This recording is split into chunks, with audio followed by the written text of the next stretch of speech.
Glad to see you, Halo, mate. Glad to see ya. You still betting? This Unranked Masters is such a grind. Callum, I started in literally Iron MMR. Like literally iron. Let me know if the mic volume and the game volume, guys, is good, because I changed some stuff.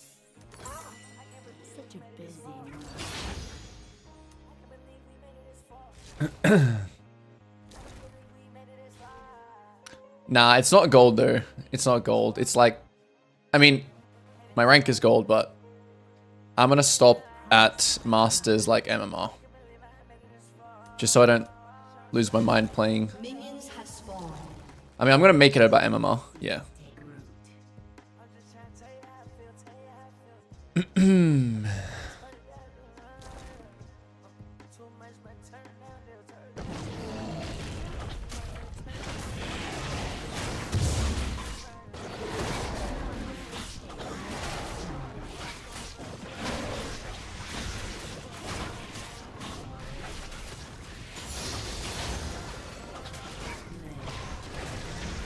How's my audio and game sound, guys?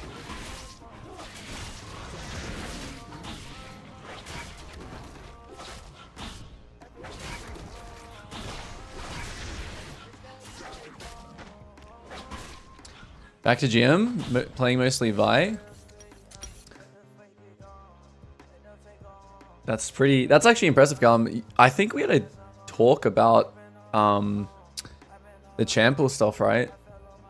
About how you may have to, I don't know if that was with you, about how you may getting into GM and Chal, it might take like situational, you know, draft matters more kind of thing.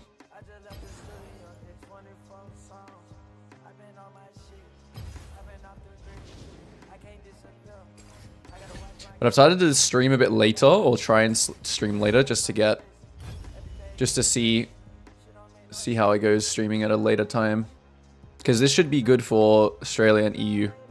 Not so great for America.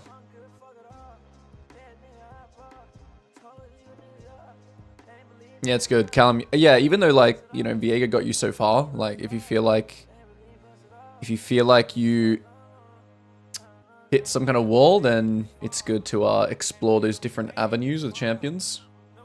For sure. Should I transition Shyvana to Nocturne on my way to Diamond? I mean, really, it's up to you. Like, lots of people ask me lots of questions about, you know, what to play. Like, obviously, I can give suggestions, but at the end of the day, you can get to Challenger on anything, except for like within the means, you know. So, yeah.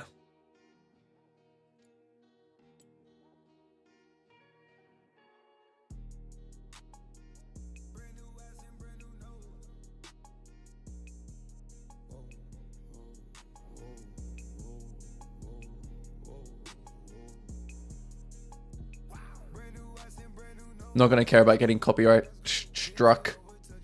YouTube, whatever. Need music at this point.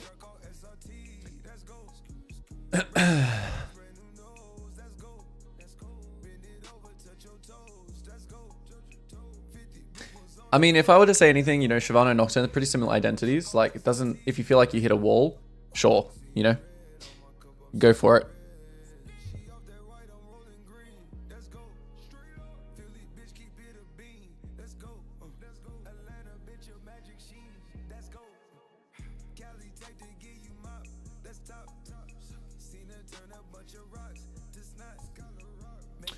Honestly, might be my best champ. Yeah. I reckon she's been sleeper for a while, Callum. I just think that people are like, you know, they get bored. That's my take on it. I think people just get bored of like playing Vi and it being such a very yeah, it being more boring than Viego, let's just say that. I love farming style junglers, but Lily especially is very hard to play. Hecarim requires a ton of positioning as well. What is the most noob-friendly mechanical wise? I mean, eventually, right? You're saying like on the way to Diamond. Like eventually you'll, you know, around Emerald, people are going to start testing your mechanics, you know? So regardless of what you play, it actually doesn't matter. Obviously there are some champions more mechanically intensive than others, but eventually you will have to be able to do micro, you know? Whatever champion you're playing, you will have to be able to do micro. Sure, Nocturne is probably a lot easier than Hecarim, but still Nocturne has like a mechanical element to him, you know? You're not really gonna find like a, oh, I don't need mechanics to get and get to Diamond. I don't really think that champ exists.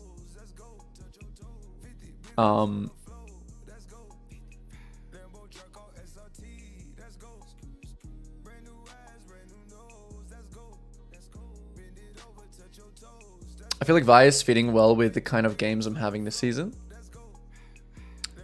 Yeah, I used to always just pick Vi when you know, the enemy AD carry was like Kaisar, Zeri, especially in that meta. I used to really like picking Vi and just like, you know.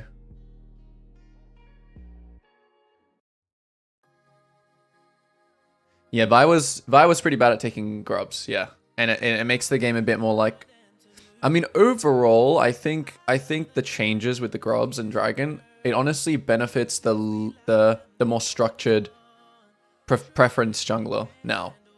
Because it's just like less to have to contest or having to feel like you have to contest. And, you know, the same thing goes where like it's whoever starts the dragon can kind of lose the fight. So that benefits the structured scaling, I guess you could say, jungler, level 6 jungler. Definitely. What's your opinion on level 5 rush clear? Raptors, Wolf, Gromp, Blue, Red, Krugs. Raptors, Wolves, Gromp, Blue, Red, Krugs. Oh, that one. That was an OG clear. I mean, pretty good if you think that absolutely nothing is going to happen and you're playing something like Nocturne. Sure. It's not bad. But like, to be honest, in a lot of games, it's kind of not good to not have your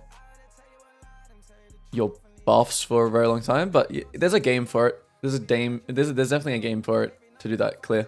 You know, top and bottom, like Kale. You have like Kale top lane and you have like Sona bot lane, right? You just play for yourself and just hard farm because you know not much could or should happen.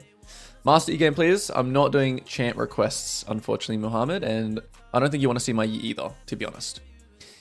I've not really ever been a Yi player. I would actually have to, like, technically learn Yi to be able to share knowledge with you guys about him.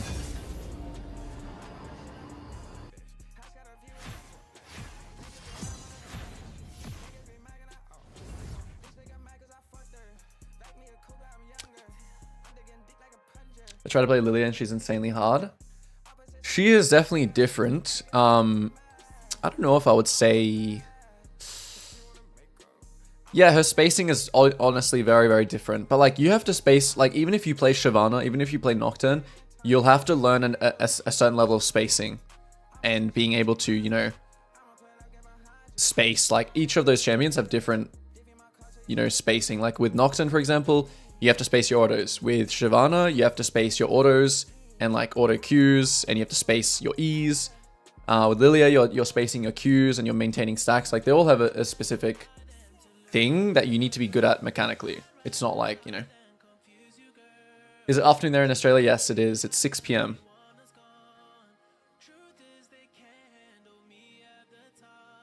I think her fighting style... Are you talking about Vi still, Callum? Oh, you're talking about Lilia. Oh, you're probably talking about Lilia, yeah.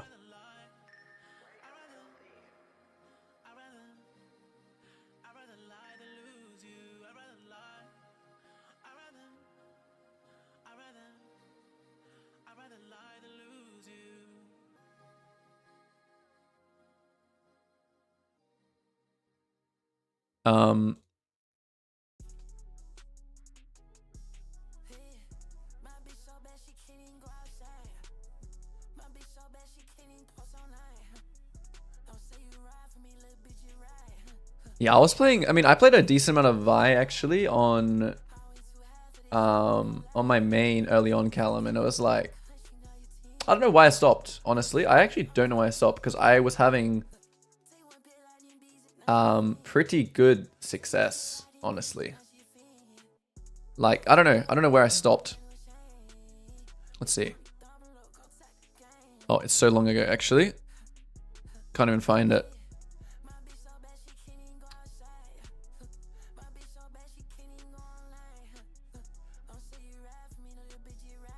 What's the reason you don't play Shyvana? She seems decently strong. There's no reason, you know. There's no reason that I'm not playing any, like there's no reason at all. I'm playing champions that I am more, like for this series, I'm playing champions that I'm somewhat more comfortable on, just so I have enough, you know, mental capacity, and so I can kind of autopilot, so I can explain as I'm playing. You know, it's not like I think Shyvana's bad because I'm not playing her or whatever. Like, I don't really have an opinion of Shyvana right now. I know Mundo is strong. It's good. Like, literally any champion that you just do, like, Shiv, win rate, right? You go on the analytics. Any champion that is literally, like, I mean, this is a pretty good gauge. Like, Emerald Plus, yeah, Shyvana's not looking too hot because, let's see. I mean, Shyvana also got hit a lot of times. I haven't really thought about Shyvana in a while. Alright, what am I banning? What should I start banning now? I'm low-key still scared of that scripter. He's giving me some nightmares. Come on. What's the worst that could happen? I hope the queues are not too long. I also delayed the stream to a bit later today as well in hopes to just get some faster queues.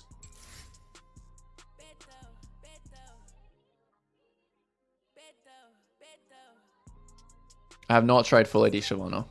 You know, I might do a series where I do like chant requests, but I think the whole idea of chant requests are, I don't know. It seems a bit annoying. But I might do it. Unranked 2 Masters chant request series.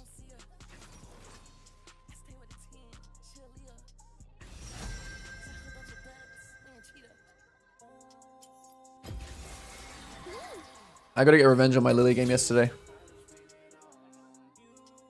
Because that game was,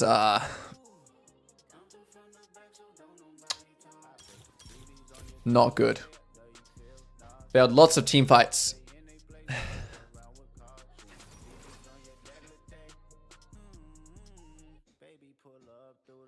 So, need to keep that in mind today. Yeah, I did play a lot of Dyna as well before the nerf.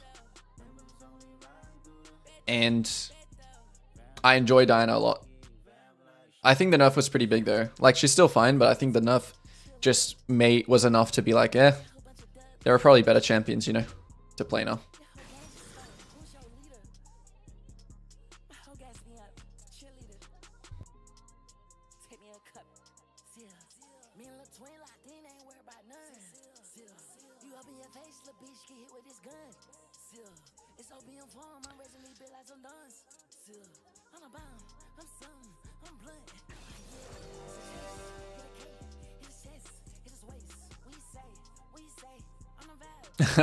Yeah, Callum, I said, I pretty much said to, I even said this to Halo. I was like, this is typically the elo that even if you're like pretty good or like, you know, a challenger player, that you can still drop some games just because, I would say it's more like less Emerald. I think if I was really trying like super hard, I wouldn't drop games in Emerald. Like, but as soon as you get to like Emerald 1's low diamond, you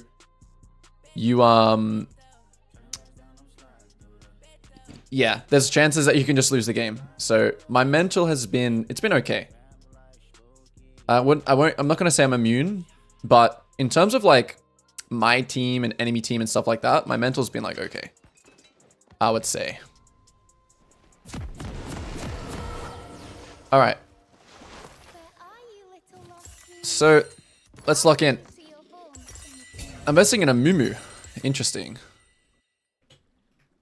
I think I need to put this back somewhere here. So I'm investing in a Mumu. which means that I don't really need to start a pot, which is why I'm not starting a pot. This is kind of an obvious play to bot side game and let my San play weak side. So I'm going to make sure I start the actual camp. We see an invade going on up here, so I want to try and immediately play off that and get a ward, since there's so many people showing here. It would now be kind of good to even start his Raptors in this situation because they've done this. It wouldn't be a bad idea to actually just start his Raptors. They might retake it though. Our level 1 is strong.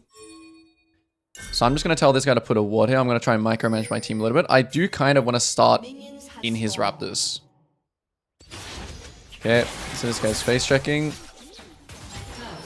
And now we'll start his Raptors. And either I'll play for jungle gap or I'll play to split map. But we'll see. My Nivea didn't drop a ward, so it's kind of like I think Amumu should expect me to do this now, which is still fine for, you know, our game or my team's game.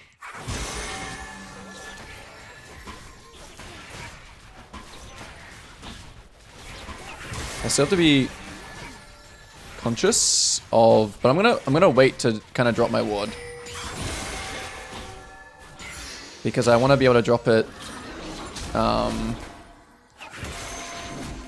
lagging kind of a little bit. That's okay.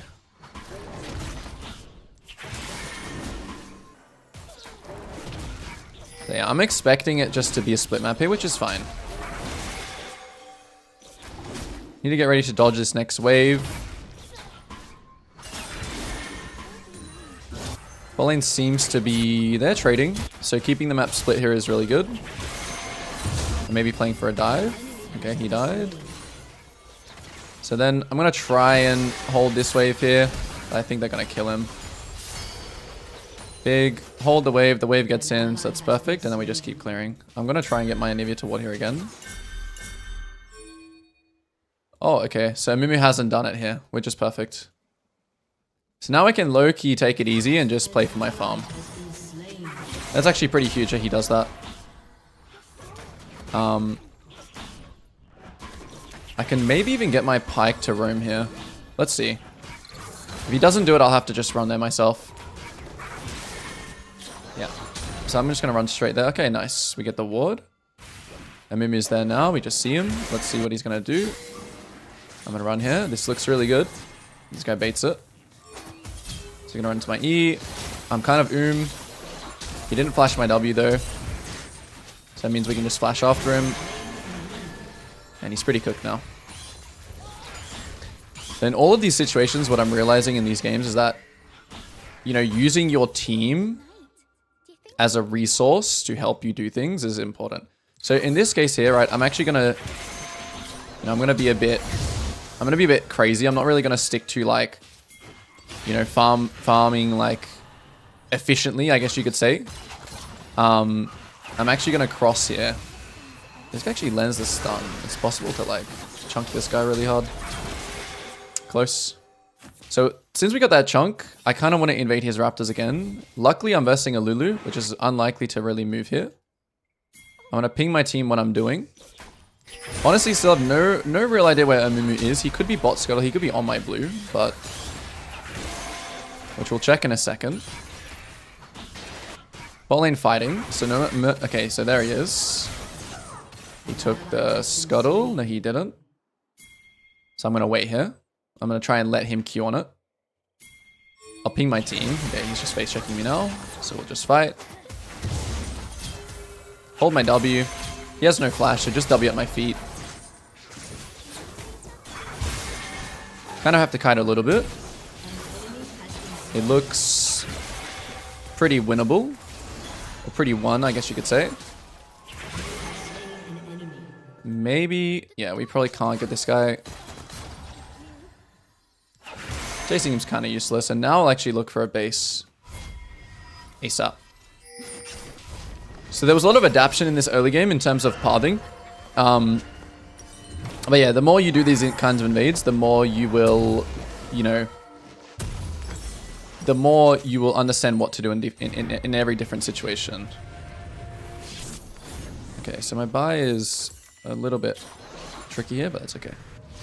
So here, because I have vision of bot side, I'm expecting Amumu just to go to his top side. I want to still path towards bot side. Here is just a full clear to bot angle. An enemy has been slain. There he is. Okay, he went to Krugs actually, so now he's clearing up. So now I really want, I don't want to like reinvade him here, for example, because our tempo is like even. So if I go here, it's not like guaranteed I get these camps. So this is actually where you just want to farm all your camps now, because there is no like tempo advantage. Whereas before I had an advantage to, you know, go to top scuttle, then go to bot scuttle, and then, you know, contest his stuff. Here I just want to really quickly full clear, you know, kind of ping, hey, this guy's here.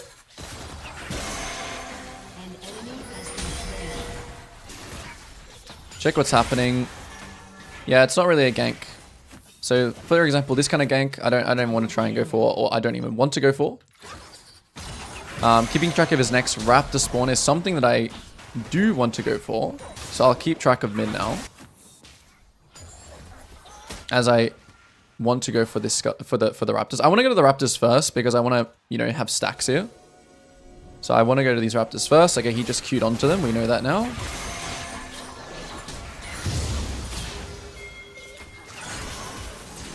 Yeah, I have to actually ult him in and kill him on my next E.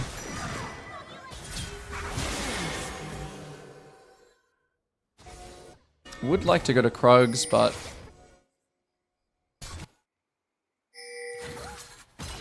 oh, now his red is spawning. Is it contestable? Mid is very low.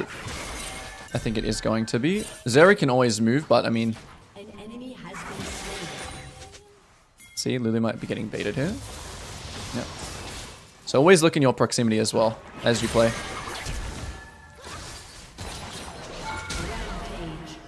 Landing the E there first allowed me to kind of land an easier W. And now I'm not going to invade him anymore. You know, it's possible that I can actually... It's just because I'm out of mana here, actually, of the reason why I don't really want to invade him. Probably a base would have been better. So I know my top side is about to spawn now as well, so I'm going to be starting to want to get my base off. And just do this all quickly. It's a really good timing here to base, again, because I have nothing else to do. All my camps are down. So finding out moments to base when your camps are down is really efficient for your time. I don't want to buy 2 pinks. I'm not that crazy for pinks. So in this situation, the game, you know, it's snowballing. It's pretty won. Let's talk about, you know, closing the game out now in this kind of game. Okay, well, Lulu's lost her mind, so maybe that's how it is. But you still need to know how to close these games out. So I'm still not going to like look for something right now. I'm not going to like randomly go for a top gank. Yeah, the Amumu got this, which is fine. It's whatever. We're just going to full clear down again and then play for dragon. So I want to keep this clearing down using my spare tempo on bot side. So even though there's 2 people mid right now, like there's no point of me going mid. Just not going to go there. I'm looking at that next raptor spawn as well, so I'm going to ping my pike to come towards it. I'm going to get my stack here. It looks like he's basing.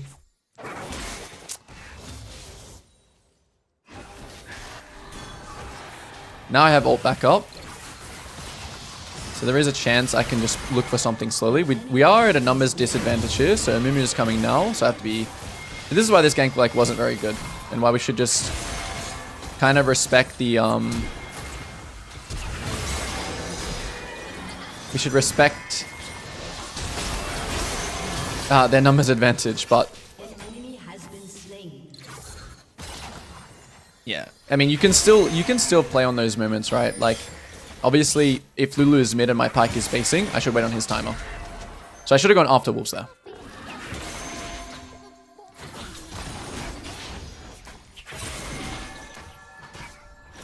And here I'm always prioritizing enemy camps like over the dragon.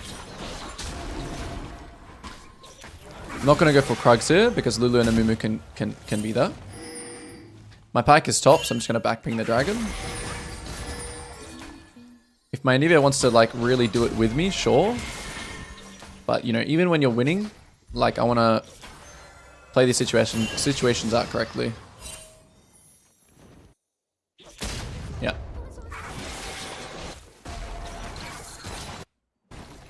Still want to play that. I mean, the enemy is just trolling now, so it doesn't matter too much what I do, but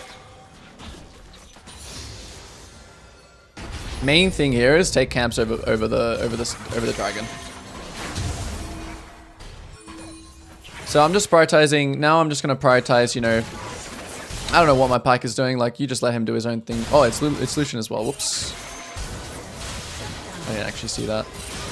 Pretty thorough, though. So I'm sort of just going to play on my timing. Kite this out a bit. Have to be a bit careful. I didn't actually see it was my Lucian there as well. Whoops. The Lulu's coming in, but it doesn't matter. We can just keep farming.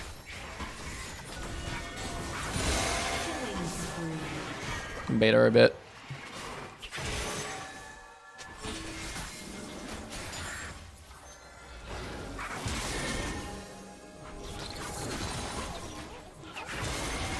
Oh no. Gabriel! Did not think about Garen there. I want to stay here though. I want to fish for my camps still. And my ult.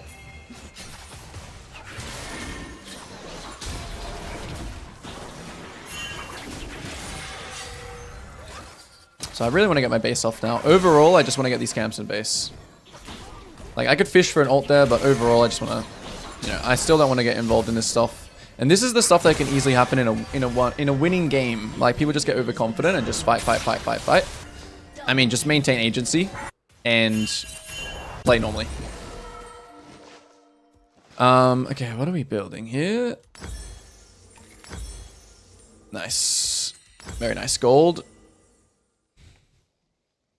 So my Gromp is spawning first, no camps up. So this is a timing where I can either just straight look for enemy camps because Amumu is here. And I know he came from topside. So here I'm immediately just going to look for enemy camps again.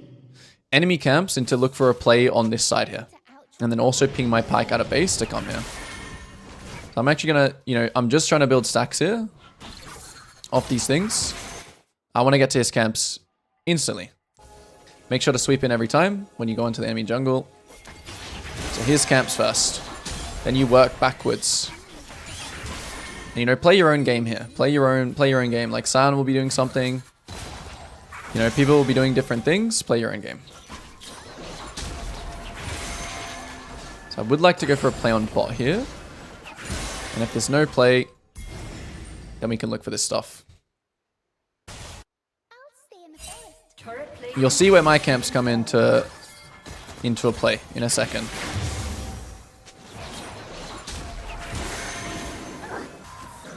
And it's just all also about being in proximity to where your team is playing. So off of this dragon, I'm thinking about what I'm going to do next. It looks like I want to counter mid if Amumu does something. Okay.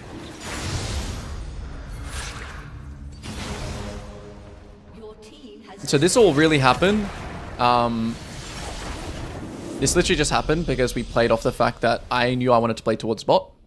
I knew that bot was my strong side, and I have two options in that invade. You know, by starting his camps, I can either split map or I can play for jungle gap. Get your team or your mid laner toward your raptors, toward his raptors. You'll have all the information. If bot lane is playing like not volatile at all, that's when you play for jungle gap, which means you want to go for 3 quadrants. If your bot lane is playing really aggressive and the enemy bot lane is also playing really aggressive, that's when you want to just maybe split map. If your raptors are gone instantly, like Amumu makes the right decision and starts your raptors, when you start his raptors, then you gotta split them up, which is still good for you. Who was purple man? Who did that? Oh, Vladimir. No. It was just the Vlad. He AFK'd. He gave up. He gave up because Lulu just started going mid. How is it still Emerald MMR? I don't get it. This guy was Diamond. This is Garen. This guy was Diamond 3.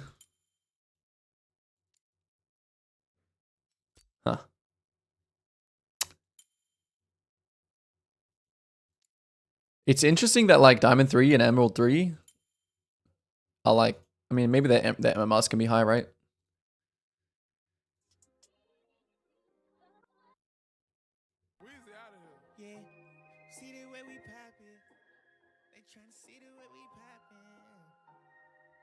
What should we watch in queue? It might be a bit of a queue, like 5 minutes. Is there links? Let me see.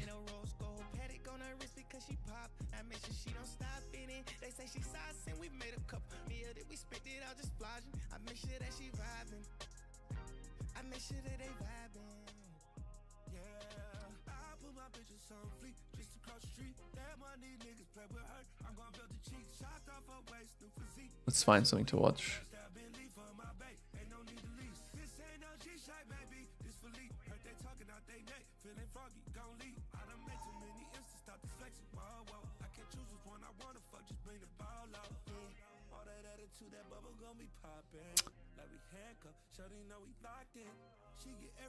Hi streamer, nice to meet you.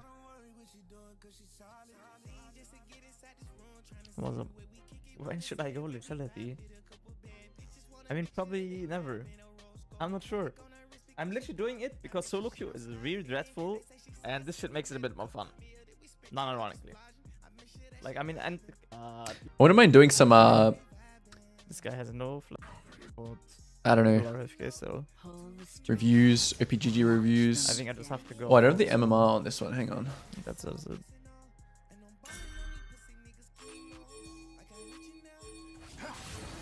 Low diamond MMR.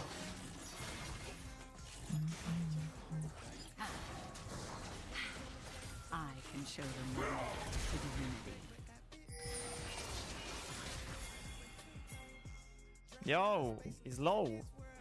Come in the ass. Low diamond MMR.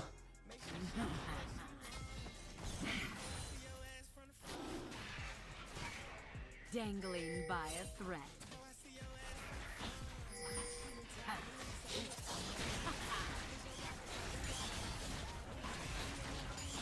Did he get something?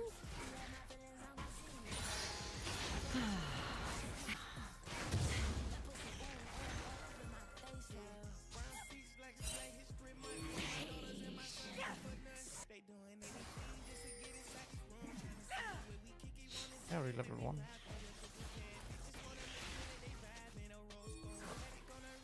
I mean, I'm losing my entire top set. This wasn't. Alright, what happens this game? Map split situation. Oh no, not map split situation. Is that mid talon or jungle talon? It's jungle talon.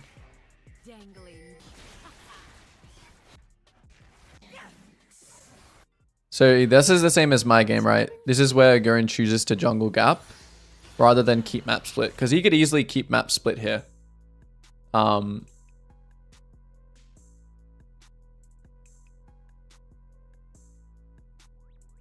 You could easily keep map split here.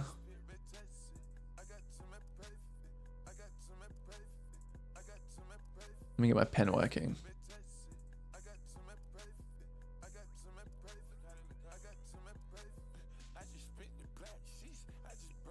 Nice.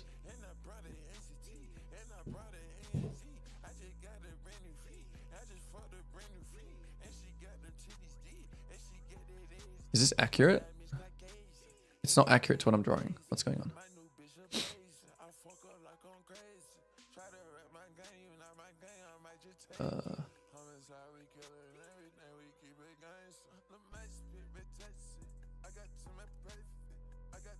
Okay, I don't know. Why is it not drawing exactly on my thing?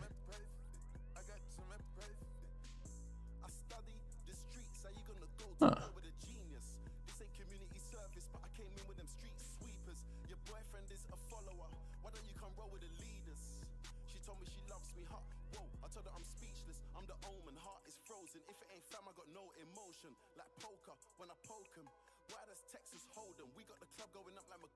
Really good game in terms of early game domination. Yeah. The early sequences in that game is, you know, it's replicable when you do that invade.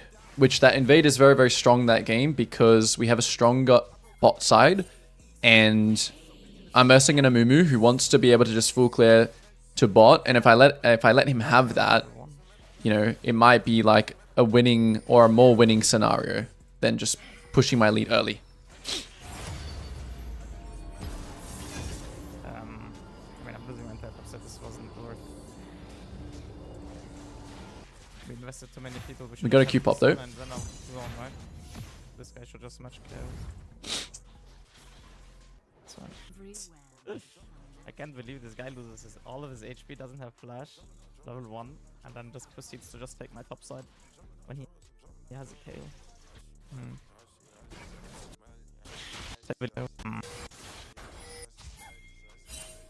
I think in this case, I don't like what Agurin did. I don't like how he tried to match Talon when Talon went straight to his Raptors. Even though Talon was literally 1 HP, Talon can just heal off the Raptors. His mid has to sack because he's involved in the play. I think Agurin should have just split here, and that's better for his team overall.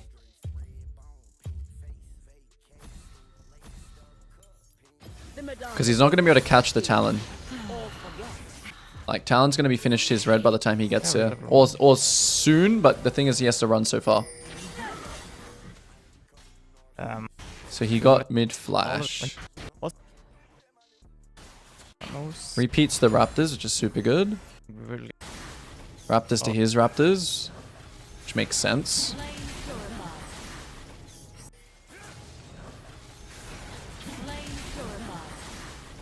Oh, can you like help me one more time? I think he switched too early. Switched too early from his spider form. Oh, now I have the Jinx Lulu. I wonder if this guy's gonna be a scripter. I have lots of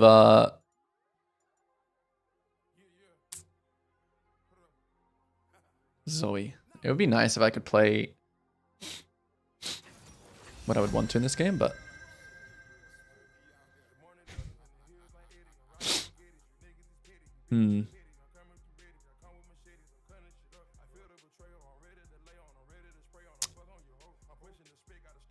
Nothing that I play or I'm going to play really fits in this comp here, so I'm just gonna pick. I'm just gonna pick. Oh, this guy picked Vlad. Now I want to play Nocturne more. So these guys are picking front to back here. So it doesn't really make much sense for myself and my mid to pick Vlad Nocturne, which are like dive champions. But it is solo queue, so what are you gonna do about it?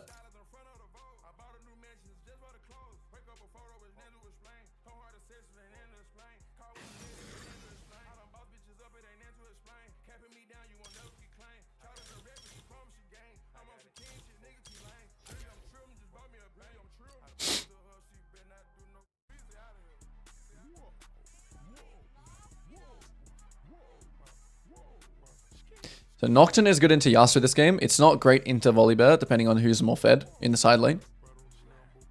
I think this is a game where we're actually going to play more for team fights. Okay, we have like giga scaling. Okay. So this game is going to be classic what to do when you have like full scaling. So what I said before about like, or what someone said before about, oh, is this a good game to do like a really hard farming path? Yes. Like this game here is a really good idea to just farm. Because your team is not giving you anything, you know? Your team is not giving you really much to play around. So. Sup, Eden.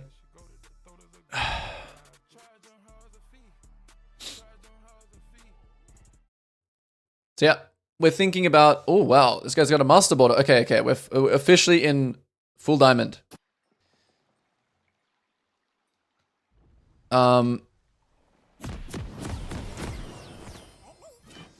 Okay, so this game is high elo game, so I'm actually going to take the green. It's not that I'm going to play utility. I'm also not going to go pot. Okay, so what's this game about? This game is all about kind of surviving the early game. It's not like we outscale super hard, to be honest, but we do outscale. Okay, we have like Jinx, Lulu, Vlad, GP. So yeah, let's see. So if we can survive early, one sec. I need to try and change.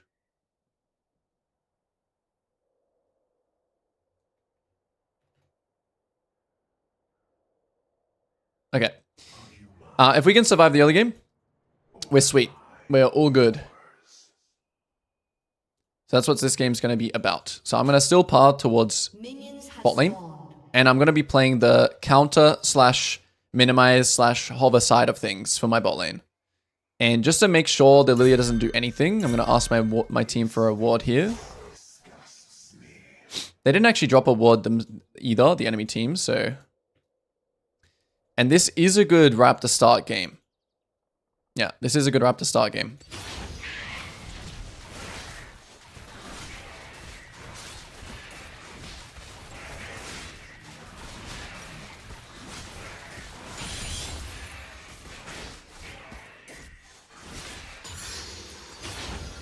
Nice, we get a ward on her Raptors as well, which is good.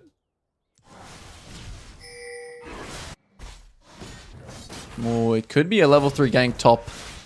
Nocturne level 3 gank top. So this is where you have to start, even as farming junglers. You can still go for these kills. So we're going to talk a bit about, should we go for this top gank or not? Already, I'm feeling like no. Because this guy's building a really big wave. He's about to crash it. Unless I could kill him right there level 2, I can't do it. He's giving me good information, but now Volibear has pushed the wave and now he's going to go ward. So we should not go for this top gank. Okay, Lily on the Raptors now. So she started red. She started red and she's going topside. So she did red, Krugs, Raptors. And she did it very slowly. Whoops, I should not have gone E. Should have gone Q. And now I just want to keep updating on the other side. I don't want to look top anymore because obviously I'm not going to impact it. I just want to look bot now. See what's happening bot. And since we have the tracking now of the Lilia, we know what to expect on the potential top gank. The bot lane, nothing much happening at all. So when I get to my 6th camp, I'm going to start pinging that Lilia. We'll probably look for this gank top, okay? Like 100%. So I'm going to communicate that exactly. Yeah, this GP is going to get ganked on that bounce. Guaranteed. So I might actually instantly take Scuttle this game and then go help him unfreeze that because she's ganking him right now. And there's not much I can do about it. I can one-shot this and then head here. So in this case, I'm literally going to use my spare tempo to actually run top. And I'm going to ping this guy that I'm actually, you know, I'm coming to help a brother out of his... Man, where is this item? Yeah, whatever. We wait here. My Raptors are also spawning, so... Okay, so it already ended the play. So now I'm just going to go to my Raptors instead. Okay, so I see this now, right? So I have to adapt to it. I'm going to run straight top. So my Raptors are not in danger anymore. So I just run straight top now. Okay, this guy died. I want to try and, you know, hide my way in here. She's either recalling here or here because I have a ward on both. Try and ward this one. She's there. She's going to try and flash. Okay, I messed up my spell shield pretty hard. So now I just have to fight. Maybe my GP can do something here. Okay, and I live. Yeah, I played that really, really bad. I thought that despite her still having flash that I could still do it. But I'm actually just going to stay here in full clear. Yes, I am on literally 1 health, but this is possible to do if you play it well. And it's kind of important that I stay here as well, just because all my camps are spawning again. So I really want to be greedy here. I don't want to base. The worst thing that could happen there is like dying or just having to base. Well, dying is obviously worse, but... Okay, so Lily used flash, so we got to ping that. Very important. Because at level 6, I can obviously just kill her. So her flash is more valuable than my flash, but I kind of got lucky there. Yeah, 4 useless champs. So we're gonna try and play this game with 4 useless champs. There is a way you should play. There is a way you score points on the exam. Okay, this looks pretty bad. And there's nothing I can do about it. No point even me running there. If only 1 dies, it's okay.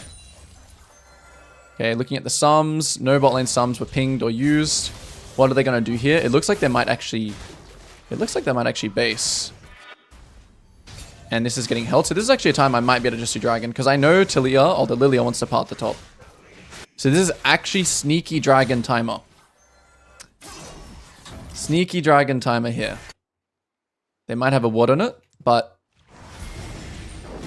it is a very good time to do dragon. I'm not going to pull it out. I just want to hard DPS it and let everyone know what I'm doing. It still is kind of risky, this dragon, but the thing is I know that the enemy bot lane based. I know that Talia wants to, or the Lilia wants to path towards top. So we just go for it. And this is huge in this game. This dragon is absolutely huge. Because it gives us more time to scale.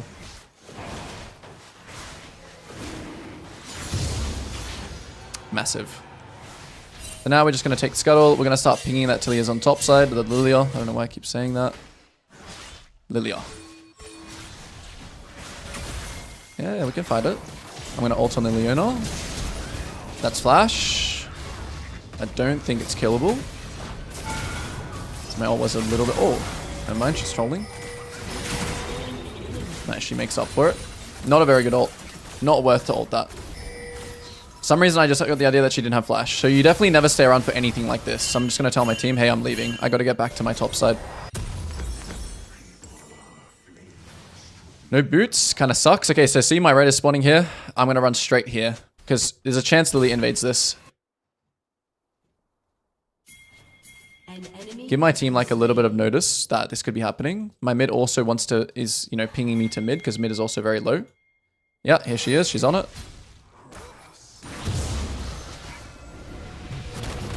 Just spell shield early.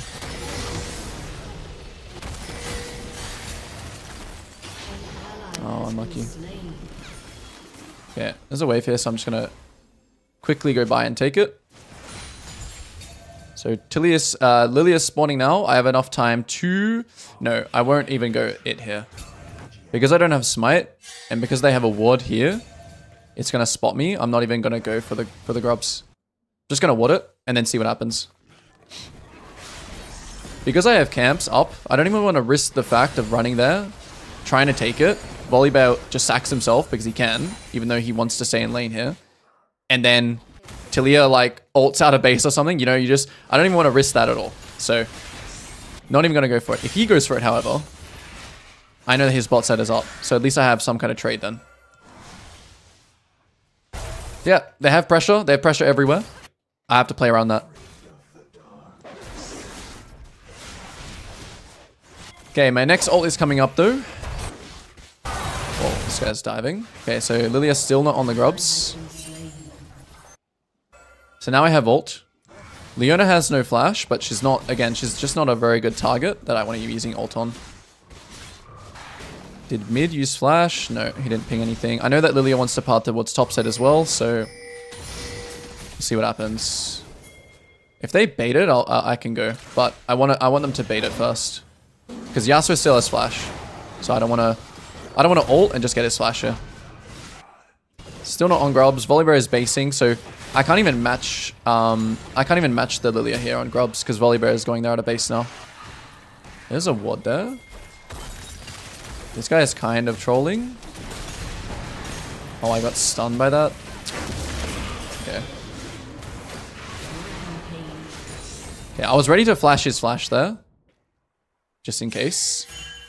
Now, I still know that the Lilia and the Volibear are playing for this, so I'm still not going to go for it because I just used everything. If they fight bot, I'm here. So I'm just going to keep watching bot. I'll use abilities now since it doesn't look like there's anything. And then I'm about to base soon. Yeah, Volibear's mid. Lilia's here.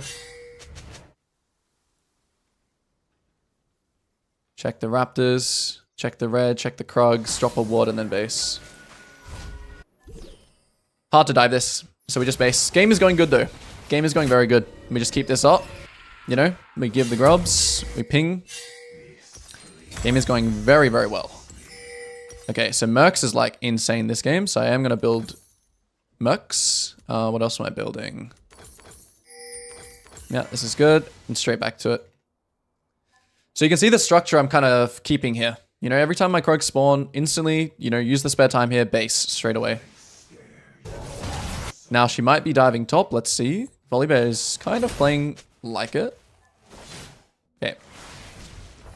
So unless he dives here, I'm not going to go. Unless he actually dives top, I'm not going to go. Which now it looks like he is.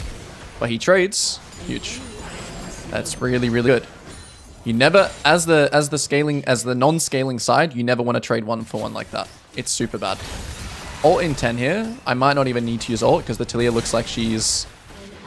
Okay, never mind. Now I'm going to guess that Talia used... Okay, she's roaming top. I'm just going to ping this guy. So I'm pretty sure they have numbers. If they go for a play top, I'll instantly look to do dragon. Okay, so this guy's going here. Volibear is going mid. Botlane is fighting. So this looks... Ooh, okay, Talia's actually here.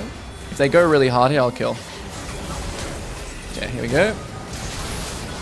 So simply just playing off enemies' mistakes. Now we can keep fighting. I might Q flash auto. Oh, I got hit by the E. Whoops. Yeah. Nice. Not a good flash again. I didn't realize I got hit by the Lily E. But this is perfect again. Like, I'm just playing literally off the enemy mistakes. They make mistakes. Now we have 2 dragons. Now the game is very, very, very good. Like, even better than before. You know, the fact that you can get 2 dragons with this comp is insane. So you got to look at the scaling versus non-scaling as like, you know, it's important that you don't, you know, overforce. Like, you don't play to their game. If we just played like 2v2 top, 3v3 bot, like all game, you know, they're obviously winning that. But if we don't bleed out too much or even win the early game, like obviously we're gonna have a very good chance to just win the game. Just because our late game is so good. So in this situation, I'm not really caring about like pathing anymore. I'm not really caring like which way I path to. I'm just pathing towards where I have camps. Now I'll base. Krug's red spawning together and I have 1600 gold. No ult, no objectives. If I did have more camps here, I would greed more, but good time to base. Mercs. Yep. And go. Every time this Krugs is spawning, I'm like basing and being here.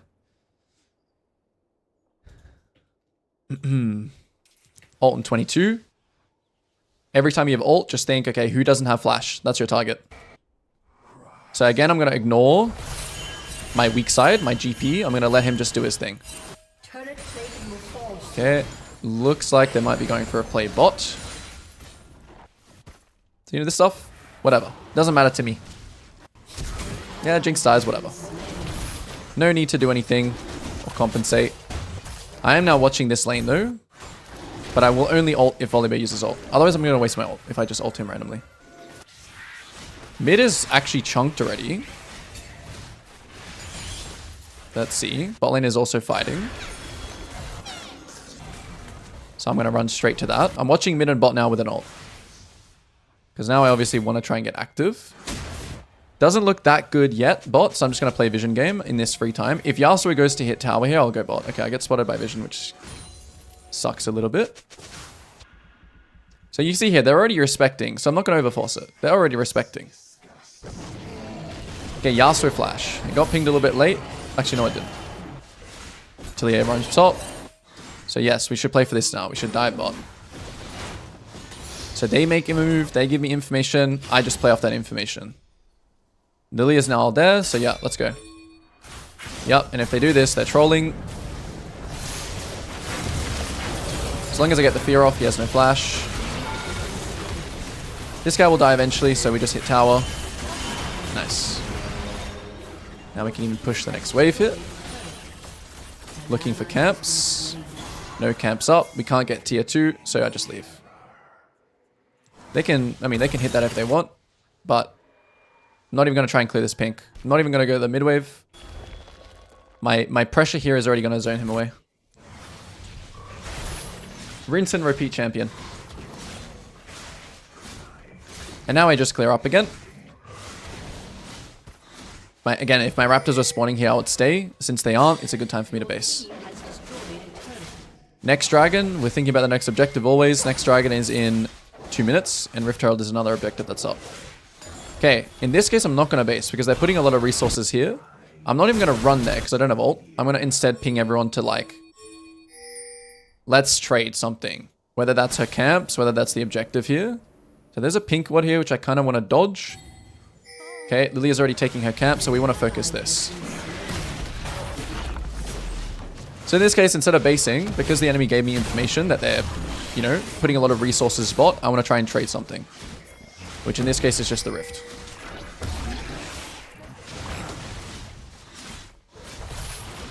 Now I have ult again. Potentially we can dive this guy, but his team is on the way. This is a bit of a... Oh, he hits that though, so we're going for it. That barrel was pretty big in my decision to want to go for it. And now, since we're really far from our camps, we have 2.4k gold. We want to sync up our tempo with these two guys. We'll base. What are we building next? I think we're building... I mean, Frozen Heart would be a really good item this game, but I kind of want to build more like carry style, so I think I'll go Cleaver. I'll go Cleaver so I can just kill these two really easily. Cleaver's overall a good item on Nocturne. So, 30 seconds on Dragon. You see what I'm doing here. Even though it is uptime, I don't have ult. So this is one of the champions that you can kind of be in range of people without having to actually be like next to them. Okay, so now I see fighting, so now I'll start walking over. It looks fine, so I'm just going to keep clearing. I'm going to spam ping the objective. I'm going to try and get my team to do this. Okay, I've run out of pinks. This is where your team... This is the classic situations where your team just loses their mind, which you don't want to participate in. Because if you don't participate in that, there'll be more opportunities like this. So I just want to bait this guy. This guy has no idea like where I am at or anything like that. I should have switched to blue as well. Since we killed the Lilia, again, we want to focus the objective. So, unlike some Nocturne games I've had in the past, okay, who's coming here? I think it's pretty safe.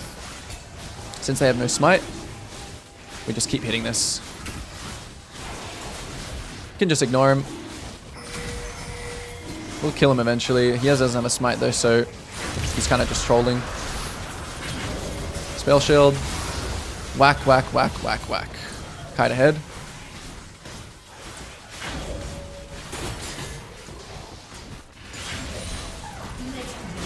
Now we just look for all the camps. Lilia came from top side, so I'm assuming both bot side camps are up, especially since her Raptors were up. There's no tier 2 to play for bot, so this is another... spell shield it. If we land the fear, she'll die. Okay, now we want to rift mid because we have an advantage.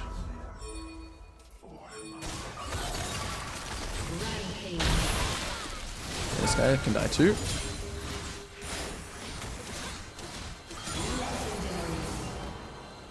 You can see, all you have to do is keep your composure, and people will just fail.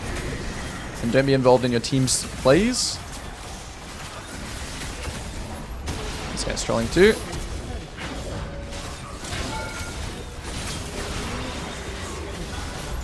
Wouldn't really say anything I'm doing is mechanically intensive. Simply just playing off enemies' mistakes. We can't end, so I'm gonna backping. Unless they're just giving up. But we can't end. You see what I mean? Like, this kind of stuff you want to start. You don't really want to fight here. This is like third territory. You can take the Lilia though. This is still low-key third territory, but the enemy are just kind of losing their minds. This Lilia has somewhere to be, I think. Guy wants to end the game at 20 minutes. So now I'm like completely and I know that we definitely cannot end. Can we end? I'm pretty useless. So I'll just go farm.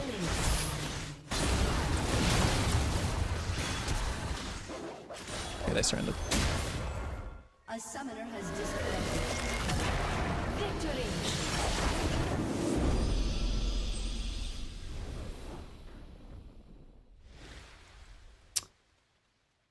You're more efficient with skill. My games, it would be more 50-50. What do you mean by that?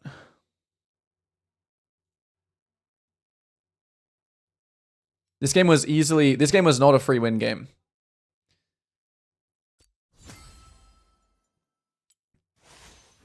This game was definitely not a free win game.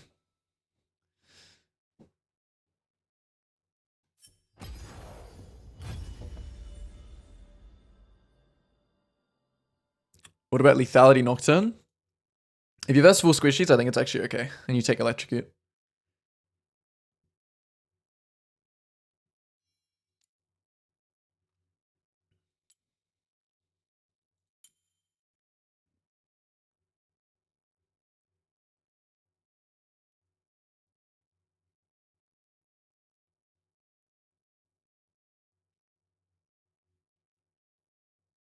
Oh, that's what you mean. Yeah, okay. You'd make more mistakes. Adlin, I'm not doing any champ requests.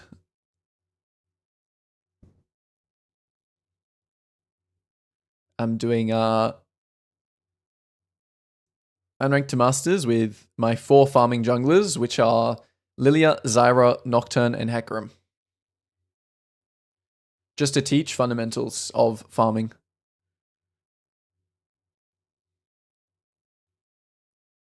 I don't think all my ults were... Well, the ult on Leona definitely wasn't good. That was kind of luck of him just wanting to int back. I think that game just shows a lot of...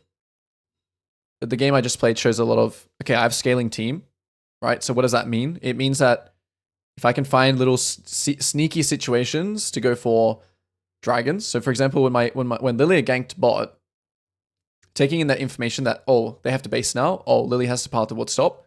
And getting that first dragon, like, even though we won that game in 20 minutes, the game was super won because we had 2 dragons, just because of our comp.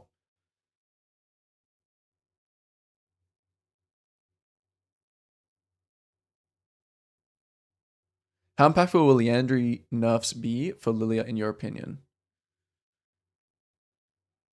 Let me see. Is that the Twitter like patch notes? I don't know. We'll have to see. We will have to see. Yeah, it must be next patch.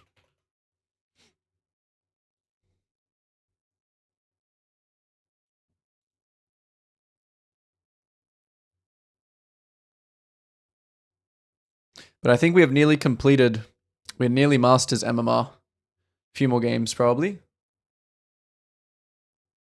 What server am I playing on? This is Oceania.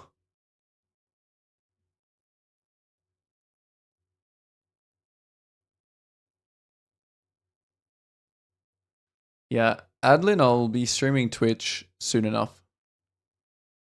It's just right now my internet can't handle it can't handle uploading to 2 things. I need to sort that out first, and then I'll be streaming to both.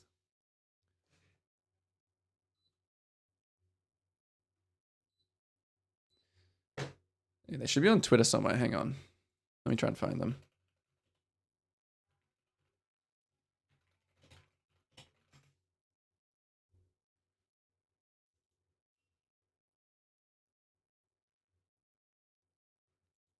In future, I will be doing unranked to masters with, yes, not assassin junglers, but with ganking and invading junglers. I have tried Rumble Jungle. It's not bad. I mean, there was a time where it was really OP. But not in a while. I've not played Rumble in a while. Assassin junglers would be a good kind of idea or way to phrase it. I mean, you'd play assassin junglers very similar to how I'm playing these champions.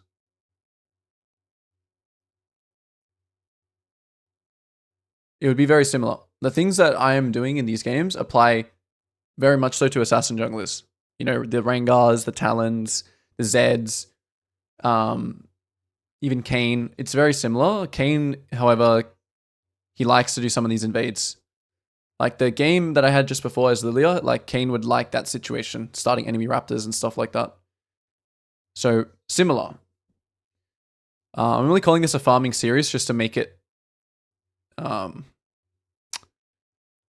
bit more noob friendly, I guess, with the terminology. Okay, I found the patch notes.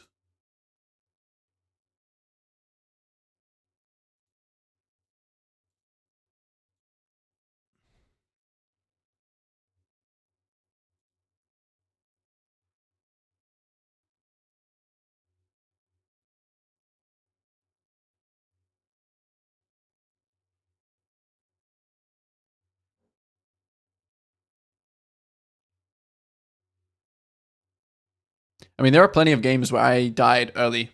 Magic Man, there are plenty of games where I died early, and yeah, if you go back and watch all the games, even in lower elos, I literally died in like Iron to Xin Zhao level 3. And he literally flash predicted my flash like a beast. So there are definitely games where I've just died in the first clear. You know, I don't really think I would intentionally die 3 times because that doesn't really, you know, you don't really want to aim to, like, obviously having a game where I show, you know, how to come back from this situation, but ideally you want to really fine tune your early game because early game is very important as jungle. Okay, so what is this? Was that what you wanted to watch, Eden? Okay, I'll have a look after this. I mean, it doesn't really say anything in terms of numbers, so I can't really have an opinion. It just says Leandri's, like...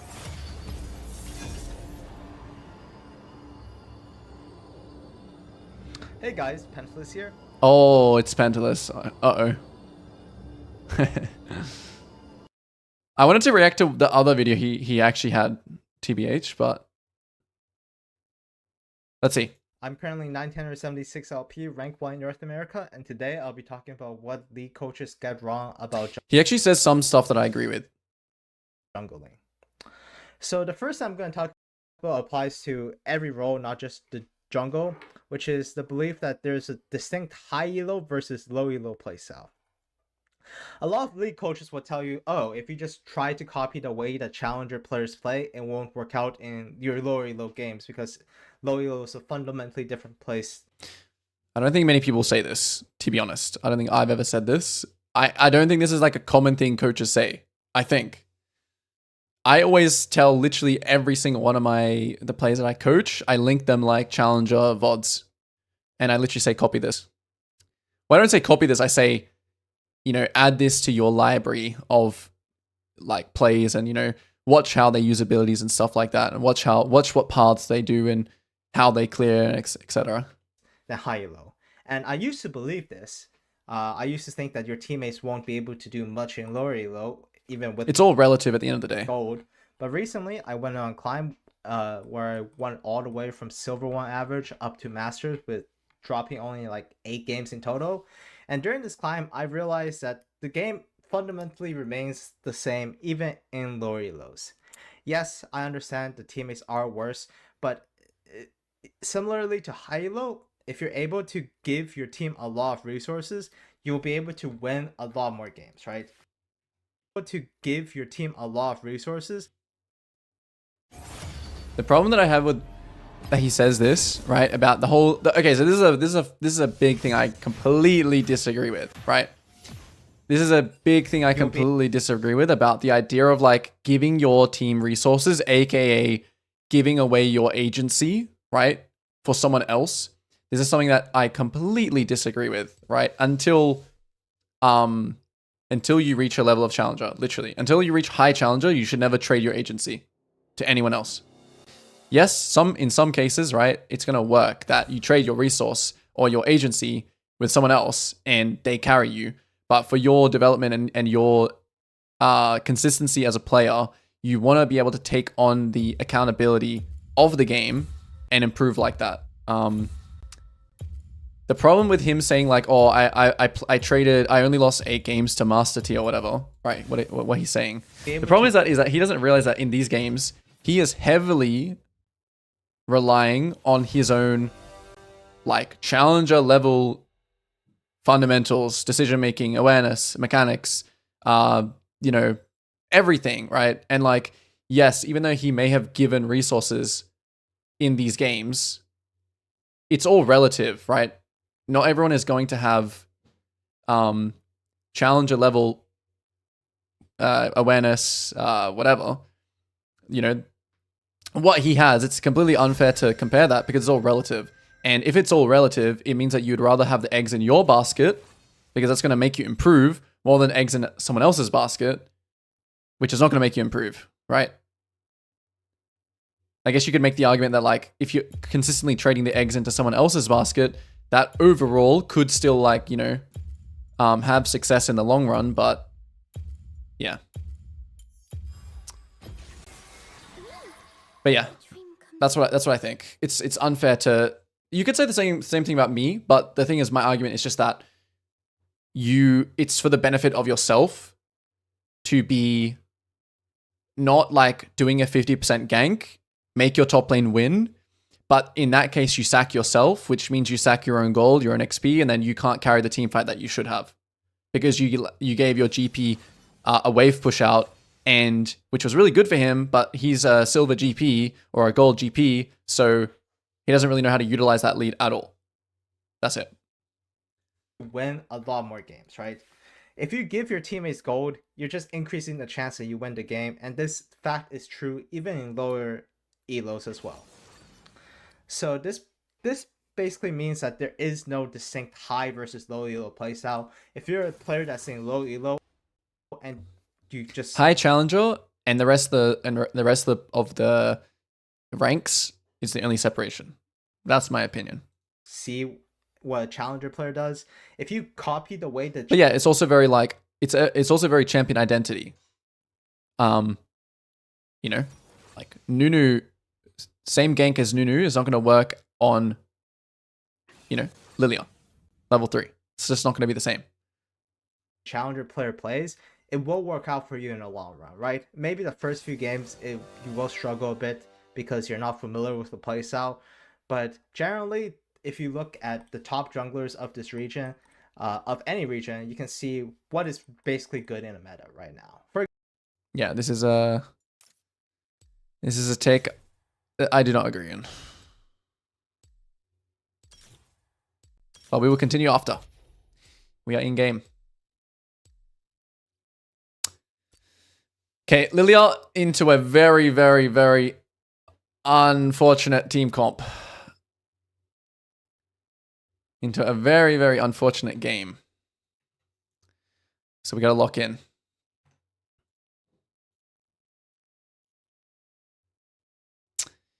We do have to lock in here.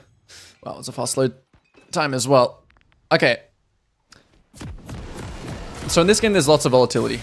Top and bot. There's lots and lots of volatility. I'm versing a Jarvan. I'm going to start a pot because I expect at the end of my either clear to top or to bot, they might be fighting. I do like this invade. Pantheon, yeah, it's Pantheon support. So in this game, enemy Jarvan wants to protect his Kate Lux and let them play and let them push and poke. My job is to play towards my bot lane and play towards Pantheon. This Camilla V. This guy's just dead. Okay, big. He didn't use any sums though, so I'm still going to start topside. So here I must get a ward from my Pantheon. I must have a ward here.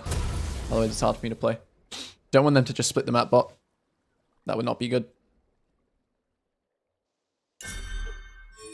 Minions have spawned. So I need to tell him to ward this, and I need to...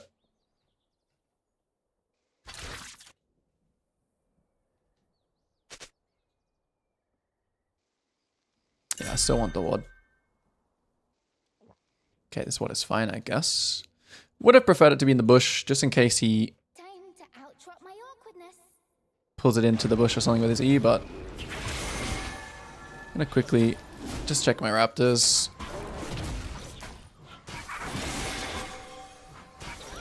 And Darius has Flash Ghost, so it's unlikely I'll look for a level 3 gank top. Whereas on Nunu, you might look for that gank.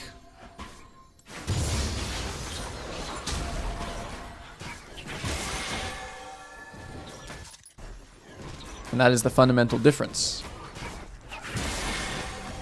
Not all gank percentages are made even.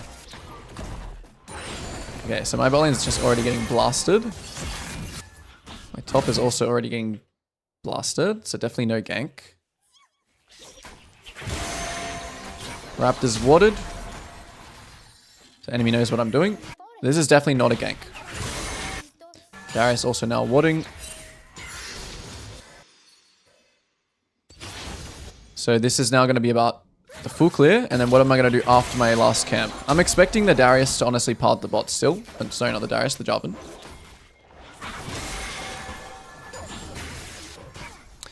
So if there's a timing before he full clears that I can go there, it might actually be decent, which could be this timer. Since they're already fighting. Okay, he kills, so I'm not going to go there anymore. Caitlyn just flashed forwards, I saw that. So making that decision to not continue chasing that because it was getting so, you know, he was chasing so far where I can't really impact it anymore. But it is good, we have all the sums now. I'm going to actually ping my Pantheon to come here with me. I'm going to hold my smite here. Jarvan does clear a little bit quicker. So now we just smite. Now we're trying to confirm where Jarvan is. We're going to say, well, he's on bot scuttle, so maybe he is ganking top. Night dreams, mid-morning dreams. Hitting this was a little bit weird, and now we're going to place the ward here and then start basing. Okay, we will react to this, but the enemy bot is going to be coming here. Yeah, it's a little bit of a waste of time for me, but it's fine. Did he like start Raptors or something? Let's see. Yeah, so now we'll commit base. Oh, I have to flash something. I'm probably dead. I'm just going to try and smurf it. Do as much as I can. Wow, the Lux had a really good binding. Did I not see her? I think Pantheon's pretty strong in this fight though. Oh, he missed Q though. Does he have stun? Alright, not bad. Not good, but not bad. Nightmares alike. Did not expect that Lux Q from you. That was a good bind. Okay, so same game plan, top to bot. When you're dead, like I was, I couldn't flash, I couldn't do anything. It was also Jarvan flash there, so I gotta time it. And that's gonna be same as mine, since we both have Cosmic. So I'm still looking at my weak side lane here. Darius never used any sum, so you would never try and gank this. You would never try and gank this. This is a typical, like, int gank, because if he uses his sums and you don't get the kill, then you may miss out on an opportunity bot side. If Camille was 6 there, maybe. But yeah, I'm just gonna let that happen. Yep, let it happen. He's got some, so he can always live. I'm gonna try and tell my Pantheon what to do, because I don't know why he's going top. We really want to punish the bot lane sums. I know that Jarvan is also pathing to top side, so this might be a chance here where we skip. And we actually gank bot, because they're not going to kill this wave in that timer here. Okay, nice. We have that. We want to try and go around here. So I'm running it along here. Now they see me. We have the Pantheon stun though, so just go for Lux. E off the stun. Get the kill. Now, is this dragon... I know Jarvan's spelling towards top, so it depends on what my team wants to do here. If they want to help do this dragon, I'll ping it. Because I know Jarvan's going to top side, and I know that Lux is dead. So they can push and help me here. If they don't help me, it's kind of like... It's a bit sad. I'm going to use both my smites here, just to make this a bit quicker. And then I'm going to instantly base for my red. And just skip my grop completely. So this is actually a play where I'm doing dragon after a play. Just because I have so much spare time before my topside spawns. And now I just instantly base on the spot. So I don't want to go back to my Gromp here because, you know, on my next clear, that'll be in sync.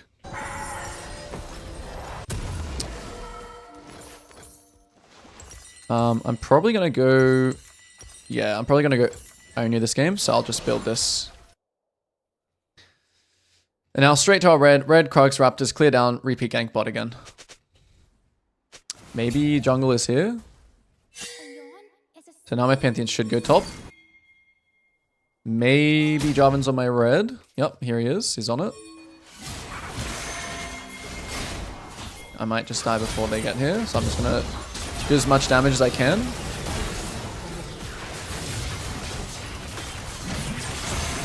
Oh, I nearly trolled. Nearly didn't space well. So knowing what could potentially happen to you ahead of time will allow you to play it. You know, you can almost play situations out in your head. Before, you know, ahead of time. So the more you can think ahead of time, the more mental capacity or mental stack you'll have available. Honestly surprised he was already 6 even before my red. What did he take? Okay, so Grubs is spawning here. I'm not going to go for it. Because enemy top actually has tempo here. Enemy top has tempo. And I still don't actually want to fight around top. Looking at the bot lane. Okay, it's going absolutely crazy. So here I want to start pulling this all the way here. Checking what's going on. I have flash in 14. Looks like they have a deep ward on me. So I just back away. Yeah, they have a deep ward 100%. And now they're going to go for this. Pretty sure. Since they know I'm here, like it's kind of likely that they do another play like this. I actually should have swept. Or maybe that was Jarvan's pings actually just there. Because he knows I'm doing this clear. And they actually respect it. So also the higher elo you get, the more this stuff will happen. Okay, so now I have this information, which is great. That means I can actually go there. So I'll skip this scuttle here. I'll also ping that Lux is probably coming there. And now we go. So we're going to use this mid wave to get a stack. Maintain stacks off this mid. Just Q it once. Now looking for an E on this wall.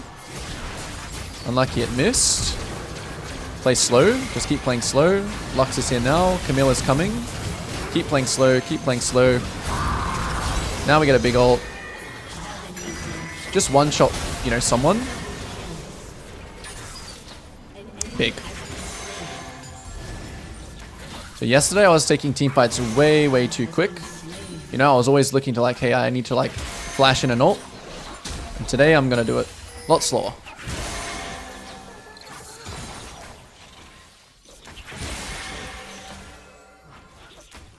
Now my Krugs are already spawning here. However, I have a lot of gold. So in this case, I want to try and base straight away and then run straight to it. There are some rounds here where I would greed and stay, but in this case, I'm just going to base. Nothing else to buy.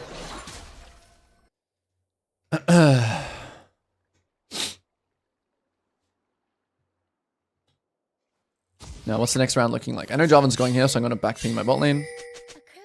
Because he's doing the same as, you know, similar to me. He did actually skip topside camp so to do grub, so actually he could go either way. Now in this case here, I actually think we can kill this guy. This is actually a time where I think... Ooh. I lost Staxis, I'm not going to go for it. And I'm going to tell this Camille I'm not going to go for it.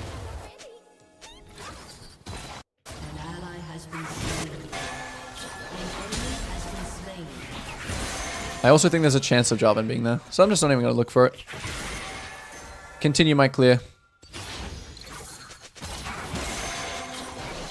Dragon 40, good pings. Jarvan shows bot. Okay, that guy's 100% dead.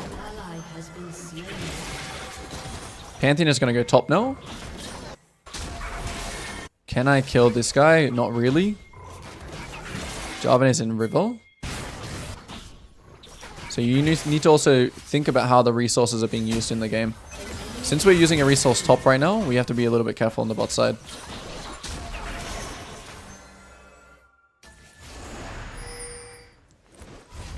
So I don't actually want to base here. It's an interesting situation. Okay, if they overforce this, we'll move. Get that on both. Go for this guy first.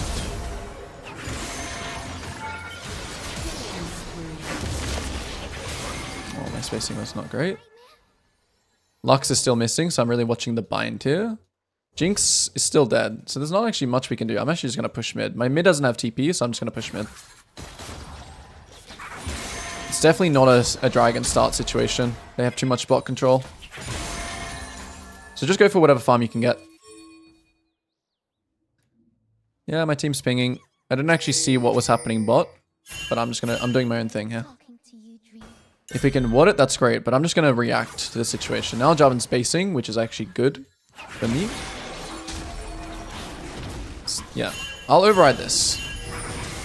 It's okay. Like, as long as they're not taking it, we don't need to force it. And I'll also just mute this guy. So now we don't have any ults. Camille doesn't have ult, I don't have ult. So we won't look for the top gank. So it's these reasons of why you're deciding to go for something or to not go for something. This is an easy just greed round, even though I have 1600 gold. So I'm going to still watch it for updates, but Have to close your eyes. I'm just full clearing again because my cycle just started. I'm a little bit quick, but it's okay in terms of my cycling.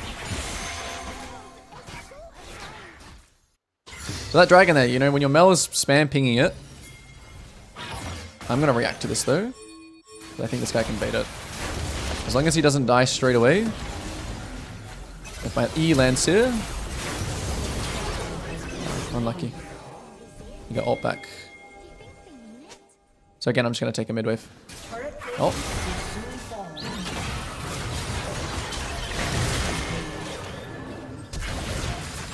I had to just run. Nice. So I'm 1 HP again, but I'm, I'm 1 HP again, but I want to clear all my camps before I base. Even though I have 2.4k gold, it's very important to do this. Of course, I wouldn't do dragon here. I'm just going to watch this. I'm not going to hard commit to this, but I'm going to watch it. Okay, it looks somewhat doable. We'll just go for the Lux. Keeping our stacks up. Yep, he dies. Now again, we're thinking, what should we do? Pantheon is basing in this case, so I'm just going to go back to camps. Every time your team pings this dragon, you got to know when to do it. It's not this urgent. I think people's urgency of dragons has just gone up like crazy. People need to value golden XP way, way more. Like this Jinx needs to value pushing her wave in and basing way more. Okay, team wants to do it now. I have 3k gold. I do now have ult again. So again, if your team 4-man dragon, especially it's a second dragon, you can do it. But what I'm saying is you don't want to be the guy that starts the dragon and you 2-man it and then everyone doesn't, you know, come to it. Since we also had that spare time as well, that's another reason why I'm doing it. Alright. Sucks I don't know my item, but sometimes I would just build Shadow Flame there, to be honest.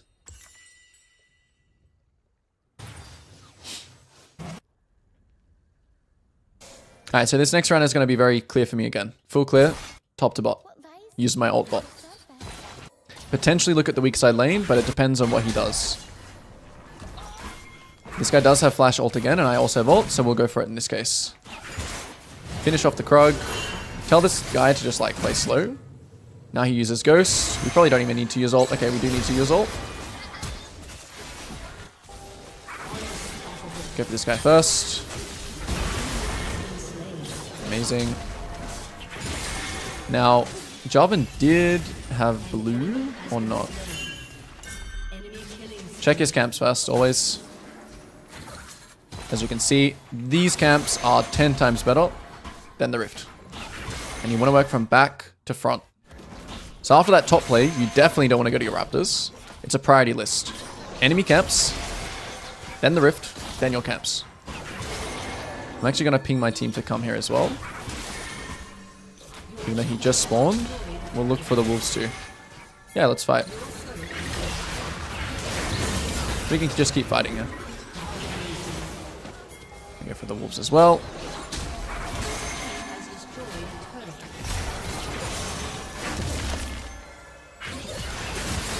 The whole squad is pulling up now. It seems okay, but... Oh, nice. Now we can get fighting.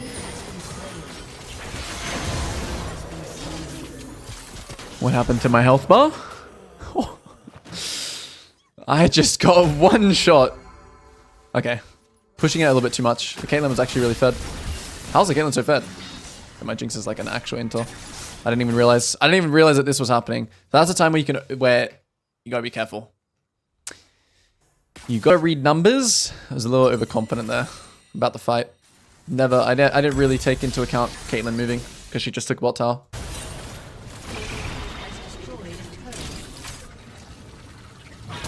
So even though I was piling towards bot this game, it wasn't like... The reason wasn't because I wanted to get my Jinx ahead because she's like the hyper carry. It had nothing to do with it. I had more to just towards like, I think I can kill the enemy bot lane easier than I can kill Darius because I have Pantheon. That's the thought process. So I'm just going topside here because I want to clear my top side for this upcoming dragon. There is a big fight happening here. Both teams are using a lot of resource, so I'll actually get off camps here just to go push mid. But my team makes one of these plays. I can't actually be involved in it, but I'm still going to try and pressure somewhere. Which is taking the mid wave. Yep, no camps up. Take mid wave, check the camps. If this Caitlyn is completely alone, potentially can kill. But only if she's completely alone. The Caitlyn is actually Thanos this game, and I should actually not be building Zhonya's. I'm just going to build Death Cap in that case. So Zhonya's versus Caitlyn is scary because she can just trap you. And since this guy is really fed, I have to be really, really careful. So in this game, I'm going to just build Death Cap third into... It actually is a random... I actually might build randoms. And I know I always say don't build like that. Ooh. Oh, anticipating. Goodbye, friend. There are 5 people here.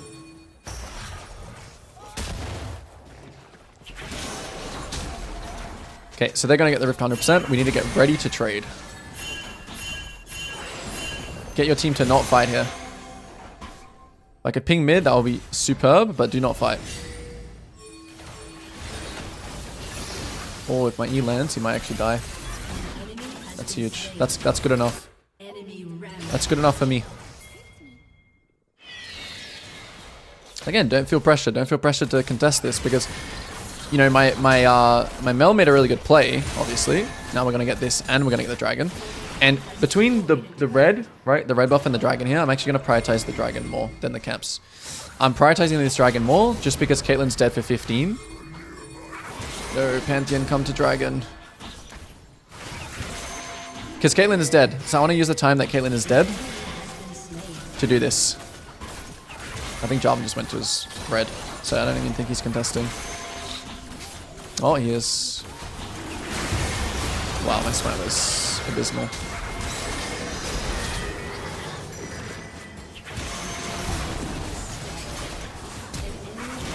Save me! Huge. Yeah, that was close. My smite was so bad. I don't know why I'm thinking my Q does like a lot of damage. It doesn't.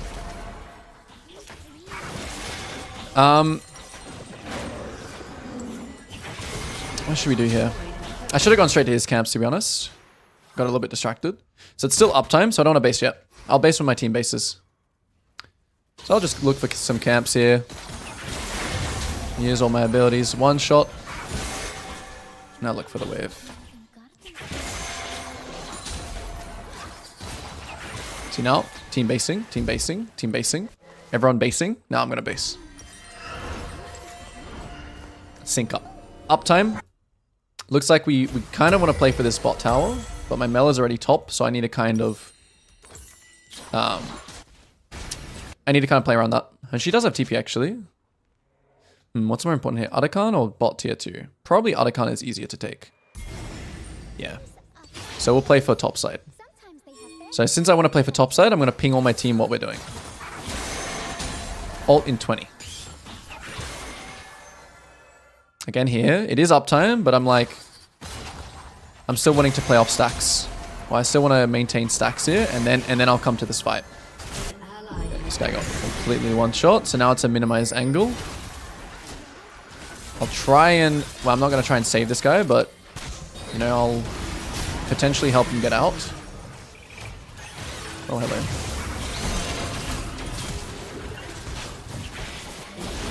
Now we just leave. Got a flash. Can play on some limits here. I think that actually kills. No, it doesn't. She has barrier. Okay.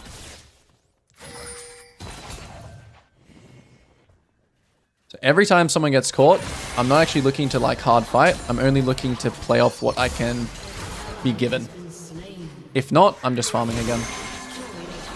If I can always be alive in these situations, it's perfect for me. Okay, the entire team is going to be here, but the ults. Hit the ults. Still have to respect this. Oh, is he dead there? No. Oh, he is dead. Nice. Okay, so now we're chilling. Now we just build back up stacks. Only thing we're watching here is Java and EQ. And the Lux Spine, of course. Now nothing else to play for, so we're looking to back up. I think this is actually a fine game for Medjais, because I don't actually think they have a lot of ways to kill me. So I think I can afford to be greedy here with Medjais. Yeah. I think move speed is more important than... Yeah, this is a fine game to build Medjais. If I'm bursting like a Vi, if I'm bursting like something... Like, I'm not really thinking that they can just decide when to kill me. It's all up to me if I actually want to die, so... As long as I play, you know, respectfully to my limits, respect the Caitlyn. Caitlyn is now building MR, so I might actually just build... Man, random is really good versus this Caitlyn here. But okay, so something else is happening immediately. Camille is kind of close. So again, I'm looking for stacks. I'm looking for mid-wave stacks. Looking for mid-wave stacks. Looking for more stacks. Now I just want to ping the objective. Very confident in this fight. It's nice as well going for the mid-wave for stacks because it allows us to get push. And I'm very, very hard to catch on it.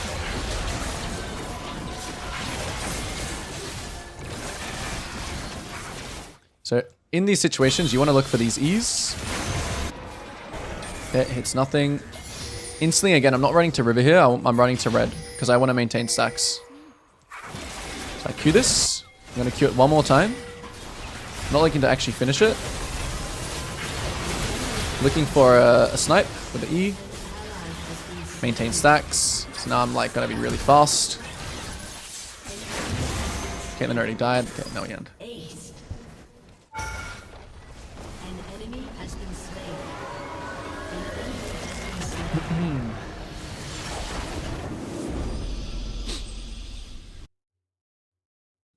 I'm a little less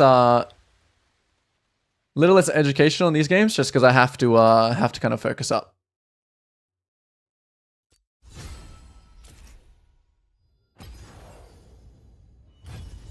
Have to kind of focus up.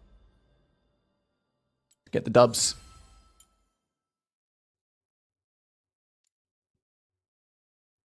D3. Man, Emerald might be easier than Diamond, low-key. I feel like I'm having an easy... I don't know if it's just because I'm respecting more. I don't know if it's because I'm respecting more, or I don't know if it's because... You know, I'm just not used to versing like Emerald players, and they just do weird things. But... Yeah. It feels easier. It feels more natural, these high elo games, to be honest. Emerald actually might be the hardest elo. No cap. It's like bunch of players with giga egos. They have decent mechanics, but they're completely like brain dead in terms of macro. Alright, back to reacting to this video. This Pentalist video. I do like watching these videos because it's interesting, like, the contrasting opinions. What's up, Zora Lork? How are you doing? All right. Back to it.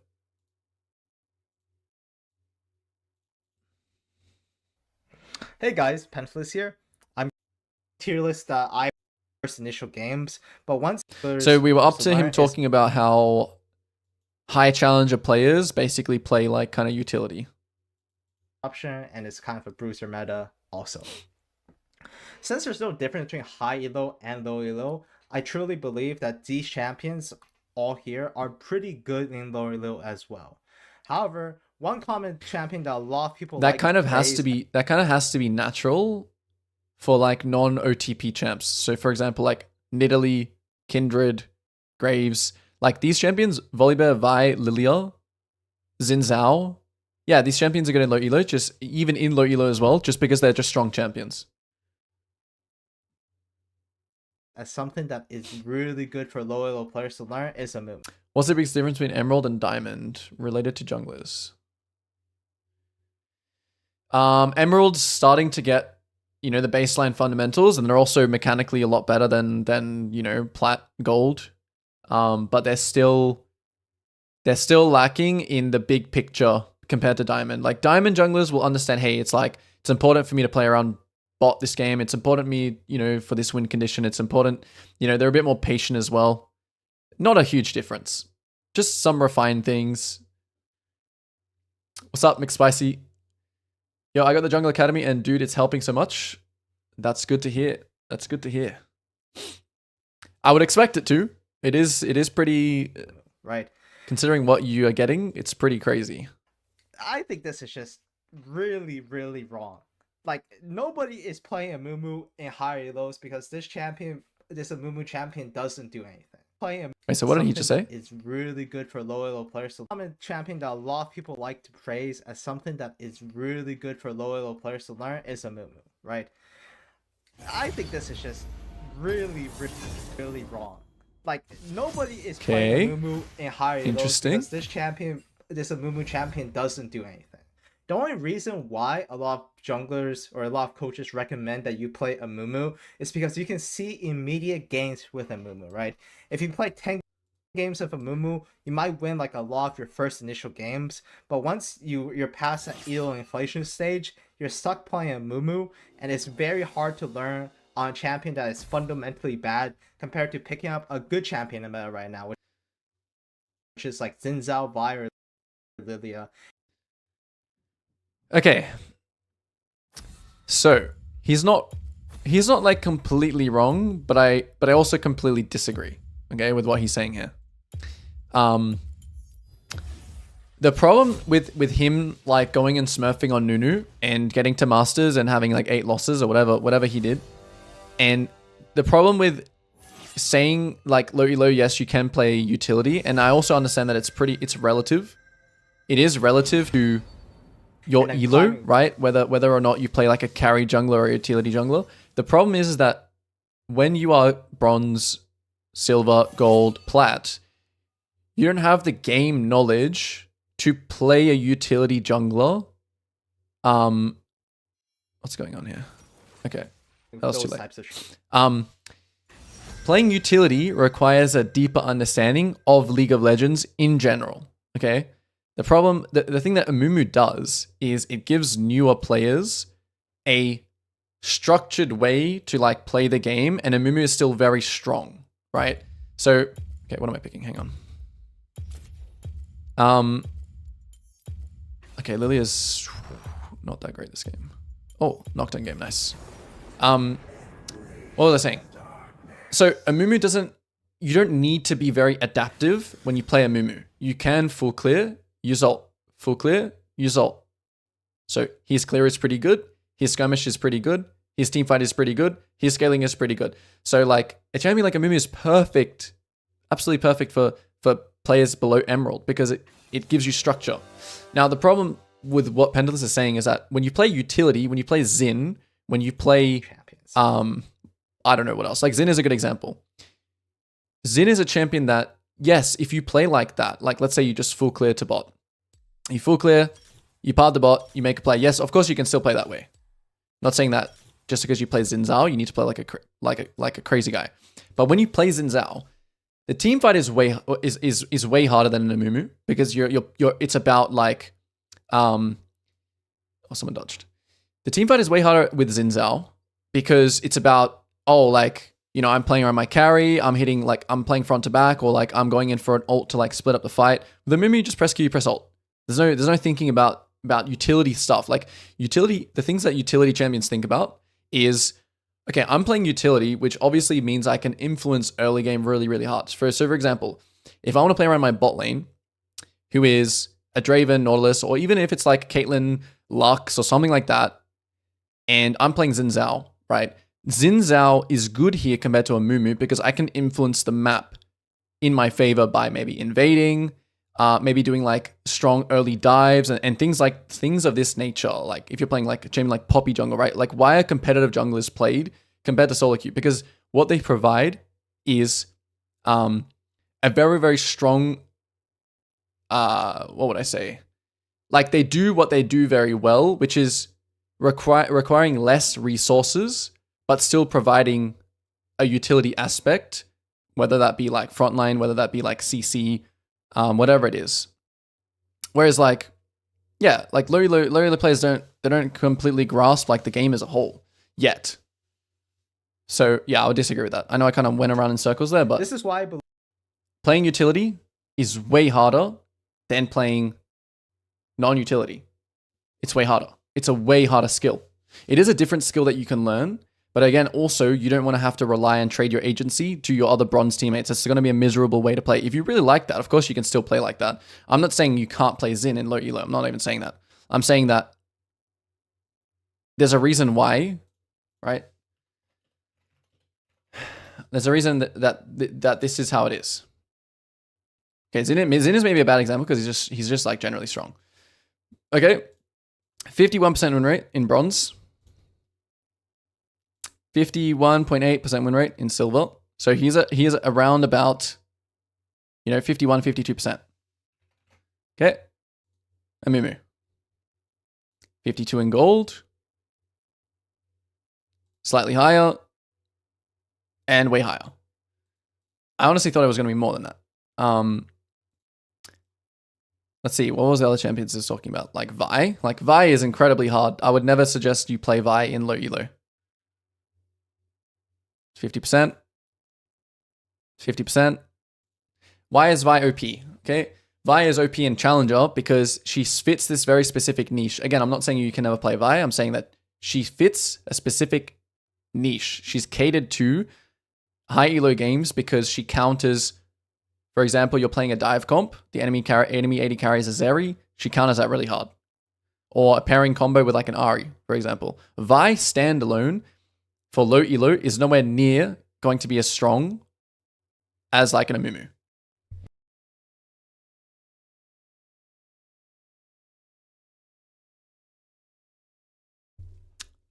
So yeah, I disagree. believe that there is no really low elo tier list, and that what is good in League of Legends is good in League of Legends. That's generally regardless okay, but there are some biases. of what elo you belong in. In Is terms Lilia of the difficult to strengths of learn? jungle I wouldn't say she's difficult, no. champions, this is the tier list that I personally have for the current patch, right? I think Xin Zhao, Vi, and Lilia are some of the most free solid champions in the game. Even after repeated nerfs, Gwen is pretty good of a champion, and Phil6 is a very secret hidden OP one trick that I believe takes a lot of skill to master, but Phil6 is one of the most broken champions in the game. However, this is not a tier list video. What I want to point out in this video is that some champions, some league coaches would tell you to play certain like league champions that are... I think most league, well, I can't speak for anyone else, but I don't really tell anyone to play anything. It comes down to, firstly, what you find fun in the realm of reality, like not Soraka jungle. So if you find Fiddlesticks really fun, I would always say like go for it. Or if you find like Xin Zhao really fun, I would always say like fun and wanting to play that champion is like #1 priority, because it means that you're more likely to invest more time. It's more likely that you'll research that champion. It's more likely that you'll want to watch that champion and learn from others with that champion. So that's like #1. When someone asks me like, hey, what would you do if you wanted to go from bronze to emerald? I would say play a Mumu Nocturne. Full clear, make a play, understand those baseline fundamentals, understand yeah, understand that first. That's what I would recommend.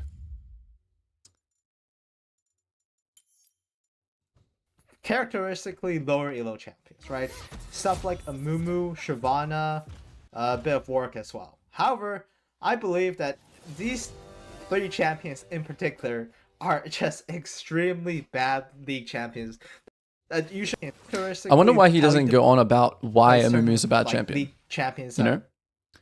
It's very strange. He's not saying why. are characteristically lower elo champions, right? Stuff like a Mumu, Why is Zac Shyvana, not S tier? a bit of work as well. Who knows? However, I believe This guy's pretty, There's some interesting takes. Alright, what are we playing this game? Some Kindred? We're versing some Kindred. Oh no. I've got nothing good to play here.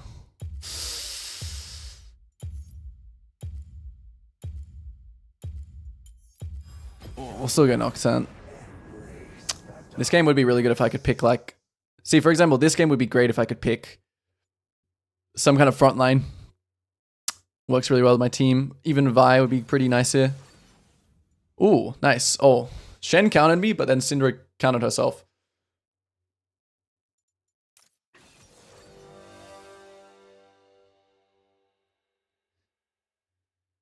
All right.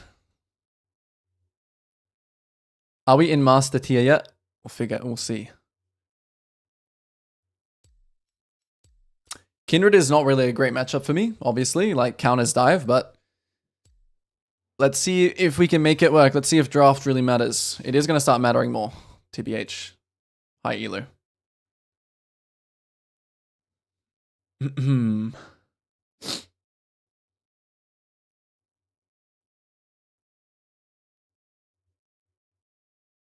Nope, still in diamond.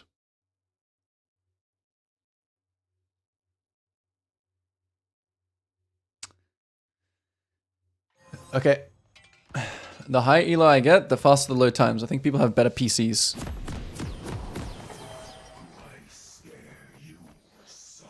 Oh, they have a very interesting team comp. So every time you vest Kindred, you just have to be thinking about the the invades, potential invades for Kindred. This game, Kindred will probably play hard into bot lane.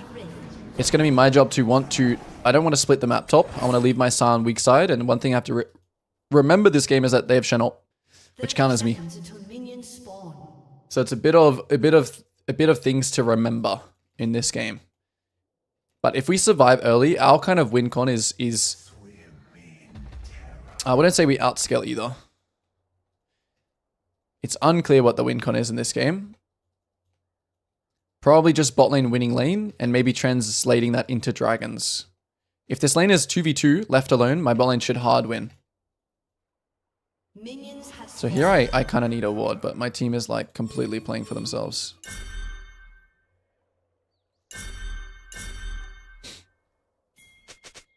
Yeah. And I'm not gonna start chickens this game either. This guy giving me a leash or what? I mean, I guess I'll take it. He wants. Can't say I've got a leash in a while, but it actually does help. And I don't actually care about them knowing where I'm starting. I wonder why he's doing that in this matchup.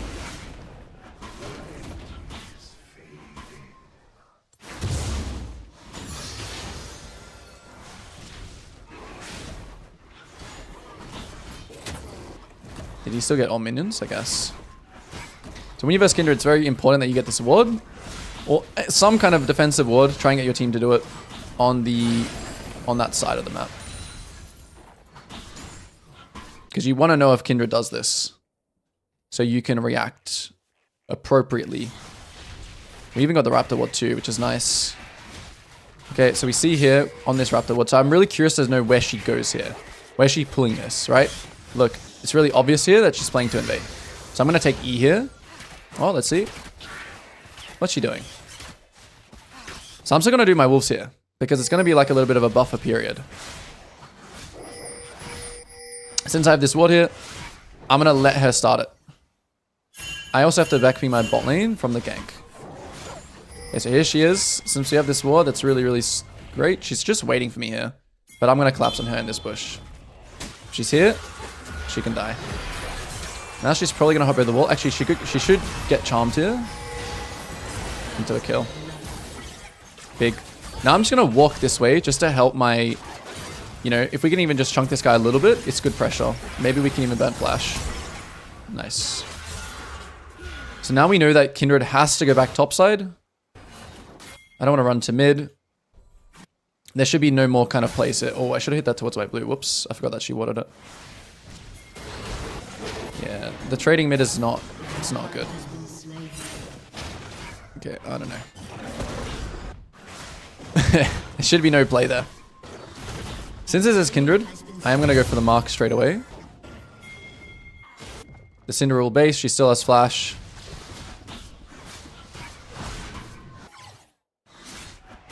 Oh, she doesn't. Okay, she's going to go for the smite, I guess. And if she wants to die for this... Oh, she has another Q though.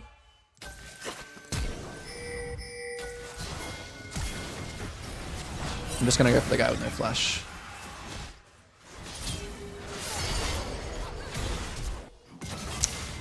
Man, everyone's not too happy. Okay, Syndra's coming now, so we just back. Use my pot, just in case they want to chase. Okay, if they want to keep fighting here, it's going to be really bad for them. Never mind. Oh, that charm missed. Okay, everything's missing. Okay, we need to get our base off now. I'm committing to my base here pretty much 100%. I don't want to cancel it. Unless like Rel jumped over the wall. Wow, this Kinder's gonna get both her marks. I just have to sack it here. Like this is gonna be gone. I'm gonna run straight to my Raptors. But it is what it is.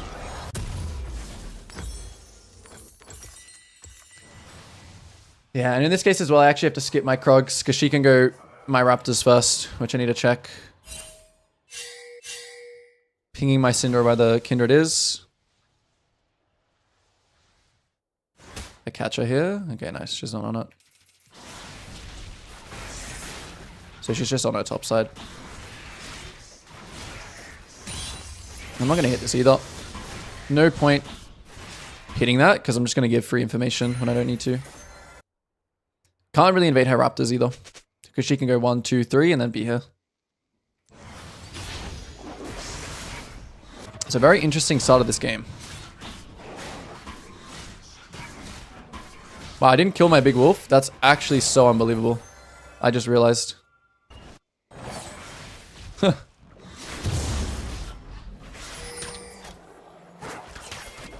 have to react to this. I actually have to leave it here. Ah, she dies anyway.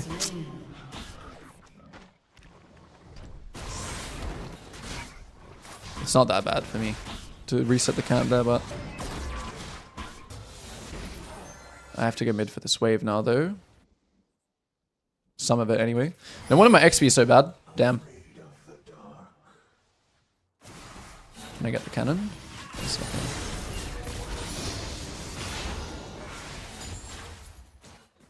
So, some funky pathing is happening. Did bot lane just get marked? Okay, Kindred's ganking, so I have to immediately go to her side.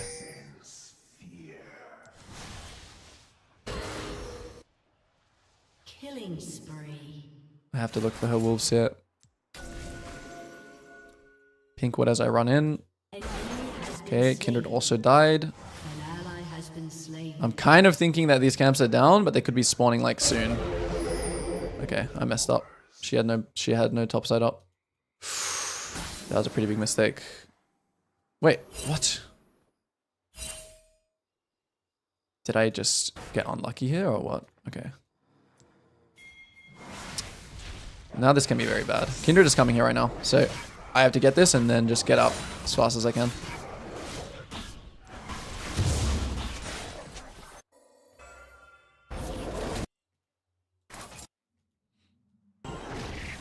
I don't have any wards to drop either. An ally has been slain. An enemy has been slain. I'm so delayed on my 6 this game. Okay, my bot smacked it.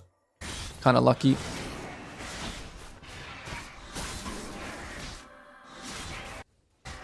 So now they have Shen ult. So now I need to really make sure I don't do any silly ults like to mid and then just get countered by Shen ult. Kindred could be on this. Not much I can do about it. Just because they have a Shen, I just have to respect it so hard. I don't even think this is fightable.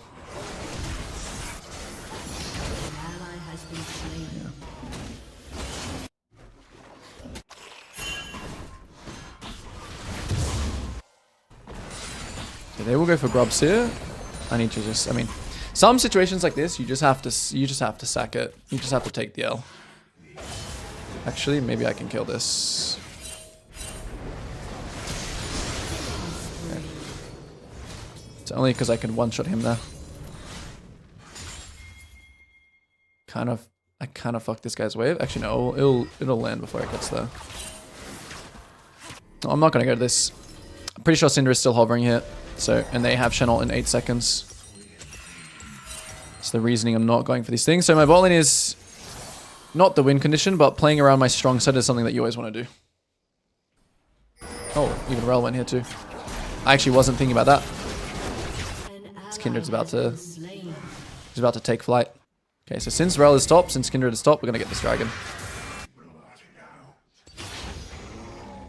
So in this case, in this game, I have one move here. Well, potentially one move.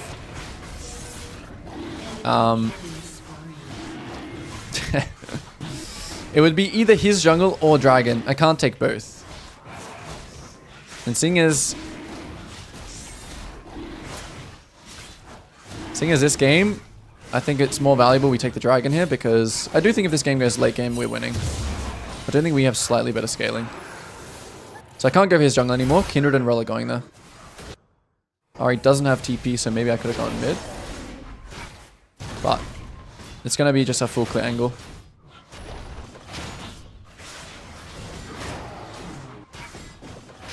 My bot lane does have a ward for Kindred, so I don't actually really need to ping anything right now.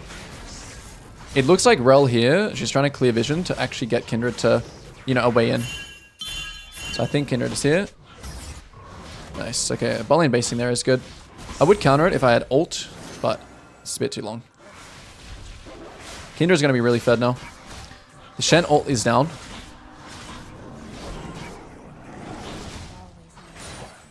But again, I'm going to play this game just like any other game.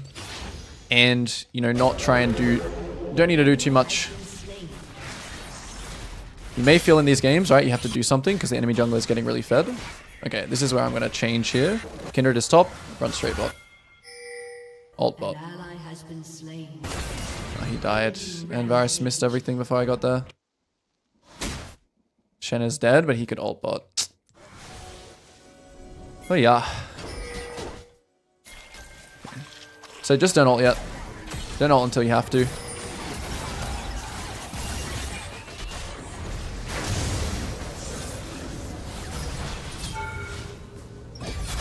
They're trolling a little bit, maybe. I thought we could get maybe some other sums there, but... Okay, Syndra flash. Still have to play kind of carefully.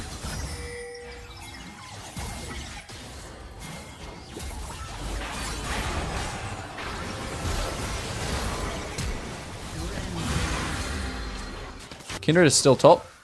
So noticing what the weak side is doing while you're playing, very important again, because I need to go and take his bot side here. Even though I'm super overstaying, I gotta make the most of this.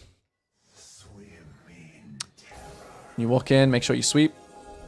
Okay, I misjudged again what he's doing, what he did. Oh, now they spawn. Okay, if I can pull this out, I can still do it without being seen. And I should still be able to make a really big play here to take all his bot side. Or Vega spots me. That's not good. You know what? I'm going to stay here till I see Syndra move. But she is about to move.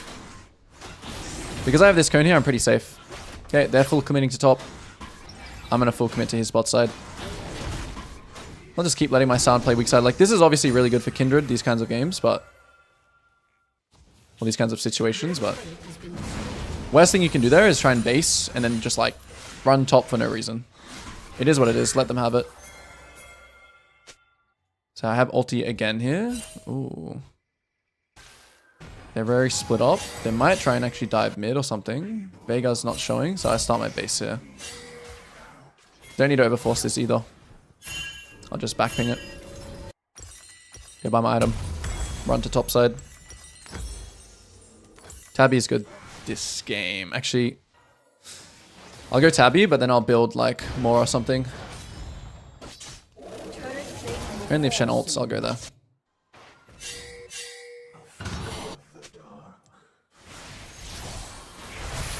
What did she mark? She marked bot, so she's about to gank bot. I actually want to be there to try and counter this time. So although I have all my top set up, she might be going for this. No, she's not. Maybe on Gromp. So I'm kind of looking for her. Yeah, she placed this ward, and now she goes bot. We should be able to maybe win this. If I spell shot this, go for this guy because Kindred has ult. Now maybe we can clean up. Shen ults, so just have to try and get out.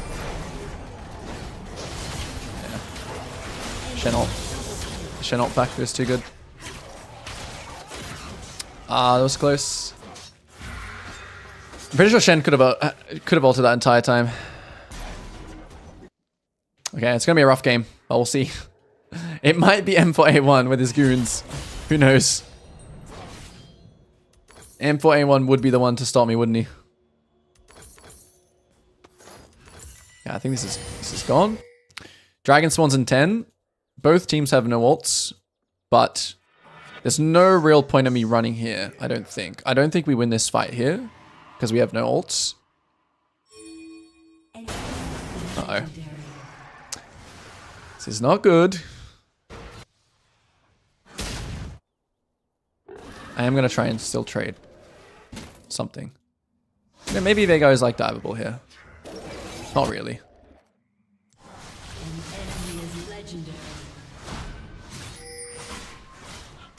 It's always the jungle's fault, guys.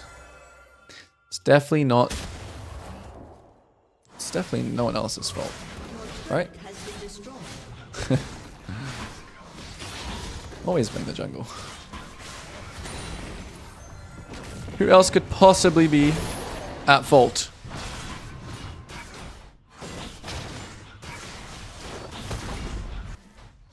Yeah, Vega's coming this way. I'm expecting them to still be on the bot side, so I want to try and maybe catch the Vega rotating to mid. My ult. No, he based safe. Yeah, it's not a good play to go for mid either.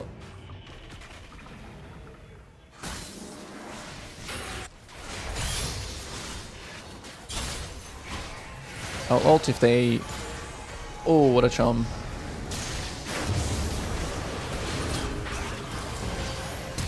Nice. My spell shot was kind of bad.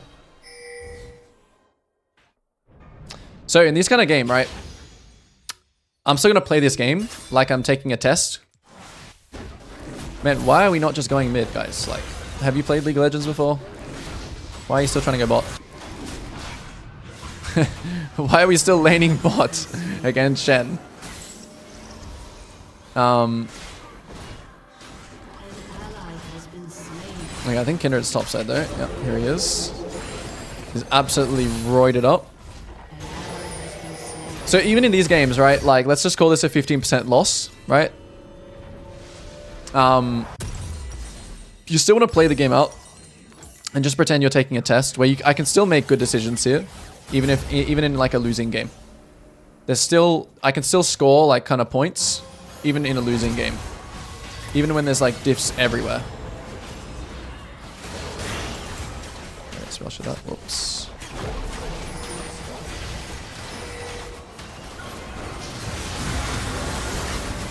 Can I spell shot something or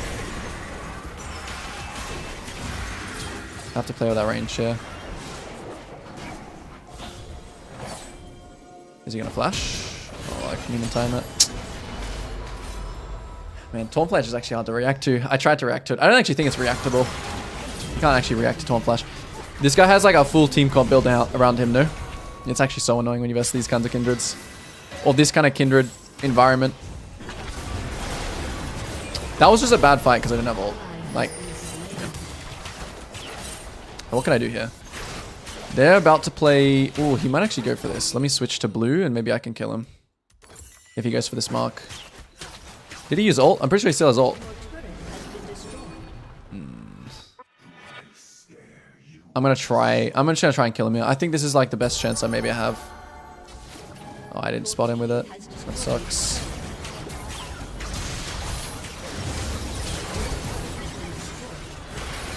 Yeah, we have to just try and fight here.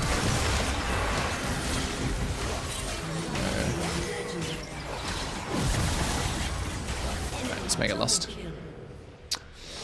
It's lost. It is lost indeed.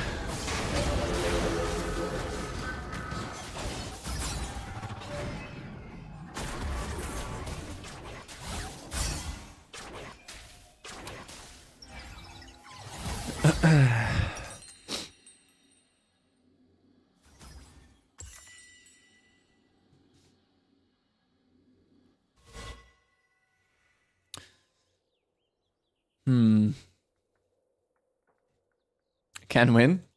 I just made two big mistakes. Maybe could have won if I didn't die twice like that, but I thought that was the chance to potentially get back into the game, but I don't think it was.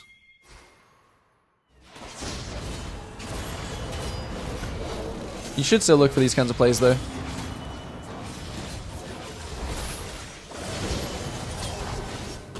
I need to let him try and not get to this wall.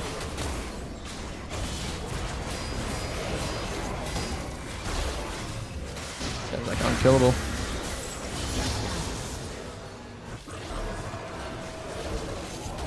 Oh, this Kindred's build's interesting as well.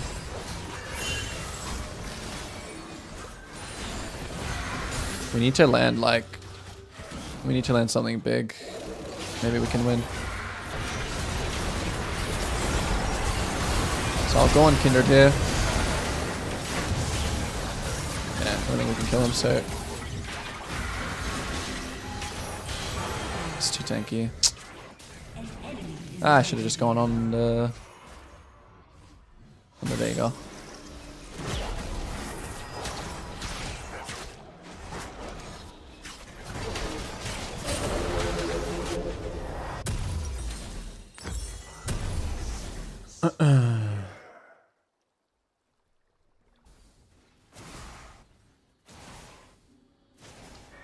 This is the point where jungling sucks because you don't get any of your camps.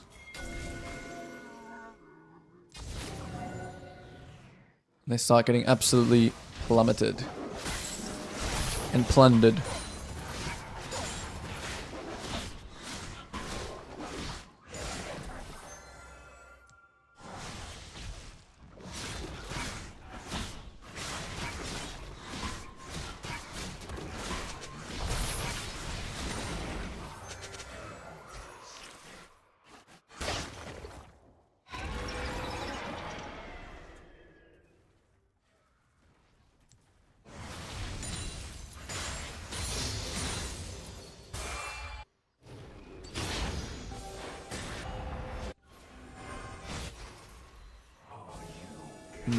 Is this fightable? Vega's not here. No,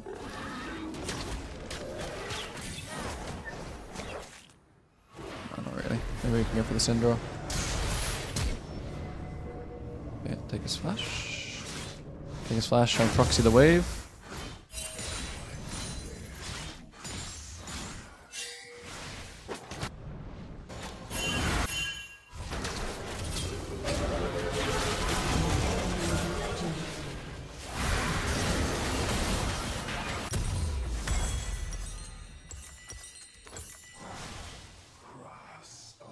Oh, he actually went he actually went Zerkagoos this game. He went Zerkagoos with, and then he built Cleaver. His Kindred build's quite interesting. It's not bad, but it is interesting. And again, these kinds of games, it just requires the enemies to make mistakes. They should win. It's up to them to win, really.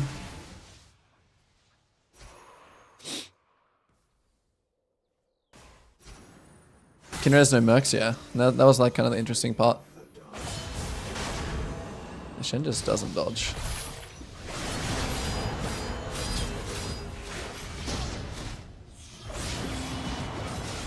Maybe I can bait this guy.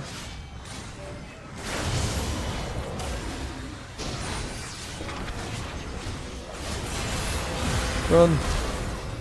Ah, we can't kill him. Uh-oh. Uh-oh. Alright, we have this one. Happens.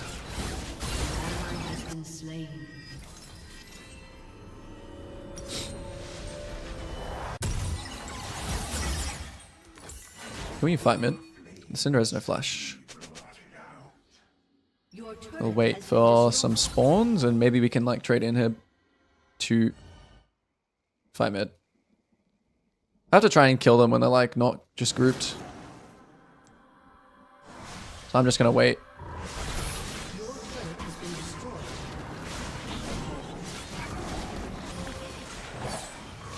Oh, this guy just died.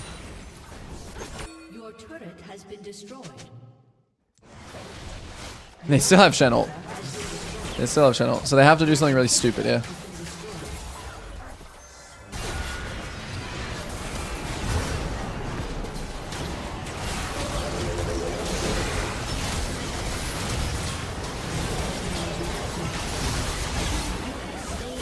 Close. Close. Kindred did really good this game to feed off the weak side. I think that's something that he did really well this game. He played off my Scion, like, you know, the entire time he was top, he was just getting much more than what I was getting. And then obviously the game was lost when they proxied or they killed my bot lane on that timer. So I think one thing this game that could have been better is just trying to... Just my tracking of Kindred could be better. But obviously it's very hard to track in these kinds of games where like it's very, very random. Where things are happening everywhere. This guy has 12 marks. I know, this Kindred played pretty interestingly early as well. Yeah, this is... I think this is like the elo where... You know, champions like Nocturne may be starting to have like a harder time. Just because there's only so much you can do, kind of thing. Still, not saying like, you know, it's like some games are going to be like this. Oh wow, I didn't use my spell shield. I was way closer than what I thought. No MR? Whoops. Oh, I didn't use my spell shield. Clumsy. I needed to spell shield the cage.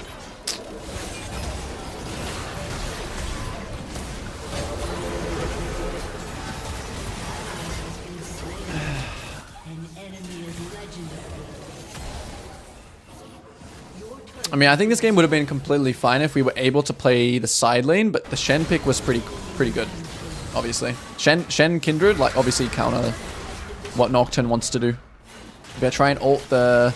In a team fight, Kindred counters me. In the side lane, Shen will counter me.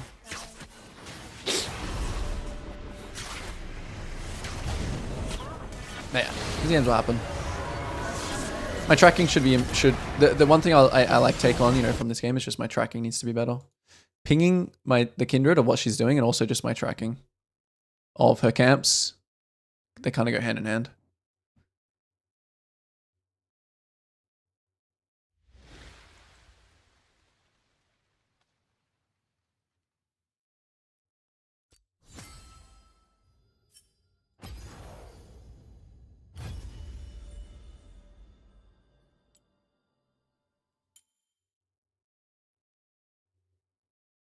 I feel like this guy was also like first time Ari.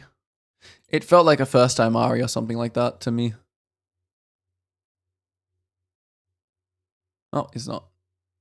Well, he's kind of, I guess, he's kind of like, he's trying to learn Ari.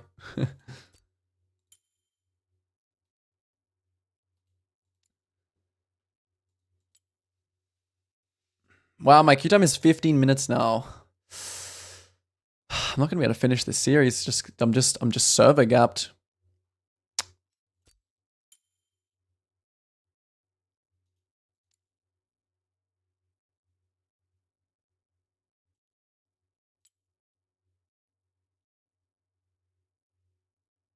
$15 key, what region is this? This is Urs.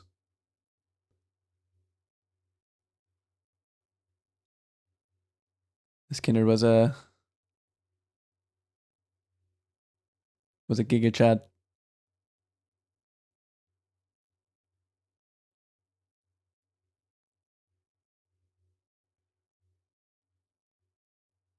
Why did you go Cleaver this game? Let me see. Okay, the Cleaver was like, surely that's just bad, no? Cleaver? There's like no one building armor on our team except for Sion. And he already has so much AP. Cleaver makes absolutely no sense.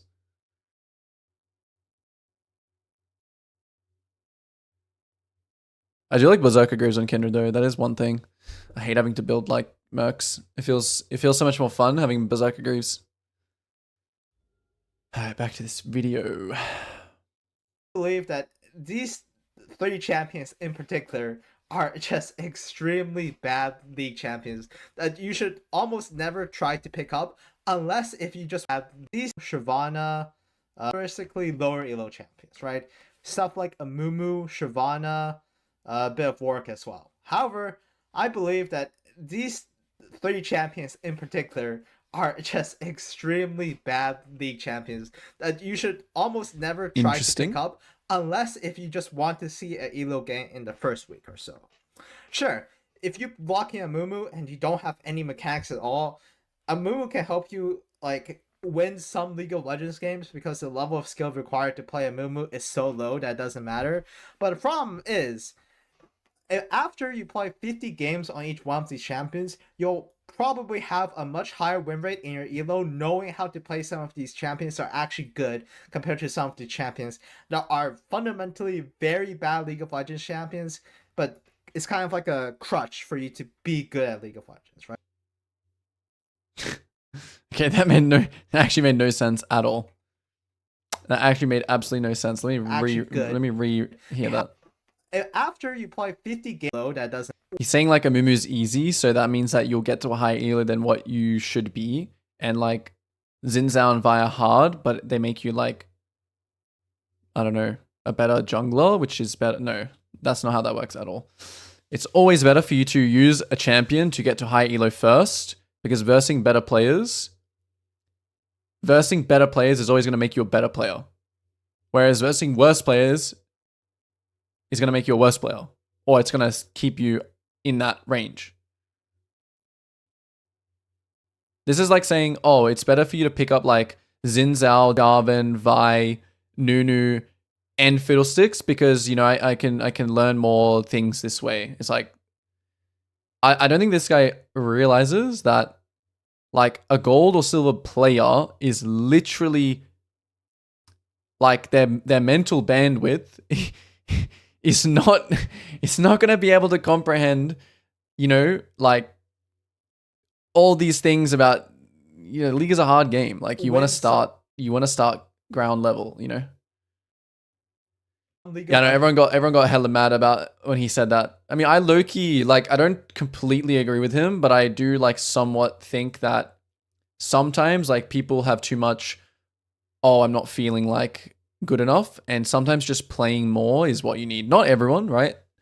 It's conditional, and it also depends on the person, but typically I think what he was trying to say is the more you play the better, which I do agree with in a general circumstance, regardless of, oh, like I'm feeling sick or my whatever, like I'm a bit tired or whatever. Because the level of skill required to play a Mumu is so low that it doesn't matter.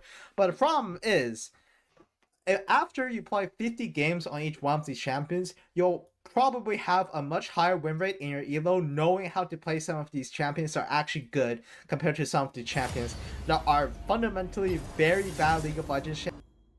I still can't really tell what he's saying. Like, if you have a high win rate playing Xin, it's better than having a high win rate playing Amumu? Is that what he's trying to say? it's kind of like a crutch for you to be good at League of Legends, right? A lot of these champions have something similar in common, right? Shyvana, Amumu, Warwick. This is why one tricks, by the way, like genuinely, one tricks can get picked up. Not like complete one tricks, but like sometimes one tricks get picked up in competitive teams because the skills translate. And it's more important that you get to a high elo first than trying to like, I don't know, trying to figure out how everything works at a challenger. You're not going to be able to figure out the game at a challenger level when you're in bronze. You're just not going to be able to. You can work towards it, obviously, but you need some things to be more autopilot. In my opinion. A lot of league coaches will tell you well, not more autopilot, but more like straightforward. All you have to do is farm up, and at 20 minutes, you'll just win the game because you're stronger than the enemy team. Okay, I don't think anyone's saying that either. On these champions. However, this is kind of a very bad approach for this current meta, right? As I've said earlier, this current meta is not a power farming meta. Most of the top junglers played in Challenger and played in Pro are not power farmers and look to do something Very bad take. before they hit the first foot Very bad take. clear, right? You cannot compare challenger and competitive to bronze and silver and gold. You can't. I know it. I understand that it's relative, but you're stuck in a League of Legends game as a jungler and you're playing Shyvana.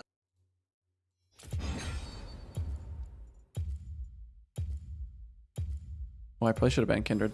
Whoops. Amumu and full clearing and praying to in a League of Legends game as a jungler and you're playing Shyvana, Amumu, and full clearing and praying to team fights. Not only are players hit the post full clear, right? If you're stuck in a League of Legends game as a jungler and you're playing Shyvana, Amumu, and full clearing and praying to team fights, not only are you just not a good champion, the only way you win is by relying on the enemy team to mess something up, right? If you're blocking Shyvana,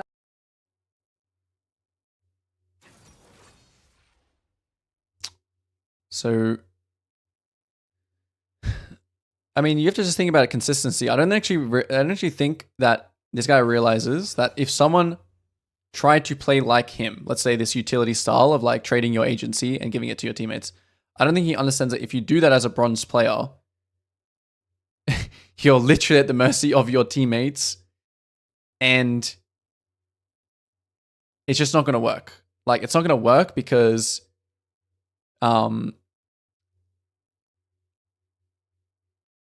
playing for teammates is actually a hard skill compared to playing for yourself. It just is. Like, high risk versus high reward, and things like understanding like different champions and different win cons and different power spikes and different things, and you know, it requires like playing utility, playing for teammates, playing that role of that. It requires a way deeper understanding that I think that this guy realizes. If I'm a bronze, I've literally coached like bronze in Zals, and although it's not again like you can play Zen, I'm just using it as an example. I've coached bronze in Zals, and when they do this approach of, oh, like I'm gonna group, I'm gonna help the team, I'm gonna do this, I'm gonna do that, what ends up happening is they don't understand which fights are good and bad, right? They don't understand the nature of, you know, having an income and farming your camps and getting stronger. So they just go to every single fight and they just int, and they int, and they int, and they int. They don't have the same mechanics as him. They don't have the same understanding of what is a good fight and what isn't, as maybe Pentala smurfing in these games. So like what ends up happening is, yes, it can be the same as if you full clear, but if you are full clearing and then playing on, you know, that timer of, oh, like now I'm like going to keep my economy up by using my spare time or my spare tempo. Now it's not as punishing to go for that play because it's, you know, my camps are respawning. Whereas like if you go for that play with all your camps up and you just keep going play, you are legit going to be a walking bot in that game. You're going to be way worse off, and you're not going to know, you're not even going to be in a position, because my take on literally climbing, okay, my take on it is, like, let's just say like for my farming jungle, my take is you farm, you go for guaranteed plays, or like, you know, you go for high percentage plays or high percentage fights, So you're farming efficiently and you're also killing efficiently. Everything's consistent. And then you translate that, because you are really strong in the game, you translate it into, oh, now I'm like 3-0 and I'm, 10 CS per minute. Now I'm going to translate that lead into this objective or something like that, or into this fight. I'm going to translate that lead into being the difference in the skirmish, or in the skirmish around the objective, or in the team fight. That's my idea about it. If you consistently trade your agency, you're never going to have that chance to be the diff. You're just going to be like, oh, Zed, I ganked your lane. Why aren't you like carrying me here? You're just going to be that forever. That's what I think about it all. Full clearing until 20 minutes. You're just And I think relying on the if you are someone who wants to improve, it's going to be way worse to go down the path of relying on others than relying on yourself and improving yourself. I don't think that there is I don't think there's many players who have just climbed, starting out as like a bronze player, by just genuinely playing for others. There's not going to be like that many. Of course, there's going to be like metas where like maybe Ivan is super OP or something, or like whatever. Like Enchanter meta. Like this guy literally climbed, by the way, in an Enchanter meta where he was playing like Enchanters when Ardent Sensor was really OP. Well, that's what he said anyway. But hey, this guy is like 1800 LP, but I definitely think that's way more to do with like what he's saying is not good advice for Elo. It's just not knowing how to gank at all. And for a bronze Nunu, I would tell the bronze Nunu that, hey, you should be like looking for ganks and understanding like ganking fundamentals, and you should understand like, the fact that your level 3 gank is so strong, like you need to have good map awareness, and you should have good, camera panning, and we need to know like which lane we want to play around. But and basically killing themselves going into your team. For you, I think Hakon, you said that you were like Emerald. I think you should consider testing out some other champions. Yeah. This is But I don't know. I think you should be able to. I don't think it's the champion that's still holding you back. It can be. I can't really comment on what it would be for you, but just talking about what he's saying, that temporary elo playstyle. As I believe after the first, like, you might get 200 LP with playing this, but after the first 200 LP, you're just up 200 LP, but you're not actually better at League of Legends. You're just better at knowing how to do nothing and winning because the enemy jungler is worse.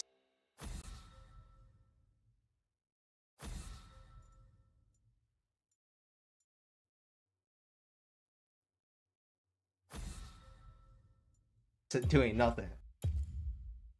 This isn't my tier list. I don't know what you mean by no Kane. I'm watching a video. All right, let's ban Kindred. Right. So this is a video. Sorry if you guys were confused. It's not my tier list. Every single elo, and I truly believe it is a horrible idea as a League of Legends player to start learning these bad low elo, quote unquote low elo champions, because learning these low elo champions will make you worse at jungle and won't be viable past Masters as well, right? Almost nobody is playing. Nobody in Challenger. I've been playing all day in Challenger. Nobody is playing Shyvana and a Mumu and a Warwick. And if anybody is playing those champions, they're just gonna like fall over and die, because these are fundamentally useless champions that you shouldn't basically. What he's saying here is fine, right? But like, that's why it's different. That's why low elo and high elo are different. You shouldn't learn to play Xin early on. So this is where like we just like disagree on things.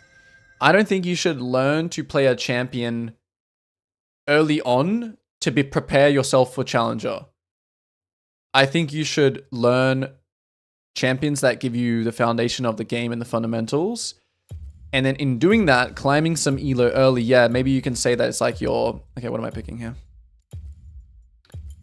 Man, I don't want to play Nocturne again. It's like a terrible Nocturne game. Okay, I'm going to play Hecarim. Yeah, so let's say I'm a new player. Okay, I use a Mumu to get to Emerald. Right, and then a Mumu stops working. I play a Mumu till a Diamond, and it's like it's just stopped working for whatever reason. Like, for example, I'm like Hakon, right?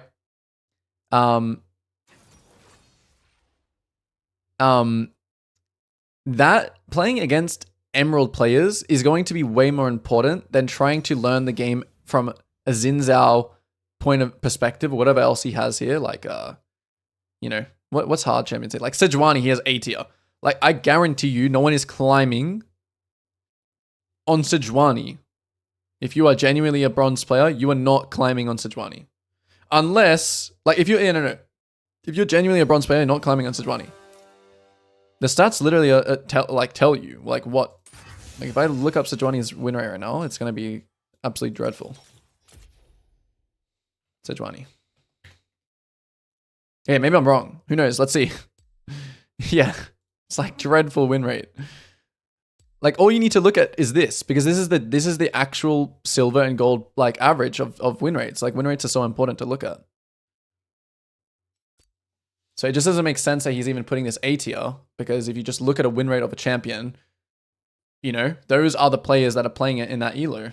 So does it make sense to recommend something that is not going to, of course, like of course he could probably climb as Sejuani, right? But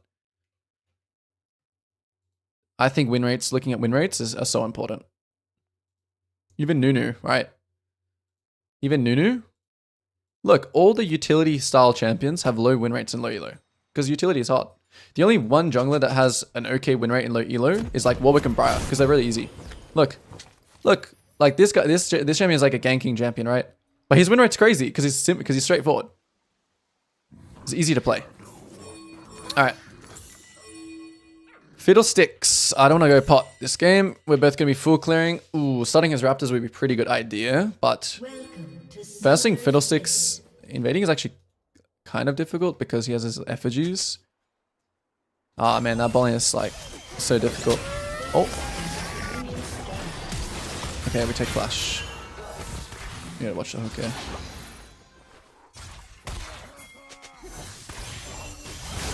Gonna pop the ghost in out. Oh, maybe that was bad. I thought we'd be able to kill him. Oh, switch the game. My bad. Some shenanigans happened.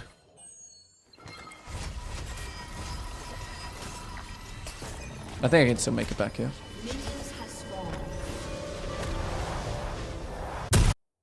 I should have been a little bit more decisive on that. Do I want to start Raptors this game? I think I actually just want to part the bot. So this game, I just want to play around bot, part the bot. And we get pretty hard outscaled because they have Veigar and Smolder. So I'm actually going to need to try and get dragons early in this game.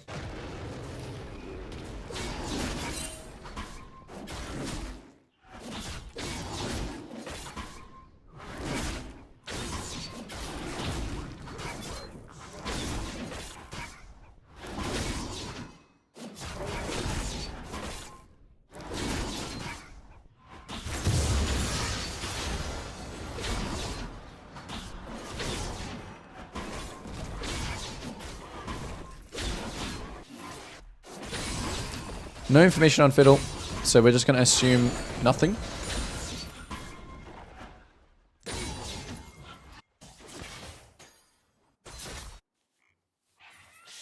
No ganks. We'll go 2-point skew this game.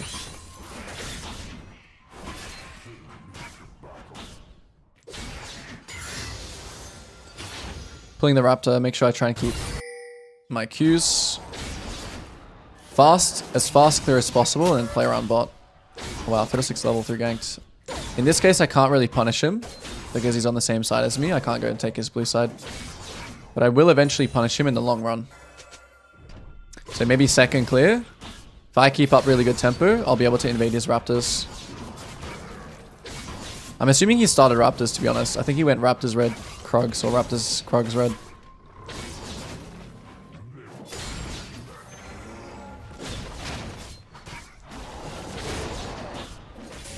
Okay, were any sums pinged? I don't think there were. Fiddlesticks flash. Oh yeah, that was level 1 there. Oh no, that was just that. Okay, so now I gotta ping where Fiddlesticks is. We're looking at what the bot wave is doing. It looks like it's bouncing, so we can gank off this. So I want to look to use my spare tempo on bot. Vesh is not warding. I do kind of want to get Q stacks off the scuttle.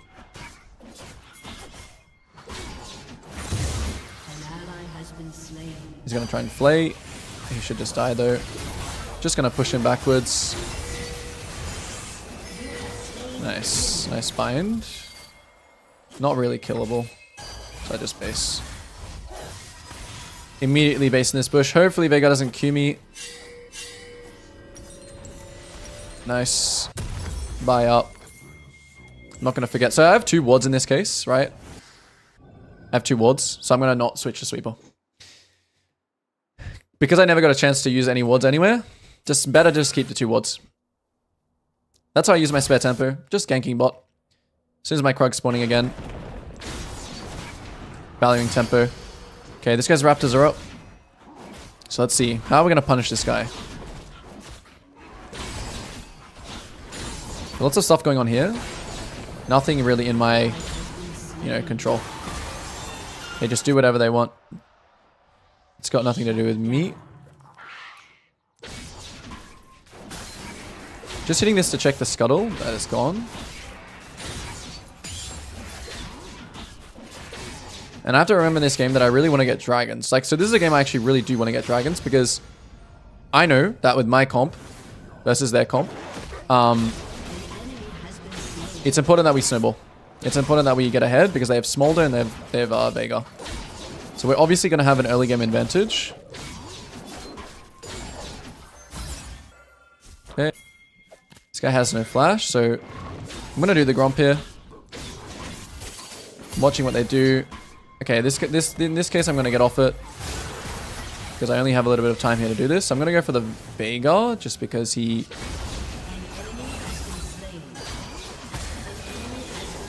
Nice. Perfect. Now, can we do Dragon of this? My bot lane condition is still pretty good. I would like to try it. Yeah. And my bot lane, my mid lane also... Oh, actually, never mind. He's TPing. So because I have my bot lane's help here, is the only reason I can do this.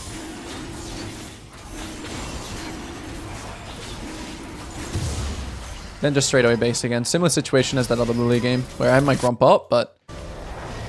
oh, actually, I will stay now because this spawned.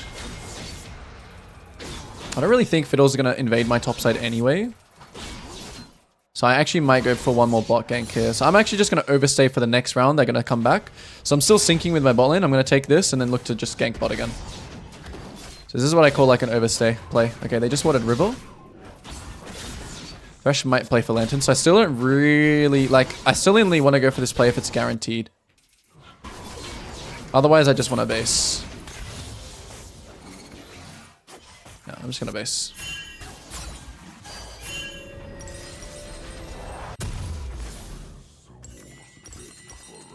And I'm going to hold my ward again here. Since I still have another ward, I'm just going to hold it.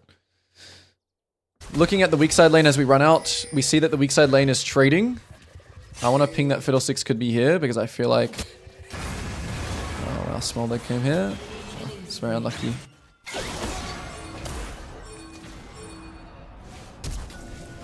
Oh, he tried to flash trick me. Unlucky, pal.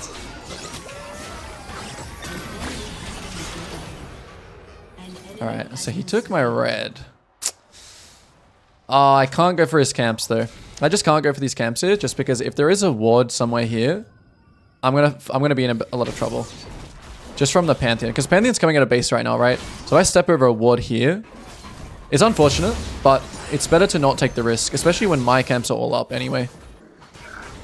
It's a very clear win con here, right? Playing towards bot. So this is a very textbook game. We choose a lane. We use our spare tempo on that lane. We stack the objective near that lane. In this case here, I'm going to go to the grubs because there is no dragon. And use my ward, pull it out, do all the grubs things properly. I know that Fiddle could have ult soon. Why is this grub resetting? Watching. I'm going to backping my ball in here because I think Fiddlesticks... He might be going for a play there because, you know, he's not on grubs, so I'm just going to ping my other side. And usually, like, how people play will tell you what is going on. The top lane is winning quite hard right now.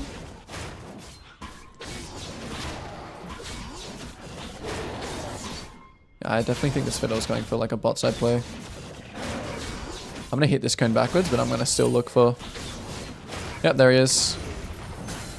But since I pinged my team, right, because he wasn't on the top side, because he's not on his blue side, help your weak side out, help the side that you're opposite from, and just back ping them. Now I'll go for this top play instead of his wolves. Okay, no flash. Alright, this is fine now, I'll clean up the free kill. He used flash already. I'm gonna just ult just to guarantee it. I'll leave the wave because it's pushing towards him. So it's good for my Mundo to leave this. Big wave for him, then just insta-base. Very close to my item, but still not worth to take that from him, since he gets so much more XP than me. Now, Fiddlesticks, while I was doing all this, he has to be maybe doing something here. So I'm just gonna backping my team again. He's much less lethal now because he doesn't have ult, but still. So I'm not gonna do my wolf here, I'm just gonna look for him. Did he do anything here? Did he do anything here? Now I'm going to go to the scuttle. Did he do anything here? Okay, he did nothing here. Which means he probably went to wolves.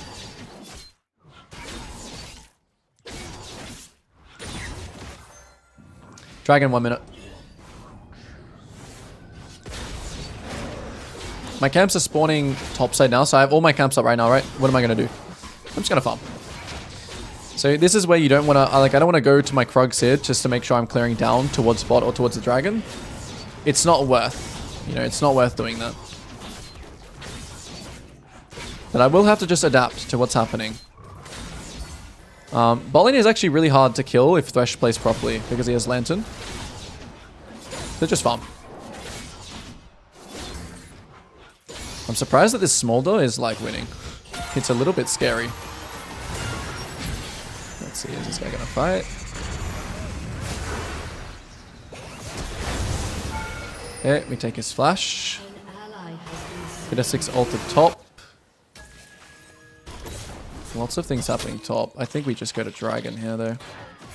Maybe we can dive mid. No, hard to dive mid, we should just take dragon.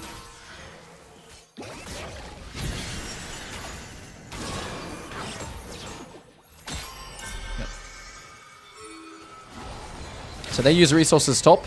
For example, the Thresh roams. We just go for bot side stuff. And I think in this case I can be a little greedier to actually take camps first.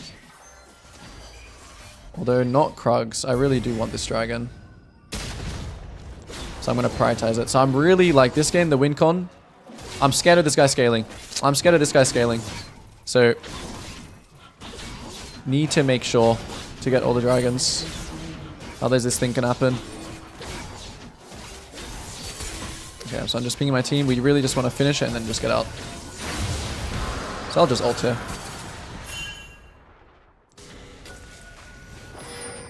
And I should be chilling here. Big, big, big dragon win con game. It's never really a good sign when the scaling team, like for example this Smolder is 3-0, it's not a very good sign. It just means that, you know, ideally, when you're the early game team, you want to be able to... The 4th dragon should be like the hard part, when the enemy team may have come online.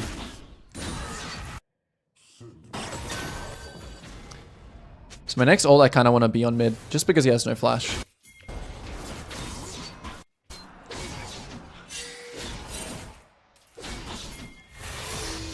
And if Fiddle's behind me...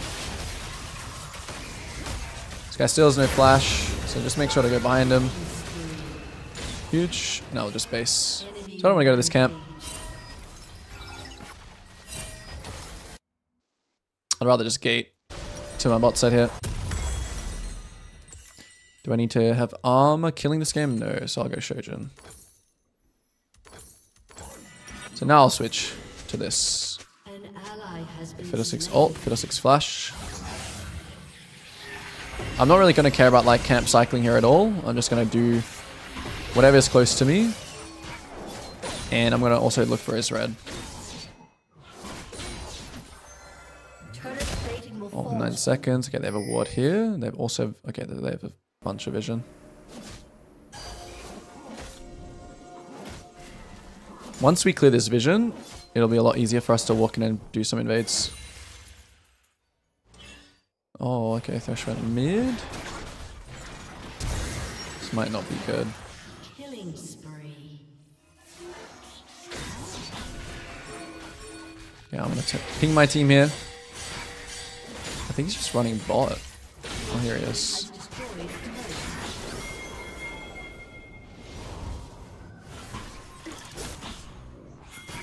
Just making sure to block him off.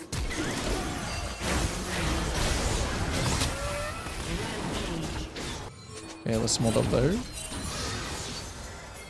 We can fight this. He backed off. The Smolder is playing well. No need to overforce. I do have ult. He doesn't have flash, but obviously very hard to kill him. Yeah, can't kill. Something's going on top though. So I want to keep the ball, keep it rolling. So always just look for the next, you know, really look at your minimap. Hopefully you don't die here. Nice. Immediately looking for camps. Thresh could be here. Fiddle also could be here. Not too afraid. Yeah, here comes Thresh. It means Fiddlesticks is also close.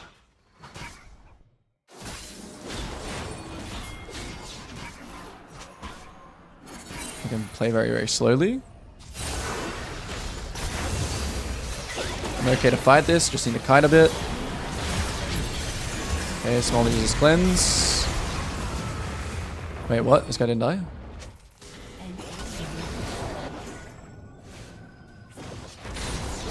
Ah, okay. That's rough. Yeah, we'll sack it. Pantheon's here now. Veigar's here now. Make sure we keep... always have this objective in the back of our minds, because this is very important for us to win. Just like how we got dragons in the game where we were on the scaling side, it's just as important when you're on the non-scaling side to keep that in mind. So these plays I'm going to just let my team go for. Ooh, okay, so Smolder has no cleanse now. This was also a really good time to just full clear because I have no ghost. Okay, dragon at 20, I'm gonna just keep pinging. And, you know, if we have to end up giving this dragon, we'll analyze it. Obviously I don't want to, but it's not worth, like, even though I've said this dragon is very important, I can't really control what my team does.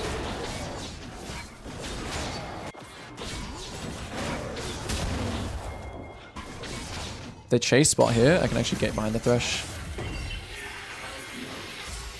So I'm just gonna ult here just to get the free pick. Because I just really want the dragon. Okay, they're all also top side. I'm letting all my team know, like I'm literally using every ping in that I have to do this. Then I will look to scuttle and base, and then it will become downtime.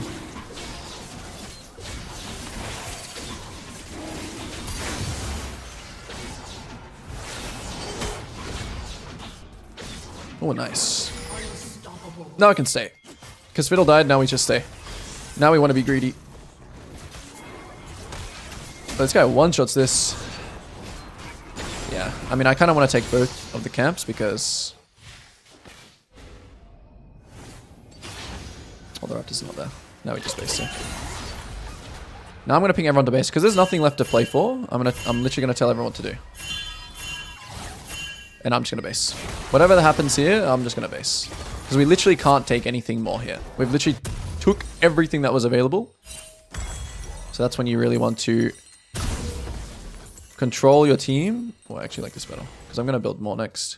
Control your team if they do this, right? Use it as a distraction. So I did all I could there, right? This is what you should not get sucked into. This exactly here. Now Fiddlesticks shows up here. Now we're just going to run straight into his top side. Make the most of my team inting and just play this. We look for camps. That's the classic throw territory right there. You know, your team's pinging you. They're saying like, hey, we can do this. Again, I'm going to back my team again. because we can't play for anything here. So it's classic downtime here. Just farm your camps.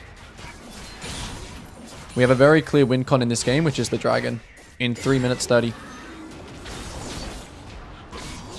What's important is that you don't do anything silly up until that point. Okay, Mundo has no TP. So I'm still, like, I'm thinking about protecting waves now. So I'm going to play on this wave. Because Mundo is here, I'm going to play on this wave. Next objective can be top tower. So now we switch from downtime, right? I use my time to clear my camps in the downtime. Now we switch to uptime. We're farming camps close to our team. Big. We look for these guys. They don't have a tower, so we just go for the free kill first. I guess we're gonna kill this guy somehow. I didn't really want to use ult, but ends up working out. So, very good example of uptime, downtime there. Yeah, nice. We take flash. Now we just back to camps. Back to camps in proximity with our team. Don't hit this tower. Get the camps. Prioritize the camps. Again, another int window. I mean, it's never really wrong to do these camps like this. I mean, the team is... Okay, nice. Smolder died. That's good. I'm telling you, this is where, right, knowing your uptime, downtime, this is literally where you get so mega fed. Because you're able to have these rounds where you're just farming. Oh, hang on. Hold up. I think he just solos him. Oh, he cleared the wave though. That sucks. Godlike. Let's get back. Okay. Been slain. Can I build anything here? Nope. So back to downtime. And in this case, this downtime, I'm not going to I'm not going to base. I'm going to just farm camps in my downtime. So I literally have downtime until this dragon, basically, or until Mundo spawns. I have time to just farm. And you can see it's lining up quite well, because my raptors are spawning next. This is how you have 10 CS, 11 CS per minute. Knowing your uptime, downtime in the mid-game. Knowing when to farm and knowing when to still farm, but in proximity with your team. So you see Mundo spawning now? Now I'm going to press B. So I'm actually not going to go here. I'm going to back ping. Alright. Tell him exactly what's going on. And now, I'm not going to farm again. I'm just going to run straight to top side. My Ezreal's bot though, so we shouldn't even be here. Just going to back ping them. We might lose this now, which is fine. We're just going to trade.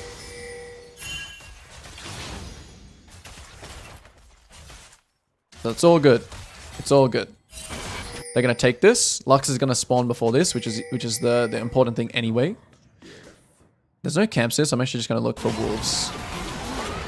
Zoe's working here, but she also dies. Fiddlesticks uses ult. Your team has destroyed No camps up.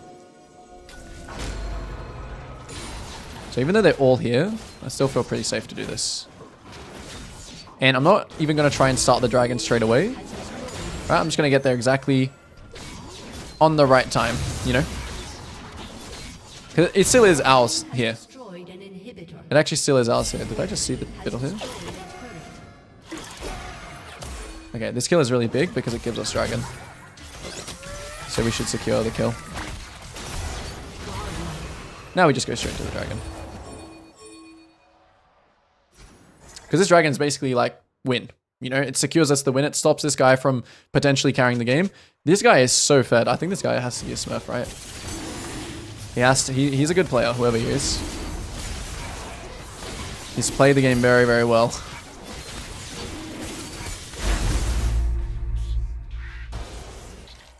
So even in these games where you feel like it's an auto win, it's still important to play disciplined. And I'm gonna have to build some armor next, I think. Now we're just playing for Baron next. So another we can't really do anything here. Ezreal's now basing as well, so this is another downtime. Another downtime where I'm gonna farm into the base.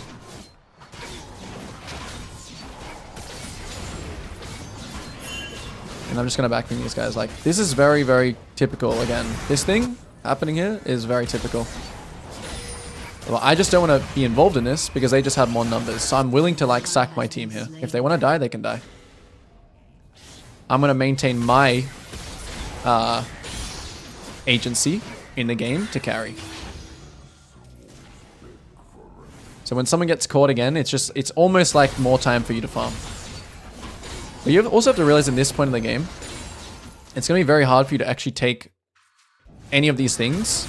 Unless you are like, if we were all alive right now, I probably would, you know, play for like the bot inhib or something. But since everyone's just getting caught one by one, of course, I'm just going to like kind of do my own thing. Playing for the dragon. Zoe doesn't have TP, so this is still like, still pretty grief. Still pretty grief because it's they have numbers. I'm just going to backping my team. I'll play it by ear, so like it's now a 4v4, so I can honestly get involved. Looks like my team is winning, so I'll come over.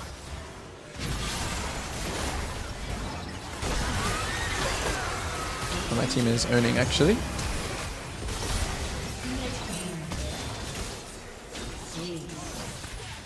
Alright, now we win.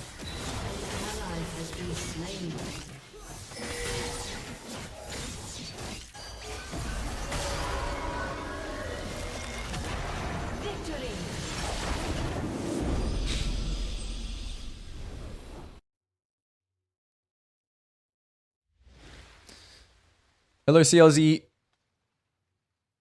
Any tips for learning Rengar, like how often should I try to invade? Hard question to answer. It's very broad. Yeah. How often you should invade? Depends on your information. Depends on your information. Yes, Christian. So if it's 4v5, so if someone gets caught, right? It's not uptime because if there is a fight, you're at a disadvantage. Exactly. Yes. If you are all alive and everyone's in a good condition and you're pressuring like 3 lanes, typically, or you want to be able to farm camps that are close to where your team is, which is usually enemy camps, right? But yeah, that is the case. And you don't want to, once you make a play, like you get the kills, you get the tower, you get the camps, you don't just want to keep staying and trying to get more. You want to know when it's like finished. And then when like your team just goes for more, you just use that time to just farm all your camps. So even in this game, I'm still very certain that I'm going to carry the game. You know, even look at this game. Like I actually did like no damage. But I'm still certain at the end of that game, you know, it's like a bit of a boring play style, right? But it's very, very consistent.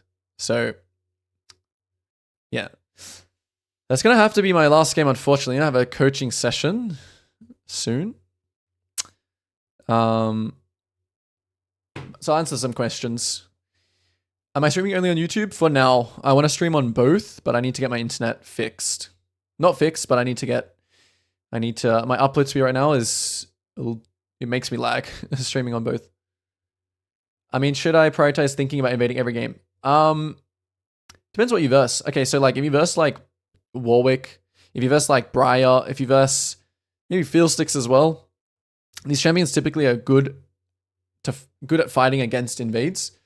But if you're versing like, you know, if you're versing like a champion who wants to full clear, for example, Lilia, you know, invading her is good because you're taking away from her win con, right? You're invading her, you're stopping her, you're preventing her win con while also playing to your strength. So you're playing to your strength while also playing to her weakness, which is like just early skirmishes. But you can invade pretty much everyone besides like Warwick, I think. Warwick, Fiddlesticks, Briar, I think you can invade almost anyone.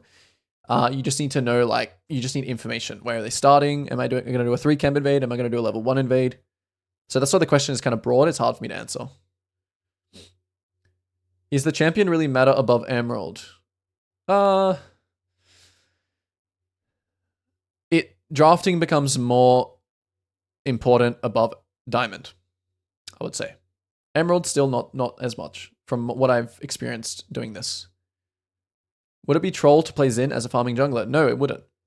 You can easily play Xin as a farming jungler, but it's like saying, oh, like I'm gonna play, You know, you're not really like, of course, every single champion, every single jungle in league can play as a farm. Like you can play them and full clear and stick to the structure and do that 100%. But like why would you not want to use Xin Zhao's strengths? Like his strength isn't like his insane full clear, you know, his insane clear speed. His strength isn't like you can't make those same uptime downtime plays as Xin because you just don't farm as fast as, for example, a Lilia, as for example a Hecarim. You just simply, like for example in my downtime there, I can farm like 6 camps, but for Xin Zhao he can farm like 3 camps. For example, Hecarim is ult reliant and ghost reliant, whereas Xin Zhao isn't really ghost or flash reliant. He's kind of just strong with his 3 main abilities. So that's why there's a bit of a difference. Like, why would you want to pick Xin to full clear? You definitely can, and it can be successful as well. So if you like playing Xin, you can play any single jungler like farming, 100%. But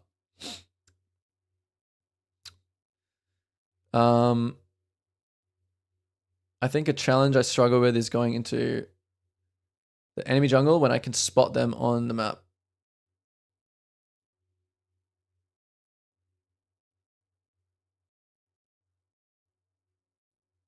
I get unsure how long I can farm for, so I usually just take one camp and leave. Yeah, that'll come with time, right? Assessing tempo, assessing how much time you have. You'll learn that as you kind of trial and error. I think that's just an experience thing. I would say at the start, you should try and, you know, you'll learn how fast you do camps. You'll learn what the threats are from the enemy. You'll learn, you know, actually kiting the camp out. You'll learn how much damage you can actually cut it out and actually smite it. One very important thing on that, Christian, is doing the furthest thing first. So for example, if you see Fiddlesticks bot, right, you need to do his wolves first, and then the blue, and then the Gromp, because the Gromp is like on the way out. It's the furthest thing from his base. So you want to do wolves, blue, and then Gromp, and then Scuttle. You don't want to do like Scuttle, then blue, and then you want to try and get his wolves, but his wolves is really close to his base. And it's like the most dangerous thing. So then you start fighting him as wolves, then everyone collapses on you. That's the one thing you have to consider when you're in that situation. You can invade Briar's Hecarim past 6. Yeah.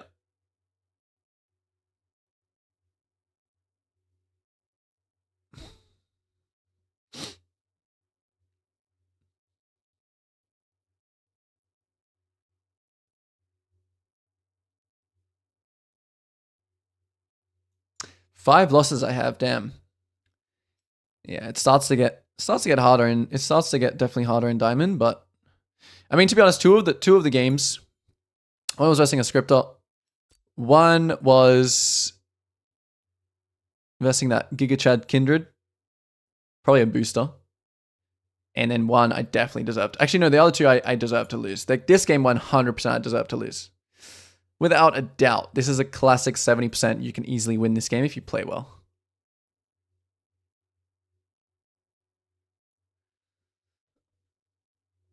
Do you recommend people one trick or play multiples? I recommend one tricking and playing something that you really like. You can always switch. You don't have to be locked into that, but you should invest time into one thing, not multiple. It'll do better in the long run. You want to try and invest better players as fast as you can, because that is the way your bad habits are going to get exposed, and then you're going to create good habits from investing better players. And that is improvement. How do you go from Masters jungler and become a Grandmaster Challenger jungler? Do you think Masters is an elo where coaching becomes really valuable? I've answered this and I've thought about this for a while. I think the difference between Diamond, Master, Grandmaster, and Challenger is pretty much everything just refined, right? So everything's just better. It's not like you're going to learn anything new fundamentally from Master to Challenger, right? You're not going to learn any new concepts, terms, or anything like that. Everything's going to be better. Your knowledge about what champions, about the limits a champion is, enemy champions, and then as well as that, because you know every champion and every champion's kind of identity better, you can start having more holistic look at the game. So for example, like in these two games where I played Hecarim, not these two games, in this game where I played Hecarim, right? Maybe a master tier jungler would not be thinking like, okay, it's really important for me this game to like stack dragons. I need to make like a kind of a note that I want to stack dragons because my team kind of gets super outscaled, right? You know, they have Veigar, they have Smolder. I mean, I wouldn't even say like we get super outscaled because they also have like Pantheon. But you get what I mean. Like you have a more holistic view on champions and their identities. And same thing with this other game, right? Where I played Lilia, I'm like, okay. No, which game was it? Oh, it was the Nocturne game. Yeah, this game, I was like, damn, I have like full scaling.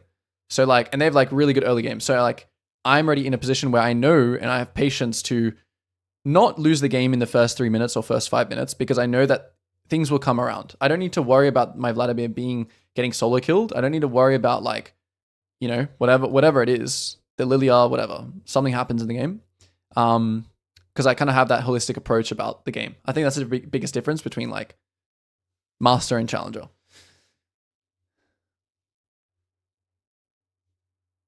Is Nunu worth the investment? Yeah. Nunu's good. Yeah, sorry, it's not my tier list. I should probably get this off the screen. Oh, it's not on the screen. Okay. Yeah, this is not my tier list. Oh, that was not my tier list. I was reacting to it. And I don't think I'll finish the video.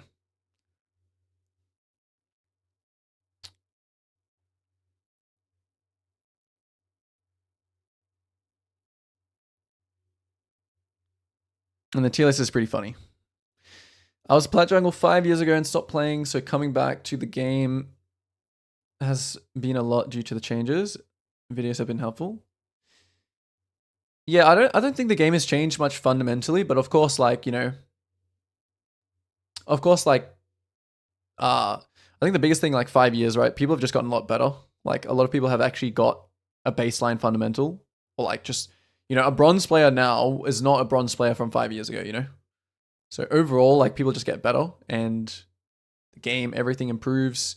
Slight changes like, you know, Artican and stuff like that, but fundamentally the game is exactly the same and it always pretty much stays the same every single season.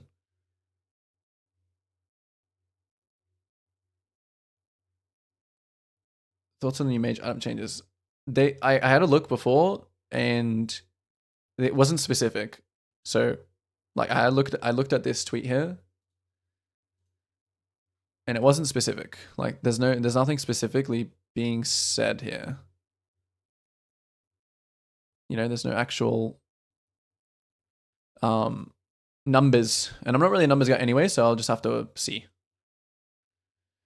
Probably booking as well soon. That's good to hear. I'm looking forward to it.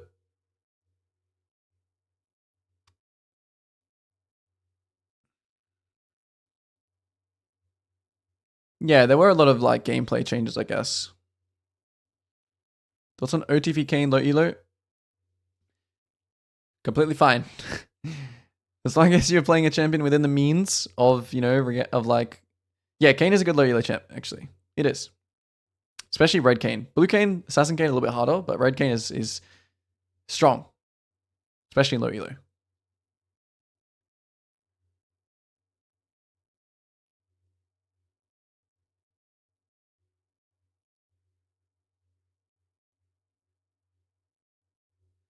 If you guys are interested in coaching, you guys can go to my new website,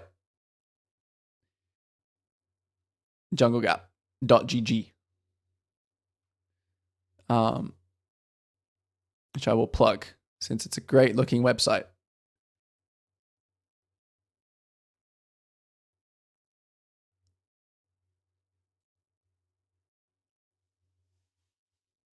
I've seen a skill cut video going over the numbers. Seems like minor buffs. Oh, I don't know why this tweet doesn't have numbers, because this guy usually always does numbers. Like posts the numbers. So yeah, I don't know. Yeah, Tyrant. Like you can literally play anything within the realm. You can play like I've been playing with most junglers. It's a very consistent way to play. It's a very good baseline to create. I would say with Kane though, like he does like invading. You don't have to, right? But he does really like invading and that kind of invade style because his kit, that's like the strength of some of his abilities in his kit, like his E, his Q, his passive. Like I think I've had a lot of, I think Kane is pretty popular, especially low elo. So I might do like, you know, I might do like bronze or iron to diamond Kane or something like that. We'll see. Is Echo good to master? Echo's fine. He's pretty hard. He's pretty how can I say? There's little room for error with Echo. It wouldn't be like a top recommendation for me to recommend him. But of course you can play Echo.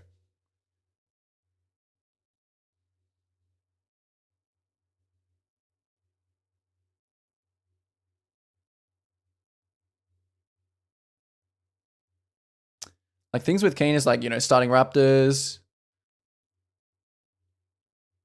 Yeah, like the rat strategies as Kane is really good. Really, really good to do with Kane.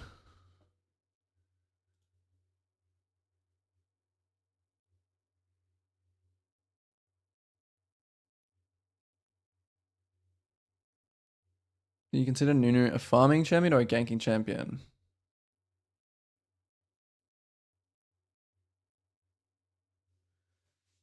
Nunu is I would say more of a ganking.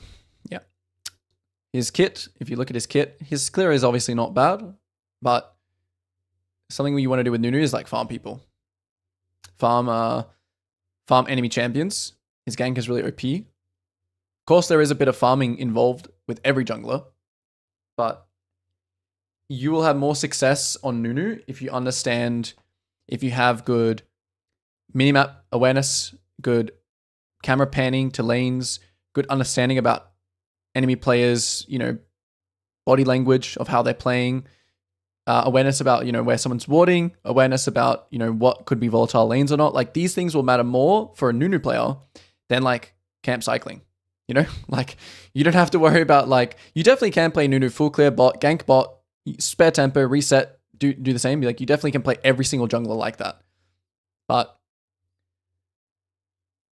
yeah, Eden, it's all split up. It was a pretty crazy video. I can't say I agreed with a lot.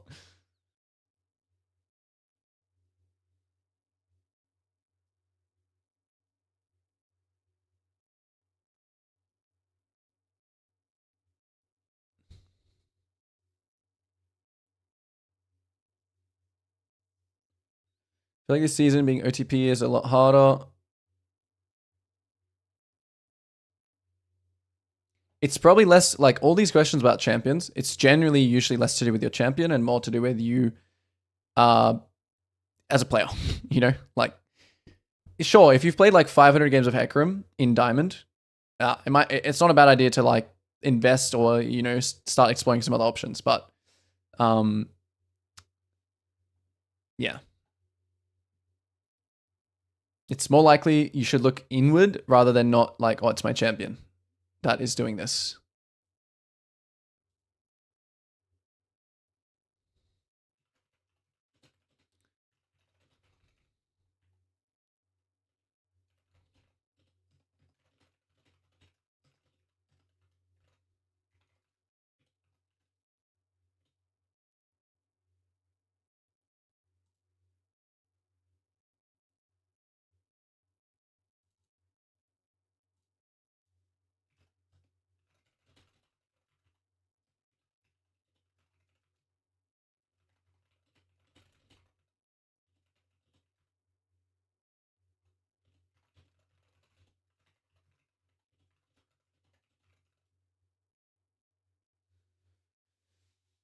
Got to be open-minded when learning the game. Yeah. I mean, it's very easy, like to are we master yet? Eden, yeah, that was my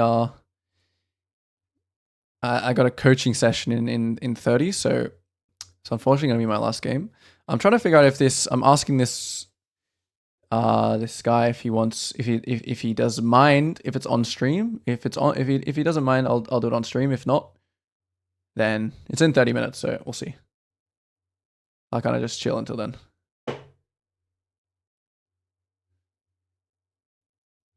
Yeah, late session. It's an EU guy.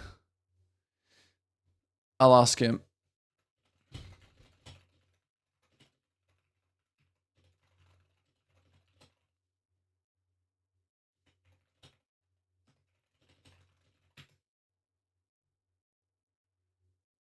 Yeah, we'll try and get a coaching session stream, but up to the guy.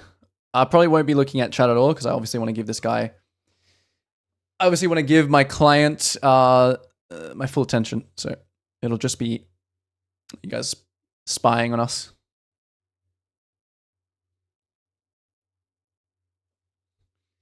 Is jungle the best role to carry with? It's a pretty good one. I would say every role is fine, but yeah, it's a pretty good one. It's probably up there for sure, I would have to say. I found myself using with indicator, and I don't know, I need to... what do you mean? Oh, quick cast? Oh, right, sorry. Quick cast or quick cast indicator? Probably not indicator. I'm actually not too sure exactly what. Yeah.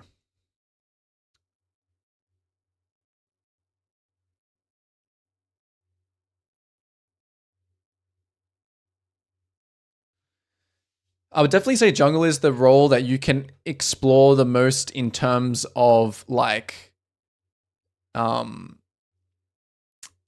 what's it called? Like there's the most information, there's the most like, you know, it's kind of like chess where, you know, there's the most strategy in jungle compared to other lanes, compared to other roles.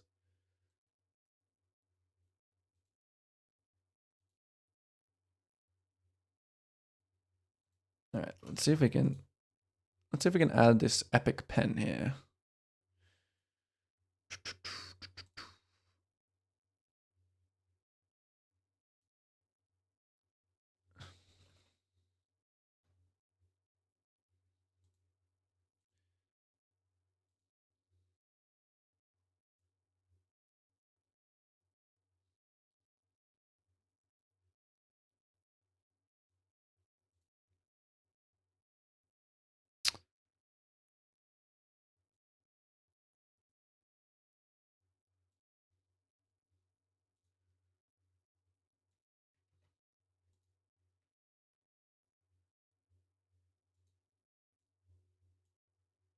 No, it's like so off. Like, why is it so off? Why is my pen on here so off? Okay, it's fine. We'll just have to use I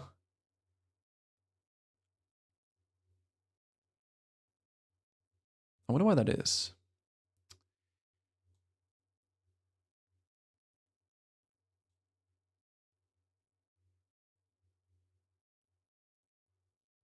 I guess I could just try and move it.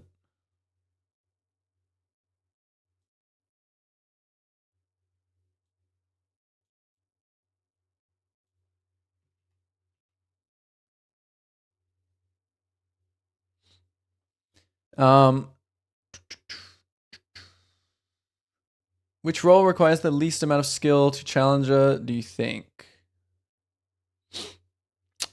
It's probably got to be support, I would say.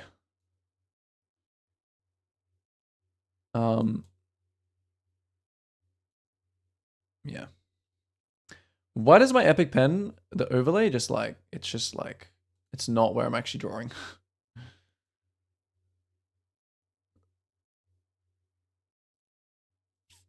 This was working before, but now it is not.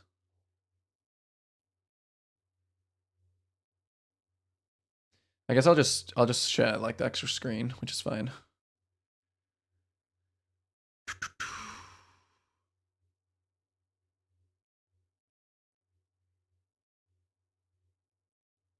Do I live in Australia or New Zealand? Australia.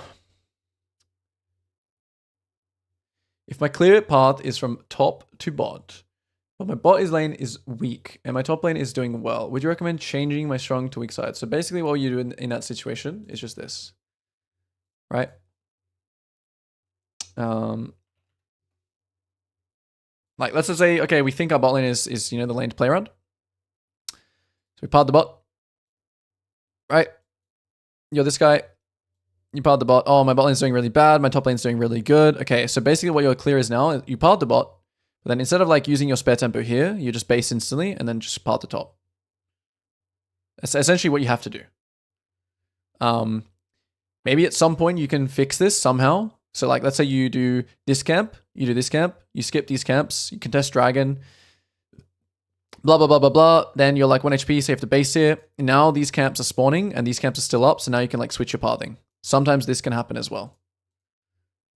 Like you do 1, 2, like let's say like third clear or something. Come here, they're on dragon, so you make a play. Big fight happens. You also go take his raptors. Now these camps are like almost starting to spawn again. Then you can base 1, 2, and then you can just clear up into like the lane that you want to play around.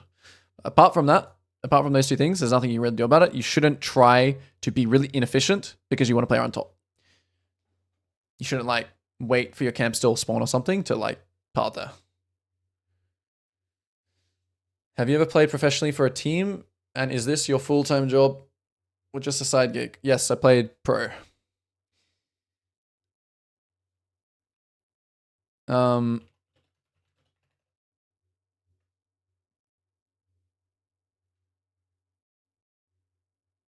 There I am. They can play What towards worlds was top lane this? and then start to get the game rolling quickly. All right, looking at the bands here. Halo will like this. What is Buffett? Trust me, I have no idea either. Random words made up. This is just the best AD carry. A random phrase. The fact that you're able to get a team around him with Babip, Topoon, I mean, just listening to Spawn in the desk, being able to sing their praises, like they got a money maker of a team. So for the organization to be able to This game was crazy. right, had a perfect That point where he's about to become dangerous. This game was legit insane. Yeah, it has no meaning, and it's been my game attack for a while. team like Legacy. There was like a crazy elder in this game.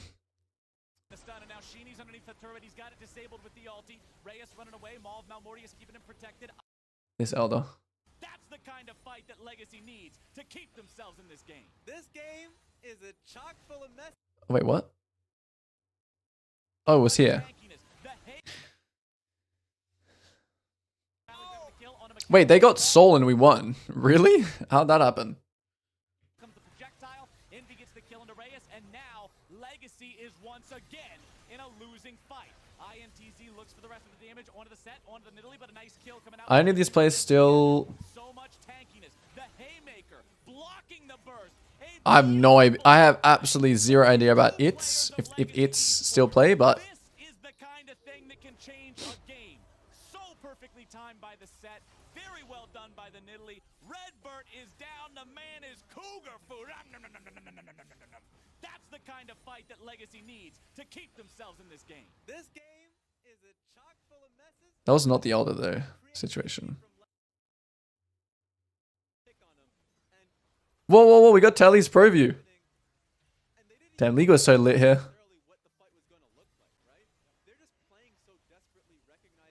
What do you attribute the skill gap between Korean and Chinese teams compared to OS, considering you played in WOTS? Well, lots of things. There's lots of things of the reason why. Look, there's Halo! Guys, there's Halo in the chat. Sorry to expose you like this, Halo.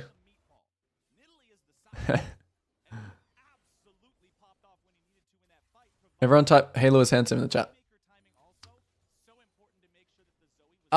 What attributes the skill gap? I mean, there's so many things. Player base, infrastructure, solo queue, potential to scrims. Like, there's just like an unbelievable amount of things. It's not even like, you know, close. The fact that we even are competitive is pretty crazy. And the fact that we are competitive with like half of our region's good players, like just moving on to different regions is also pretty crazy.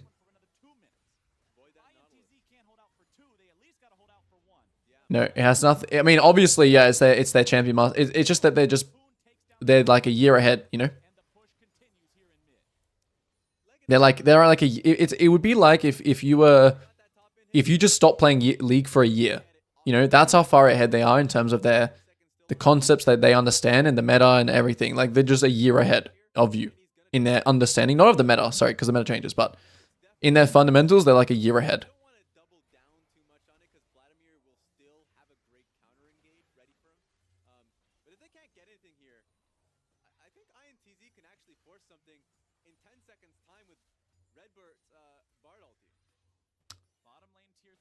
This could be it. Was there any other fun games?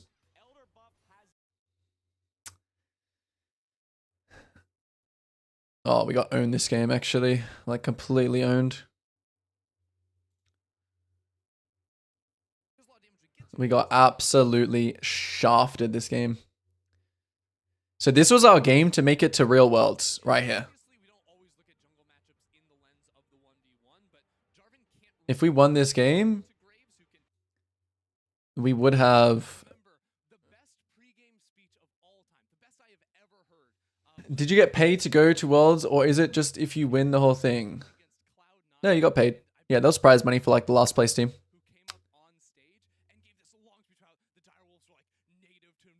How much did we get? So prize money for Worlds coming last, you got like 10k each. 8 to 10k each. So like it wasn't great. It wasn't much. But it also depends on like which worlds as well. Because how the prize money works as well is like you get paid more depending on how much. Well, how like insane was this set, by the way?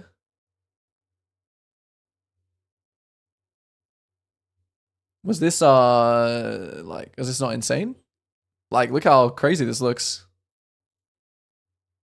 Okay, we don't even have 1440p.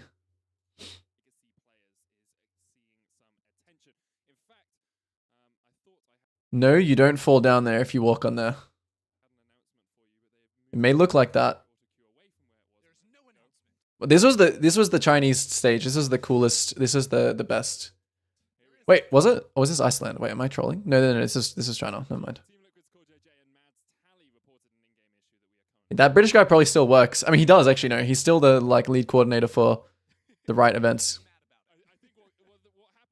Did your LCK team win Halo? Alright, I'm still waiting for this for my guy to respond, but I'm gonna call it in like 3 minutes. Whatever, go pro again. It's a fun idea, but it's not really realistic.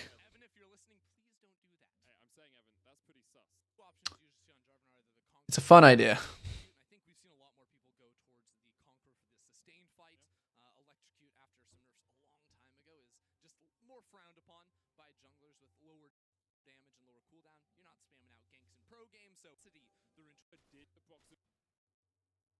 Wow, we got map split on. And we had to map split. Wait, why did we have to map split this game? Because they have Ashe and Rakan? Why do we have to give this up?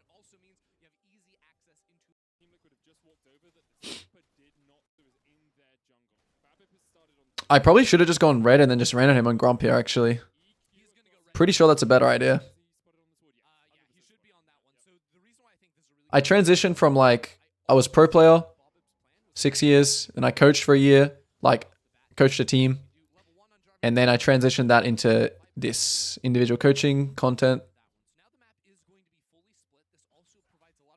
Oh yeah, I'm much, it's much more, I could say it's much more. Oh, this was the game that Jihoon, my top laner, he was like, actually, no. Actually, was this a game that he was like really confident in Silas vs Ornn and Impact, like, you know, it wasn't the same as him just shitting on everyone else with it, but he was good at Silas. He was good at this matchup. Yeah, going pro is like super stressful. I didn't even get his... Wait, how come both junglers didn't take wolves? Oh no, he did take my wolves. Wait, why didn't I take his wolves? I'm boosted. Wait, I did take his wolves. Oh, this is when you left one small wolf. Wow. I see. This is when you left one... This is where you left one small wolf. Just in case anyone was wondering, you just tuned in. We're not going to play again. We're just going down memory lane, and then either we're doing a coaching session,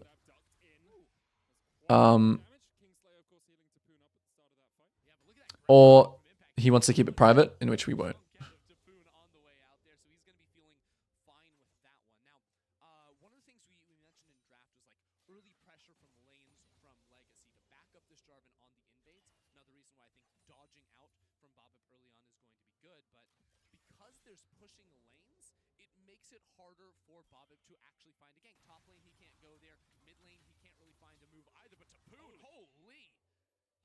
All right.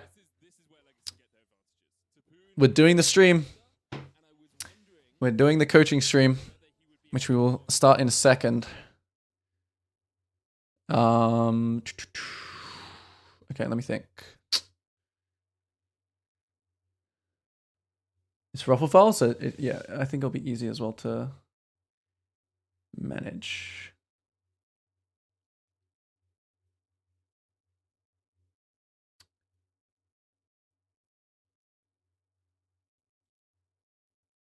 All right, let me actually change the title as well of the stream.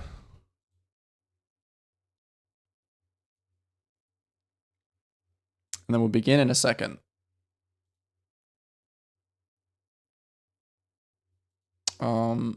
Wait, I need to.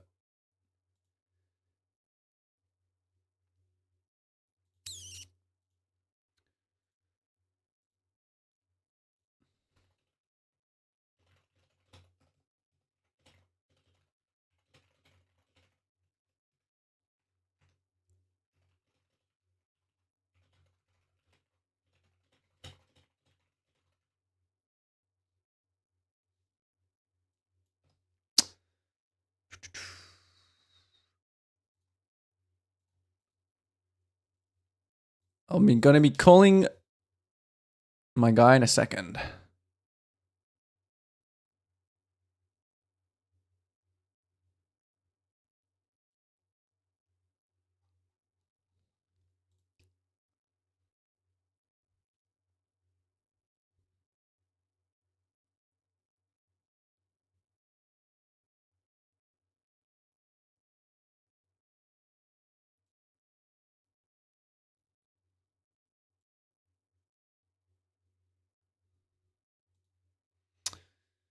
All right.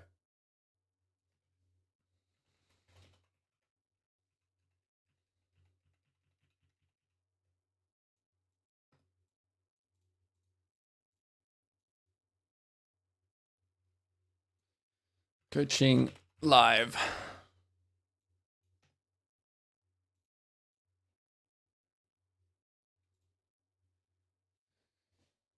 All right.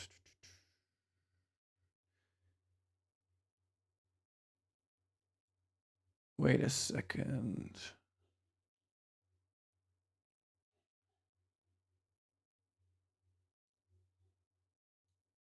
I need to also add noob streamer here. Bear with me.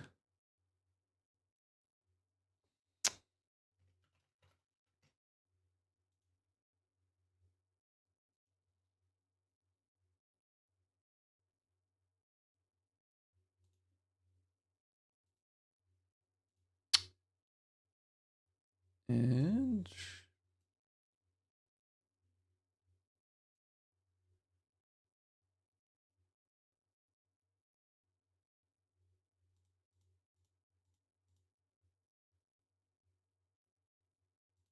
all right, that should be good.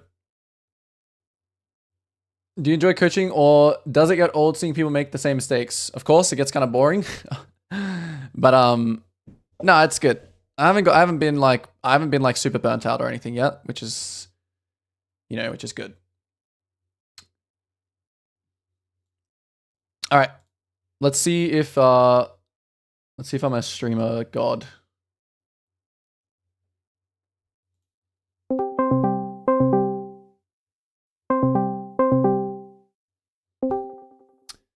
Hello. Can you hear me? I can. How are you doing? Good, good. And you? Doing good. I'm doing good. Just got off some games. Got off playing some You were doing the Unranked to Masters, yeah. Oh yeah, okay. So nice. I was gonna also yeah. Did you hit the barrier on Emerald?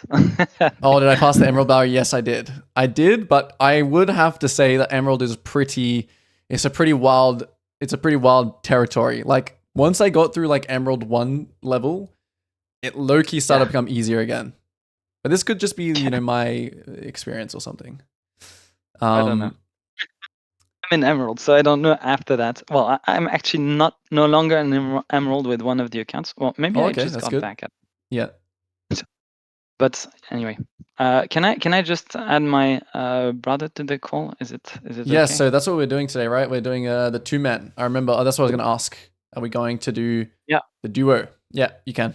Yeah, we're going to do the duo. We've got some issues. I'll just. This is going to be interesting. There's some brotherly drama here.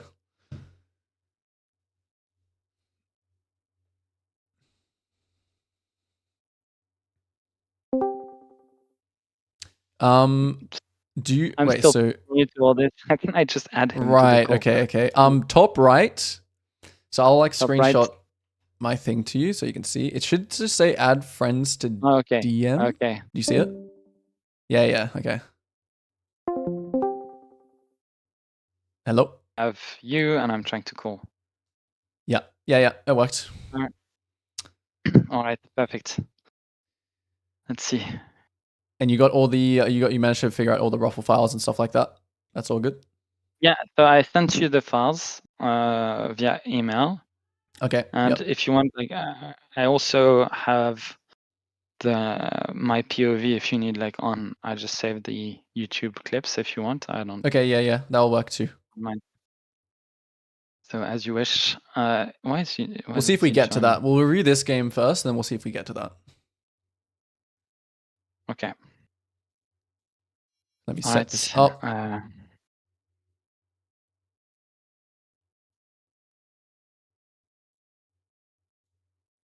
Maybe I should just check that. Hello, welcome. Hello. Welcome. Welcome. Thanks. I've never done a duo coaching before, but this is gonna be interesting. Gonna have to get you guys on the same page. Yeah. We have issues with. Okay. Whenever we play, mid jungle, it's hard to get anything done. So to be honest, we switched again to jungle support, but it's Right, maybe let's it's see. not the right approach. But, We'll see how we go. Let me just get my screen share up. Let me make sure everything's working good. Yeah.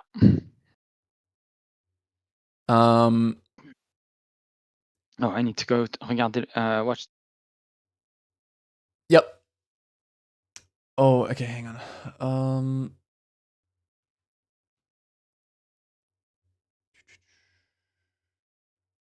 Yep. Okay, this should be fine. Okay. Okay, this is working too. Okay, cool. I figured it out. All right, so is there anything right off the start that you guys are thinking? Like any initial, like, we want to look at this. Like, what's the main thing we're looking at? Everything, just overall.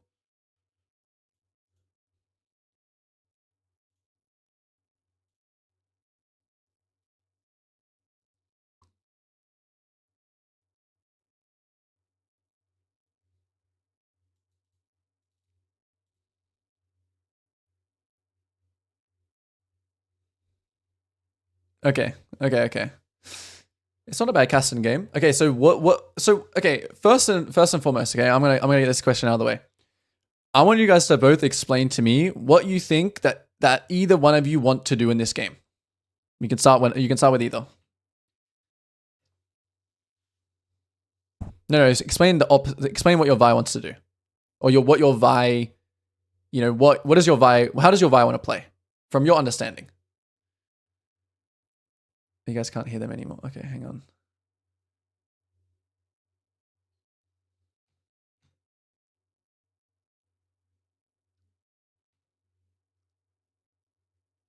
Wait, I don't see anything anymore. Sorry, I'm give me one moment. It's okay. Apparently they can't hear. Why not? I would like to. Yeah, it's back, but my pen is not gonna work here, but that's fine. Okay, it's fine. Whatever, we'll just do this. Okay, yeah, sorry, continue. Well, I mean, try to get level 6. Not to contest the because 2v2 mid is terrible early. Yep. So try to play like essentially top side or bot side if there's occasions, but try to avoid playing mid early. Okay, so And not to fight too many like on in the river. but how do you I'm think super- Vi wants to kind of play this game? Like if you were Vi, and like what is really important about Vi? So we're gonna get this out of the way first, so you guys understand what each of you want to do from in the game. What kind of champion is Vi? Vi wants to try to like ult on CD to try to get the kills. Yeah. Okay. So you would say that she's like kind of ult based, maybe a bit slower than your average jungler, right? Ult based. She's kind of scaling, just like you. So you guys are gonna absolutely annihilate this game late game. That's what you have to understand from the start. Okay. So we'll switch it. What do you think about Kassadin, Mr. Vi?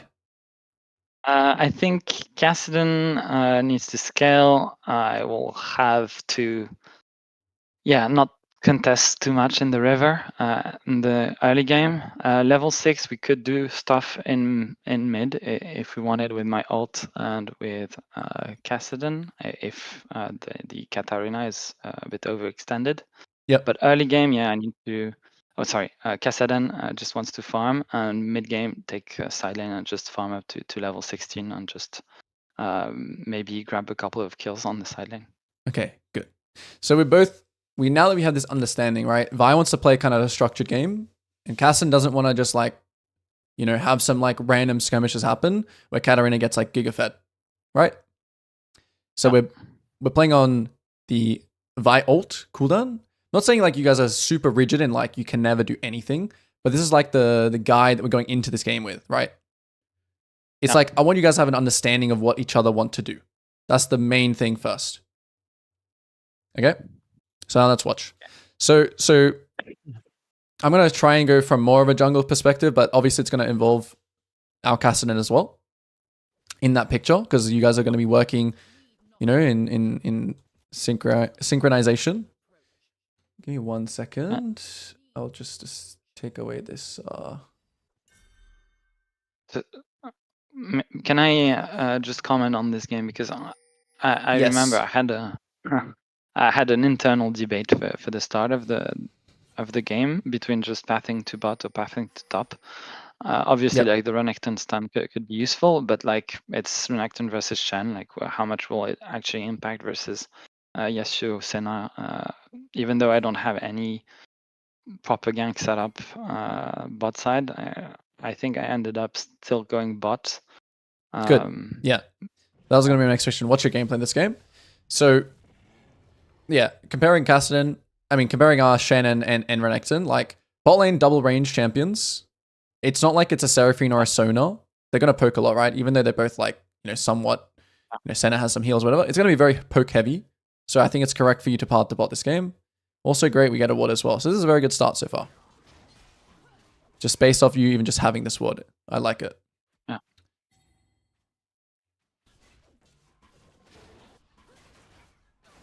Alright. I was a bit rusty on the clear also. Yep. Just got back from holidays.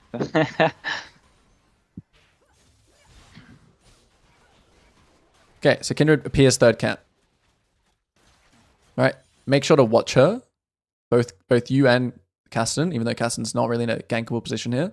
Watch where she goes, left or right here. I think she's going bot. Going right, yeah. Right. Yeah. So whose ward was this? Yeah, I'm not gonna look into it too much. I think you should be fine. This ward is actually nice for until this point. So Katarina is roaming to bot. Of course, we're just danger ping it. Mr. Kassadin. Yeah. You need to use this time just to push. Because you're not gonna make it, right? Yeah. So as soon as she makes this decision here, the max you can do is spam ping, but just make sure to push. Because you're not gonna make that play. Yeah, I know I think you're warding again for I want you to be okay with your jungler being okay here, because he's okay. I'll ask Vi. Vi, are you okay I here? think he was asking for. Yeah, I'm okay. Even if he were to invade me, I would just drop the You're- red or just smite it. I don't I mean, have we a didn't smite, so I see- would just drop and like Yeah. I was so basically my thinking is like, is he coming for me and is Kindred going to hop the Hop wall? over the wall, Like this yeah. was what I was thinking. Yeah. This was my initial thinking. I didn't think that much about bot until like he was just actually going bot, and I think my pings might have been a bit late. But so- basically, my initial thinking is just I need to dodge through the wall and go to my golems, like not really Yes. engage So in anything considering like Kindred. Yeah. I think something big here, okay? Give me one moment. Let me just test my pen. Okay, this is like.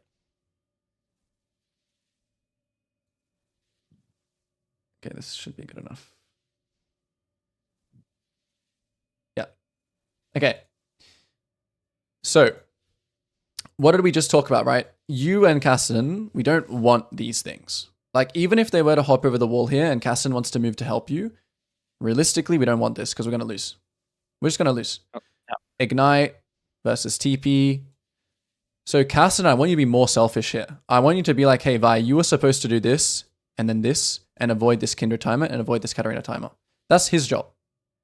Your job is to push this now while he uses this time to do this.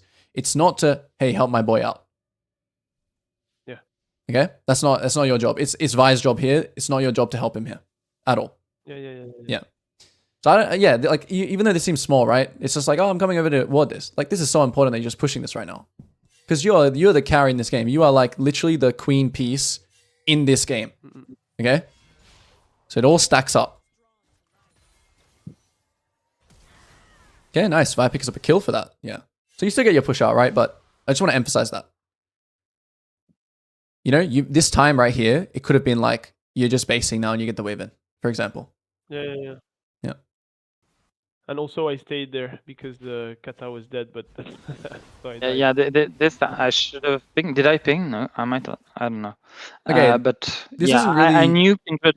I knew Kindred was bots on the scuttle. So we're not even trying to play it like a. Honestly, we're not even trying to play like a blame game here. Like you immediately said you wanted to take accountability for this, right? But Cassidy also should know here which side to hover, right? It's very obvious. Cassidy, you have nothing to think about right now. Vi is making a play bot, right? Obviously, once the play is done, Vi, you should be saying, okay, Kindred's going to go bot scuttle. I can't go there. Because you know you can't go there, right? That's why you're going this way. Yeah, exactly. So this is neither. This is neither. Like both of you are at equal accountability here. Because Cassidy can easily also know that Kindred, what she's doing, if he was paying attention to like the flow of the game. So that's whatever. It is a big death though. This literally, I'm pretty sure this was because you didn't just instantly push, because you feel like you may have to push the next one here. Even though the wave was kind of in. Yeah. Right? You can see like already like these easy kind of refinement mistakes. And why did I ask you guys at the very start of the game, what does each one of you want to do? That's the reason. Vi knows, hey, my Cassin's not going to help me unless it's winning. So I'm not even going to expect my Cassin to move here. Right? That's why I said that at the very start. You guys have to both know what the win con is. Then at level 6, of course you guys can fight. You guys just kill Katarina on Violet cooldown. Easy. You play together. Yeah. Okay. So pretty big. Kindred gets kill, then he goes topside, so you get bot scuttle. Then you base, good tempo, good. Next round, let's go. Senna uses flash, so for jungle, you're paying attention to that. Any other things that got pinged here? No. Senna flash. That's what you're playing off here, right? That's what you should be thinking about. Yeah. Kindred shows. Mistake. Right? Why is she showing here? Could potentially mean to invade, but. Let's pause. Why do you think I'm going to tell you not to invade here? Even though in a general jungle thing, why should we not invade? Yeah. Because I have a Kassadin. And we have a Kassadin. And they have a Katarina. Right? Yeah. I might have invaded. Yeah. So like it's natural for you to want to punish this guy's tempo, right? Yeah. But it's very dangerous. It's extremely dangerous. Yeah. He can easily just cross here. I mean, the wards is like whatever, right? Regardless, If he crosses here, even though you see him here, the Katarina, your Kassan's not going to be happy. Because it's not a good play. We want to really keep to this structure and minimize. Ult, get the kill. Great. Minimize. Ult, get the kill. Okay, now Kassan's 1v9. Yeah. Okay. That's what we want in this game with these champions. And you guys will 1v9 if you do that. Yeah. I think this is a mistake, yeah. Yep. But in this case, it's like works out, but unless you literally feel stronger here, right? Like, let's say Kassan is just absolutely like destroying this Katarina and he's like got push. Of course, then you can go for it. You can go for this 2v2.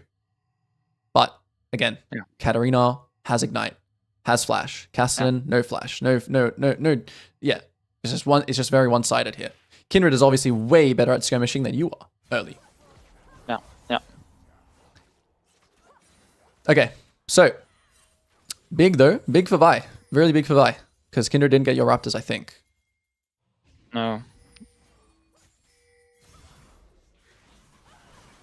So Kassan has no TP. So already, like Mr. Kassan, Vi won't want or shouldn't help you like get a reset. I mean, maybe here, like crossing and helping you get a reset is like somewhat okay, right? But you don't really want to have your XP taxed anyway. So like you managing to just chill here is good, Like you being able to survive is winning. That's how we have to think about it. Oh yeah, pretty big mistake incoming. Okay, what did we talk about? It's the aim of the game. Yeah. You can see why it's so important why I asked that question at the start, right? To get you guys on the same page. Yeah. To understand how our champions work. Yeah. Yes, it sucks to give a dragon, but technically, the enemy team is supposed to get dragons because your scaling this game is insane. Yeah. Your champion counters Katarina so hard, it's like not even funny. Vi. And then Kassan later on, you just destroy him in the side lane. Yeah. So when you think about this game, you have to think the enemy is supposed to get something early, and we are supposed to try and not bleed out. Yeah. If we can get something, that's great. Like if we can find a time where Kindred ganks top and we can get dragon, that's even better, right? That's like almost like, you're winning the game there. This is not worth. Maybe if you're playing like a champion that outsmites and like the dragon is really huge. So you could probably, you probably could have been thinking here, I have a Kassan and getting this dragon is huge. Oh, you actually don't die. Wow, that's insane.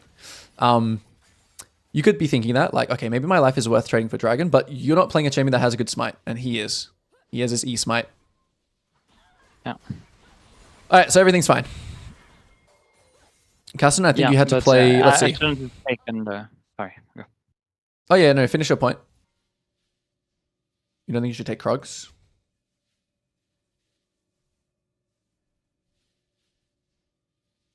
Hello?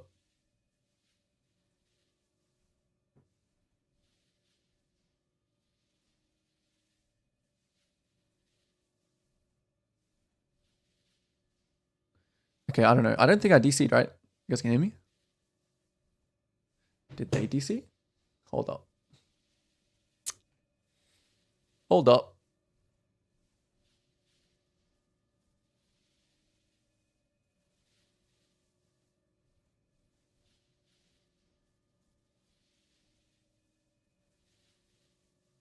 Yeah, I didn't DC. Okay, they DC'd. I thought that was me. Just fine. Yeah, Don't know what happened. Oh, okay, we're back. We're back. Okay. Right. Okay. Yeah, what were you saying? You shouldn't have took Krugs here. Is that what you were about to say? No. I shouldn't have gone for the Drake. Oh, okay, yeah. Yeah, it's fine. No, the Krugs is fine. This is what I mean. You getting solo kills is whatever. Like. Yeah. I should have played safer. Yeah. I think just in general. He had still flash and everything. So. In general, wait. Let me go back to when you could have based. Like I think you take it. I think you base here. No, you have a cannon wave. He's not going to be able to push that. You should base here. Yeah. This was so be okay playing Kassadin.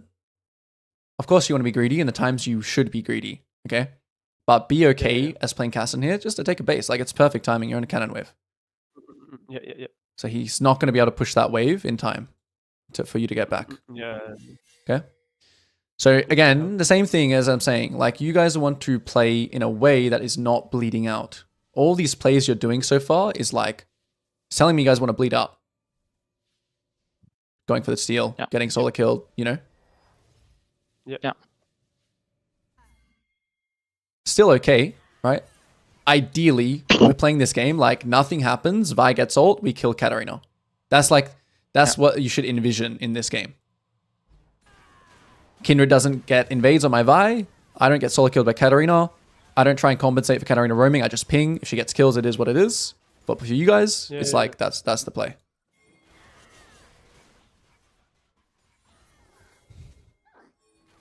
Exactly like this. All right.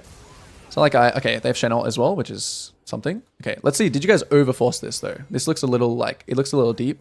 So let's just see the mechanics of it. You should always just start with ult.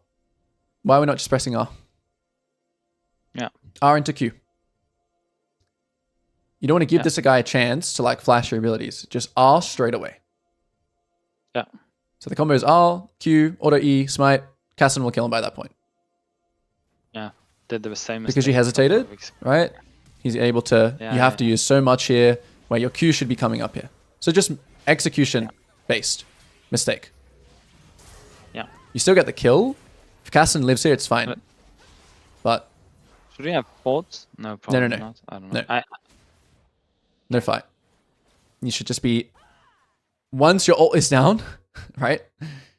It's back to chill. Next ult, kill Katarina again. Now she has no flash. Here we go. Renekton's coming in, so you can play off stun here. Or this is fine now. Renekton coming in, and like something else you can think in this game as well is that a champion like Renekton is like your bridge. And what I mean by bridge is it bridges the early game to the late game because he's really strong early, right? This is what it's like called in competitive. Like Renekton is like a bridging champion. So playing around him and around his ult and around like Rubs, for example, is really, really good. If you think about the 3v3 top side here, it's actually winning for you guys if you have ults. Like, you're winning because you have Renekton. Yeah. Okay, let's continue. Yeah. All right, so this is big. Really, really big. I think then it becomes bad, but... yeah, it's a little bit of... Well, what happened again? I mean, we kind of just time stopped here. It would be, I think, so how you guys have to think, like, whenever someone else is fighting, the other guy should be calming things, okay? Because right now, my Vi is, his brain is not, he can think about Katarina, of course, but I would say that Caston here is the one saying, Katarina's coming. Finish it and get up. Yeah. This is Katarina's job. Because you're not thinking about anything right now. Nothing, but Vi is like fighting. But of course, right, if you don't want to completely rely on people as well, right? As a player, as a player here, you don't want to have to rely on this guy baby, you know, feeding you. Yeah. You got to realize, hey, Katarina's coming. We killed him like 10 years ago. So be also assertive here with Renekton. Like, yeah. Anyway, you went for it. It's like a close kind of play, like a Q into a, you know, thing. But this is Katarina, like, if we think about, you know, the identities again, like, this is Katarina's play, you know? Yeah. It's the chaos. She loves the chaos. You guys like the structure. If we didn't do that, maybe you get a grub? I'm not sure. Or even still, right? When Casson also chooses to TP mid, this is also like a communication to you that we're not looking to continue to fight this. Otherwise, Casson should be TPing, like, getting ready to TP here. You know what I mean? Yeah. Okay. So one person is you got to do things together. Are we fighting this? Should we TP? Are we not fighting this? Okay, I'll TP mid. Try and be on sync. I know it's hard in the moment because there's lots of things happening, but whatever you do, do it together. If my duo is TPing mid and communicating cat is coming, I'm never fighting. I'm just going, okay, Q out. Back ping my Renekton. Okay, let's see. Execution again. So now we have ult again in 7 seconds. So let's go back. Let's go back again. Okay, so why are we trying to go mid so fast here? You're 30 seconds on ult. So 1, 2, 3. Then look for a play. Then look for a play. Why are we trying to go mid so can't hear early? you anymore. Okay. Yeah. This is not the timer. 30 seconds. Cassidy, chill for 30 seconds. We'll kill him. You know? 30 seconds got like muted, I think. Yeah. So that's 10, 15 seconds.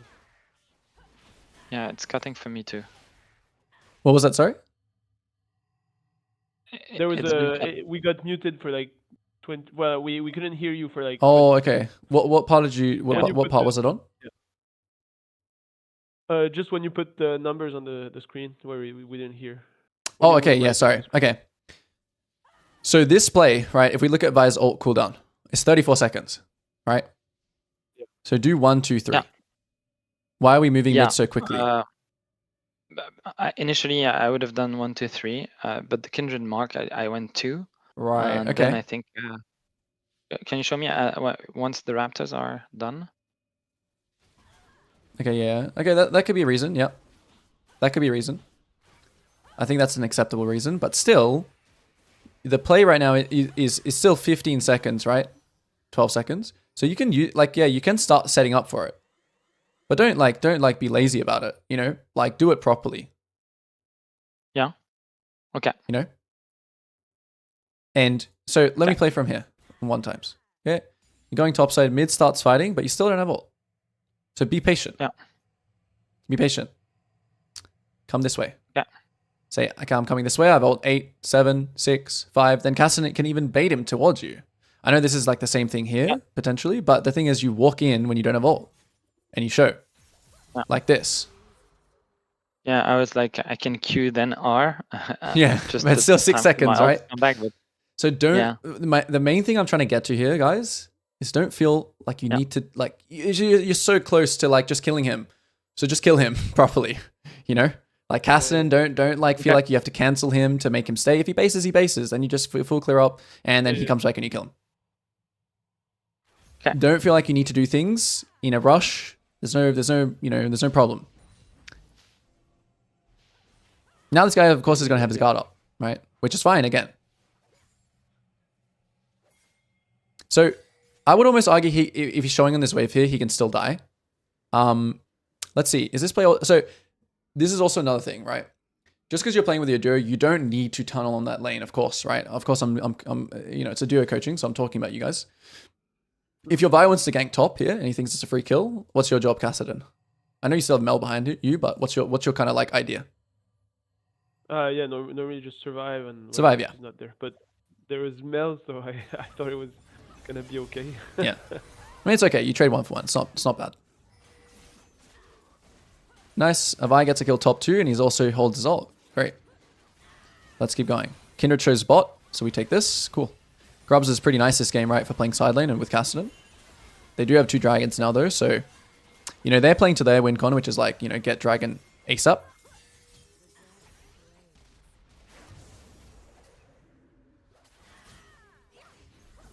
Okay.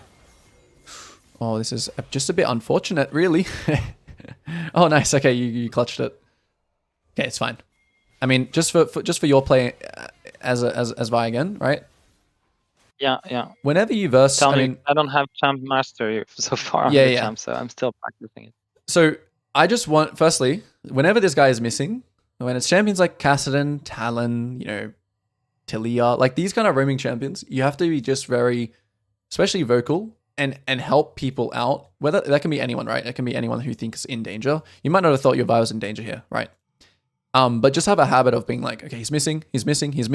Then that gives our Vi the idea. It's like, okay, I might need to kite this way. Yeah. Or it's like, okay, he can come to you. Like, I'll follow if he comes to you. And then you can just play this slowly. Like, you don't have to queue into him here. You can just queue towards your Cassidy. This is also just understanding Katarina more. Yeah, she's going to one-tap you. Like, look at her items. Yeah. You can just go out here, You can also just run out here. Main thing is just dodge these. But I'm not going to waste too much time on this. But yeah, just know that, having a plan ahead of time. If this guy comes here, what are we going to do? We're going to fight or we're going to run. If we're going to run, Cassidy, you push mid. If we're going to fight, then I'm going to go on him. And you're going to be ready to follow. Yeah. Yeah, okay.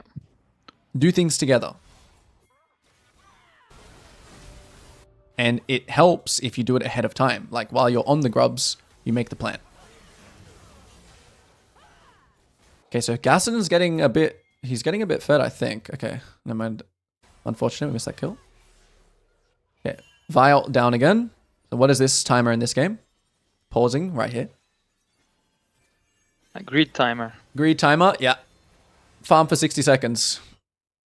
Everyone chill. Don't give this Katarina literally respect until she shows back mid. Hide.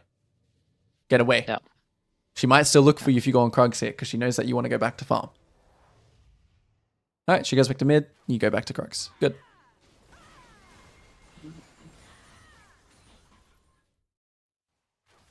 So it's about to be mid game in 2 seconds. In basically 2 minutes, but you guys are already switching lanes, right? The mid and bot. By the way, what MMR is this? Like high emerald? Not sure. It's emerald, I think. Okay, just emerald, okay. Kindred is ganking. sure. Our ult is still 18 seconds. Renekton living this is really great, right? No ult. No ult. What should we think here? Him living is already good. You should turn around. You shouldn't fight. Yeah, okay. Okay? I think, you need to be more disciplined when you don't have ult. I think as well, this game, your build is kind of grief. You just need to go full tank. Not full tank, sorry. This game, you should go Sundered Sky. Yeah. And then you should go either Cleaver. Cleaver is always really good Yeah. on Vi, especially when you're trying to... Yeah, Cleaver's always just good on Vi, no matter what. Sundered Sky, Cleaver. And then you should build Tabbies for your boots because they don't have much CC.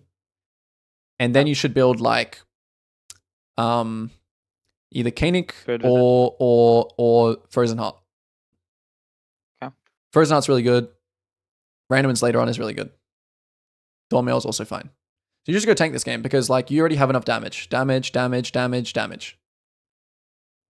I have a question then. Yeah. Because, Triforce. So I was watching like trying to find the right builds for Vi, and like usually like I always go Oh, you just Thunder murdered this Sky guy, damn. into Black Cleaver. Yeah, Yeah. well I don't know what he's doing anyway, but like usually I always go the standard path of Thunder Sky and Black Cleave, but I'm trying to understand like when should I go Triforce, because I see these challenger guys just going Triforce every game. So Yep. it depends on like what think is the criteria? to I actually do think go for Triforce. Yeah, I do think Triforce is completely fine, right? Like I know that the new kind of builds as well. Like some people even going like lethality Vi and stuff like that. I just think when you are in a comp, right, when you have like range support and it's not like a tank top, I do think like compositionally you're also at a rank and an elo. For sure, this is not like the big, like this is not like a big thing to discuss, to be honest. But like for me in this game, like I think you would win more games going my build rather than what you would go going this build. Does that make sense? Yeah. In games where you have no front line and you can rely on your Kassadin and the person that you're doing with, like you still carry the game with tank, by the way. Like it's based on just like your really good ults. Because you still do a lot of damage with Cleaver and Sundered Sky. You're still, the spike is like almost even better than Triforce when you have those two items because you have so much CDR. But I know Triforce also, yeah, a lot of CDR, but okay, cool. So nice, good plays. Good plays. Kassadin, whenever, oh no, that wasn't you, sorry. you didn't die mid. Your team did. Oh, you TP top. Okay, I'm dizzy. Nice, good play. This is really great for the game. And then the rest of the map is whatever. Okay, so the game is now it's continuing on. It's going into mid game, so we're going into the sides. Yeah. Which is where you guys should really thrive and shine. Okay. Let's see here. Gonna be talking about some uptime, downtime here. Okay, Kassadin, how much gold do you have? Okay. Not really much to buy. However, Yeah, I shouldn't hit because I can't even kill. hitting this tower is really useless. So in general, yeah. you never want to hit something, a structure, if you can't kill it. Unless you literally have nothing better to do. And this is also to do with uptime and downtime. Yeah. Yeah, I was just thinking with Kassadin, you hit so hard the towers with the... Yeah. Yeah, still. But with 2 minions, like... I want to give you guys a concept, okay? Uptime, downtime. This applies to every single champion and every single lane. So when you have people that are dead and people in base, if you think about, if I draw a line for everyone, okay, there's like 3 lines in base because everyone's dead. You don't want to be here because technically they can have more people, right? Yep. So I'll show you this is like a classic downtime where Kassan, you just base, spend your gold, and just come take this bot wave or something. Yeah. Or just go take this mid wave or something. So this is a time where you should not die. If you die here, you're going to mess up the game for everyone else. Because then they have to wait for you. Because right now you're waiting for them, right? But if you die here, they're going to wait for you next. So just base here. Even though you just TP top, yeah, it kind of sucks. Like if there was like Krugs or something to do here, like maybe you could pull the Krugs and do the Krugs. Because you really don't want to base, which is fine. But don't do this. Even though you live, your Castanen is obviously very easy to live. Right now, I'd like you running out of base and like just going bot lane, and then we play for like this tower or something like that. Because you're pretty homeless still. So why couldn't we? Yeah, why don't we just spend the 1,000 gold? Okay, so now we're going to uptime. So this is supposed to be the uptime, and this is where let's take a look. When's our Vi ult up? 60 seconds. Okay, so you know, of course, there's a gray area here. It kind of sucks that Kassan's not getting farmed. Like if I was Kassan here and I was like Giga Chad, right? And I just based here with you guys. Kassan, you want farm, right? So just go bot lane. Yeah. Like get the top wave and get the bot wave, you know? Like be Giga Chad. Yeah. And then let your Jinx like do whatever. Because the Jinx right now like is 0-5. So just carry the game yourself. And then as soon as the Vi ult is up, which I'm just going to skip towards.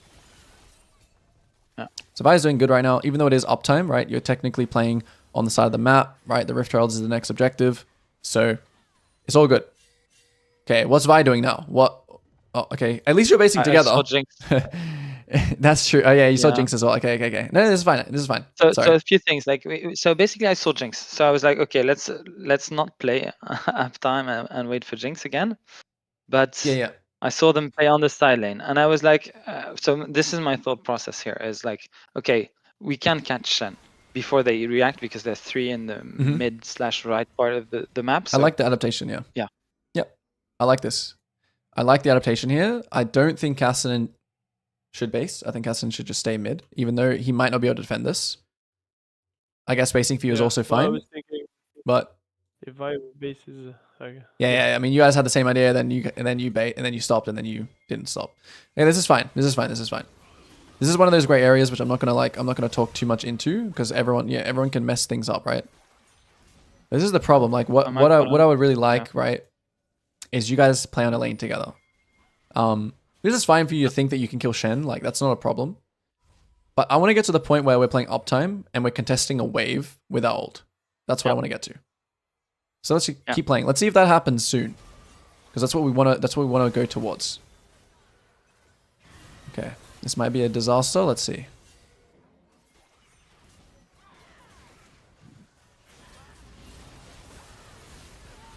Okay, it works out, kind of.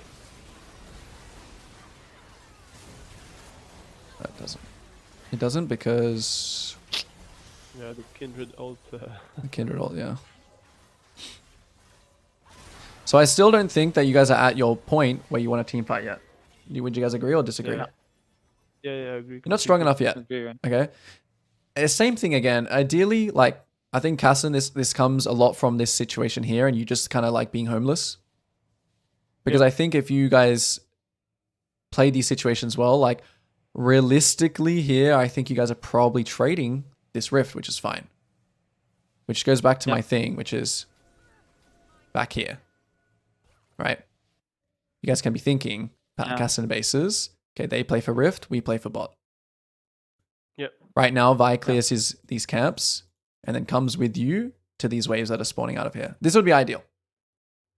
I know this game plan is like a little bit, we're thinking a little bit into the future, but that's what you have to think when you play these champions. Trading is your favorite thing, not matching. There's no point. Don't pick Kassan if you want to just fight everything. Don't pick Kassan. Go pick something else. Go pick Ari. If you want to fight this, pick Ari. Yeah. Okay. Okay, so let's just yeah, we'll watch this, and then yeah, something's happen. Bit of execution, bit of you know, drama, bit of chaos. Okay, next round. At least when you spawn, we're on the same tempo. So are we trading this rift now? Okay, Katarina's top. So 100% Castan, where should you be going? Yeah, I wanted that wave. I'm so desperate for. I think it's fine actually. Yeah, if you're on the wave and you can get bot wave too, it's fine. Yeah, you're desperate for farm. Yeah, because yeah, which is fine. I'm like, I see Renekton and Bud. I'm like, okay. Yeah, it sucks. It does suck, but all right, nice. This guy gets caught. So as Castan, right? I want you to be more assertive and drive like the game. Okay, so Yeah. I want you to like ping like, hey, this is me. I'm going here. Yeah. And I want to play on this lane, and I want Vi to like farm camps that are near me. In this case, we just killed this guy, so we must take this now. Oh, our Renekton died actually. Sorry, it's 4v4. So you might not even be able to. You should be happy here with just getting you know, waves. Okay, does Vi have ult? 30 seconds. Katarina's top though with no TP, so we should just immediately do this. Full 5-man pings here. Advantage, right? Even though 2 are dead, you have 4, they have 3. So do this dragon. Yeah. Spam ping it. Spamming everyone to get here. Castan is fine to push 1 more. This needs to start getting done though. Like, I don't like how we're trying to get vision here. When we see this guy here, Vi, just queue over and take it. Yeah. Ping everyone to come here. Because this is very important. You guys deny this dragon. If you take too long, Katarina might just walk down and kill you guys. Okay, nice. You got it. Big. Okay, so back to it before. Vi's ult. They already get the wave, so unless you guys were protecting this wave now, it's correct for for Vi to just go back and farm because he has no wave to protect anymore in the side lane. So you should just go catch your farm. You guys should both just go catch your farm now. We're catching farm. It feels like we should base. No, actually, no, never mind. We shouldn't base soon. Good play mid. And I like how Castan's moving to this too. It's a big play. It looks really good. So it's just a good play. I like it. You just punish people that are overextending. So if you think about like, if you guys played this game with a little more respect and you get like, you guys are getting to this point, right? But you guys didn't even play like the early game. Like it was a bit like, you know, it's a bit scary, right? We bled out a little bit too hard. If you guys play this game with a better early game, you'll still find these opportunities, but you'll just be way stronger in the game. Yeah. Okay, so once we use all our ults and things like that, I don't really like the fight, to be honest, but let's see. So you guys have to remember as well. Okay, so what happens? Okay, so after the fight, let's have a look. Cassidy, you should not want to just 5-man mid. What do you want to do?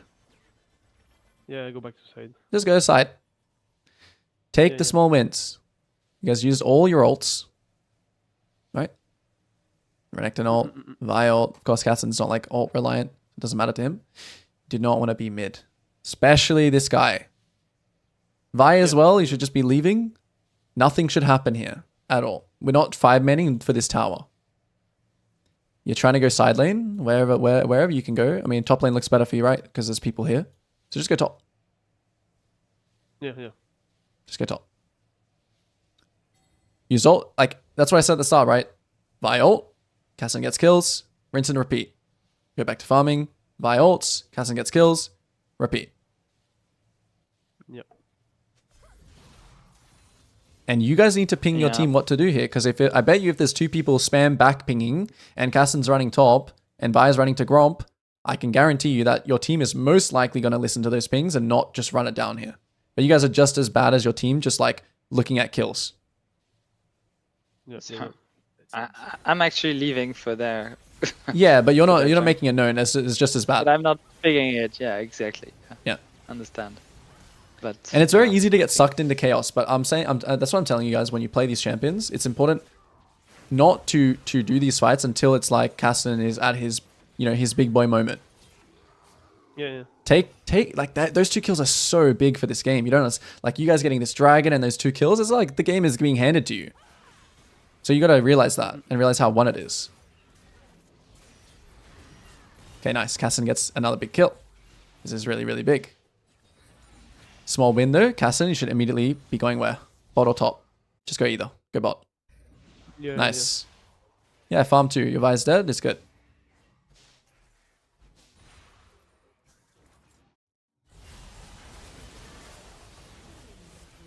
I guess it's okay, but Yeah, I shouldn't have, but I thought that like Jinx didn't do no damage. This is crazy. let's watch the decision.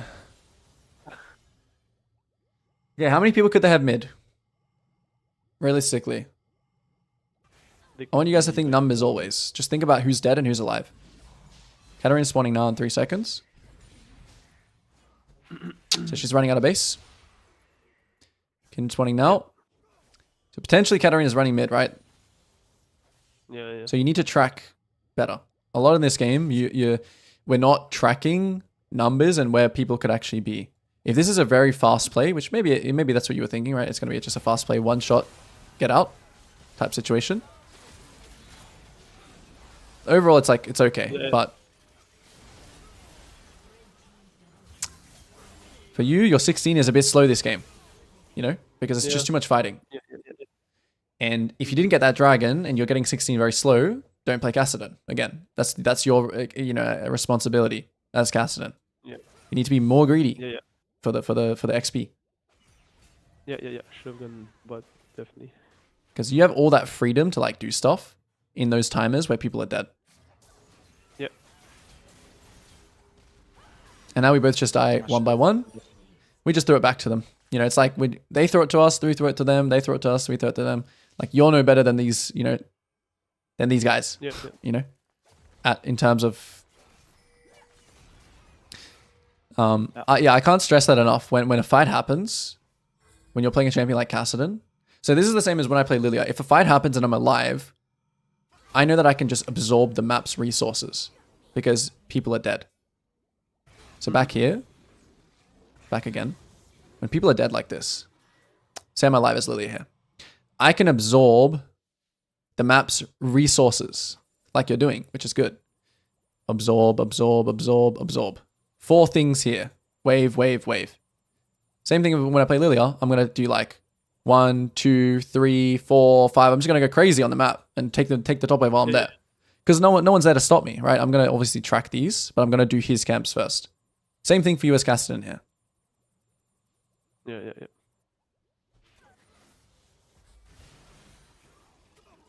Next round. Yep, Vi dies again, so it's everything staggered. Pick up a kill. Unfortunate. This guy's always just which is fine. I think your adapting here is good. They start Atakan. This looks pretty grief from them, to be honest. How fast do they do it? Does Vi really not get there in time? I mean, you guys have to make you guys have to make the choice right here. You know that they're on it, so it's either match, or trade, which is like both of these towers. Kassadin, this is more like up to you on what you want to do. Do you want to fight, or do you just want to get towers? And this maybe doesn't mean that much. No, I think we tried to match. I'm not sure. Yeah, I think so. I would ping my Jinx as well. I mean, my Jinx is bot though, so it's like it's a little scary. I know Shen is dead for 10 seconds, but I don't think you guys were tracking his ult down to the second. So imagine if you guys called a trade here, right? This is happening. Actually, no. This. Yeah. Anyway, we'll see what happens. I think just know the play here of like Vi going mid here and just diving the Yasuo. Right? How easy is it to kill this guy right now? Even under his tower. I know, again, Shen ult. You have to think about that. But it's very easy to kill this guy here. Full HP. Yeah. Just think about the trade. Okay, but anyway, we're matching.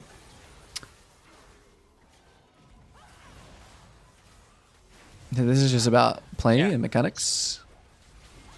Oh, you still don't have ult, sorry. Okay, you can't do that trade. Okay, even more probably reason not to want to do this, right? Yeah. I didn't notice that, but you definitely have to in the game. I have no ult. I'm a bot. You have to notice that in the game. What about if we just trade? It doesn't look too good back here when you make the decision. Again, it's a little more difficult because you're analyzing the fight, right? And it's like, it doesn't look that bad, but it's like, it's still bad because you don't have ult.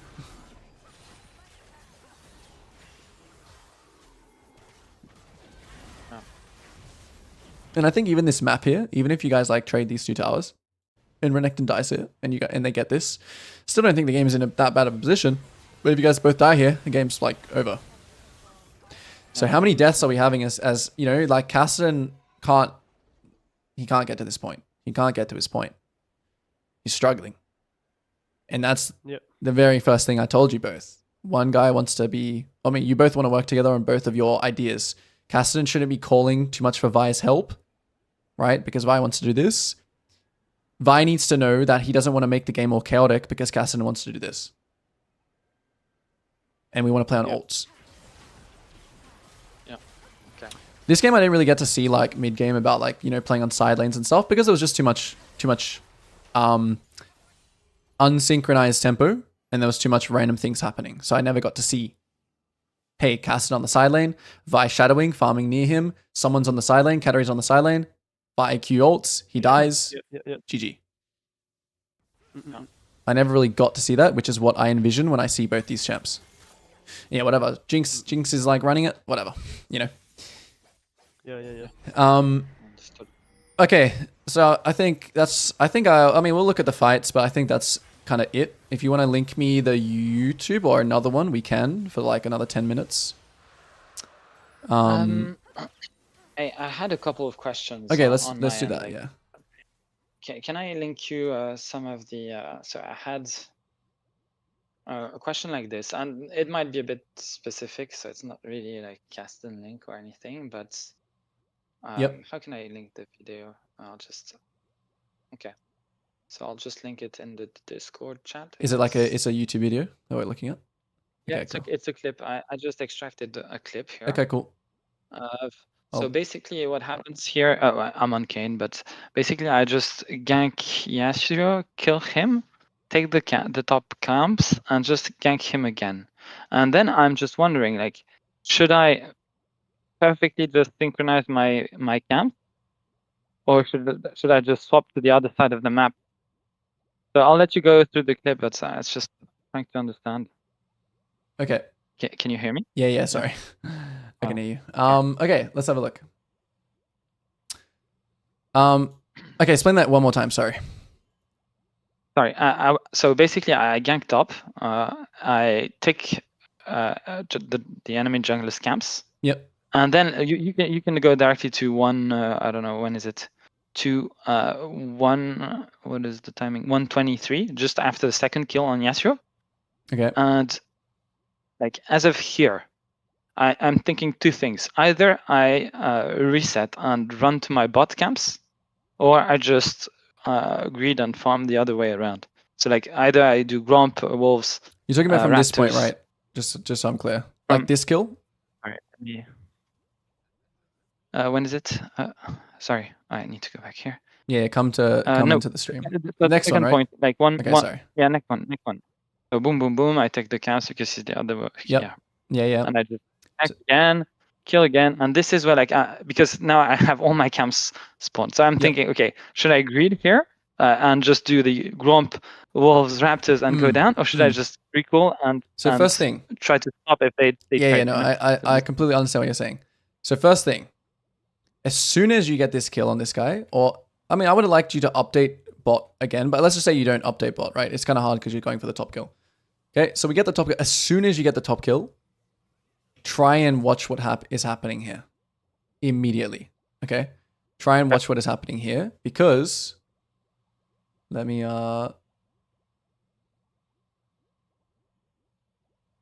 do this for a second. Yeah, try and analyze what's happening here because maybe Viego's like 1 HP and you see him like exiting like this way or this way and you're like, oh, my bot side's fine, so I can actually afford to just greed. If he's got some HP, right? Yeah, you can just instantly base in this bush. And obviously you'd want to match these camps. You have something to buy as well. It's not like a ton of gold, but it's something. I would say matching here is better because these camps are in no, They're not under any threat of getting Yeah. taken, correct? Yeah. So yes, you want to match here. The only time you ever greed like this is when you know, like you have wards here, you know that they can't take your camps, or Okay. you're going to be too slow to match here. If you see him already taking this like this, you know, oh, they're just gone. Okay, let me just take these camps. I'll base, and then I'm going to be on tempo with like my Twitch spawn. Does that make sense? Okay. So it's going to be two things. You either have the tempo to match him, or you have like the vision or the information that he can't take your camps. Those are the two cases where you can And greed. for example, like let's say I know he's coming for my camps. Should I just recall and match raptors or match? Yeah, you can match raptors. You may as well, right? You may as well just match Match raptors, raptors. yeah. And then you can contest him here. Maybe you can kill him, depending again on what is he doing here. That's why that information is so important. Yeah. 100%. But you should base in the bush straight away. Don't help push the wave. Don't do anything. That's why you have to look, make a decision, press B. You can even just press base like anywhere that's not going to hit you with minions, to be honest. Okay. Understood. And I had another question on, maybe I can share another. Yep. So I just clipped a few, but maybe like this is more like team fighting question. Let's look at it. So it was some time ago, but I was wondering about how to fight a Coglulu comp. So I'll just link it again. Oh, is it? Sorry, did I? Yeah. This one might be, is this one? 1 second. It says YouTube Studio, so it might be, relink it again. Sorry, maybe. Sorry, I need to link this. Okay, there you go. Yep.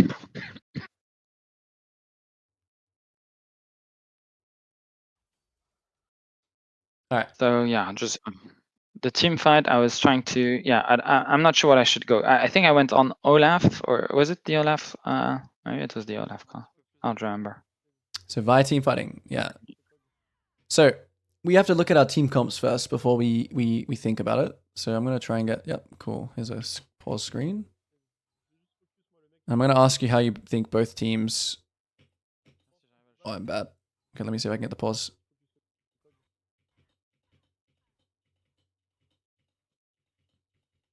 Okay. How do you think both teams want to play a team fight? Well, we want to play. They want to play front to back. It's interesting because it's like obviously there's some components to both, right? Some people want to dive and some people want to front to back. Yeah. So you can't ult Olaf, obviously, right? Yeah.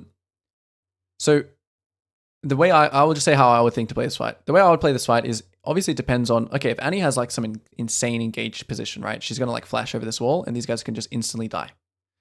That doesn't really look like you can do that with this build. Let's just say you could do that.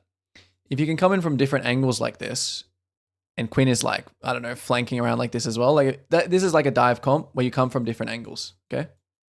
Yeah. Okay. If you're just playing front to back, like vision control and this kind of thing matters more. And how I would play this fight is I would initially, right, be trying to just hit Olaf with Cleaver and try and just Kog'Maw one-shot him. And then try and ult once like he's dead to extend like, okay, next target. Make sense? But you kind of have to let your team work here a little bit. I mean, Quinn is like completely useless, so the fight might just be very difficult. But the way that you win is still playing off your Cog Lulu. It's not like this. Instant mistake. You have to be very, very careful about when you go for a play, can my team follow? Yeah. Can your team follow your ult here, even if you Q ult? No way. This No. Q should actually go backwards, back to your team. Yeah. That's one of the main things you have to be very careful of when you play by. So the fight's like already over here, probably. Oh, your team actually gets a good engage here, actually. But you kind of are like, it's like, you see how the fight's playing, right? You see how if you played the kind of the way I said, you hit Olaf here, and now you're ulting Vayne. Fight's won. So I know you kind of like stalled the TF here, but yeah,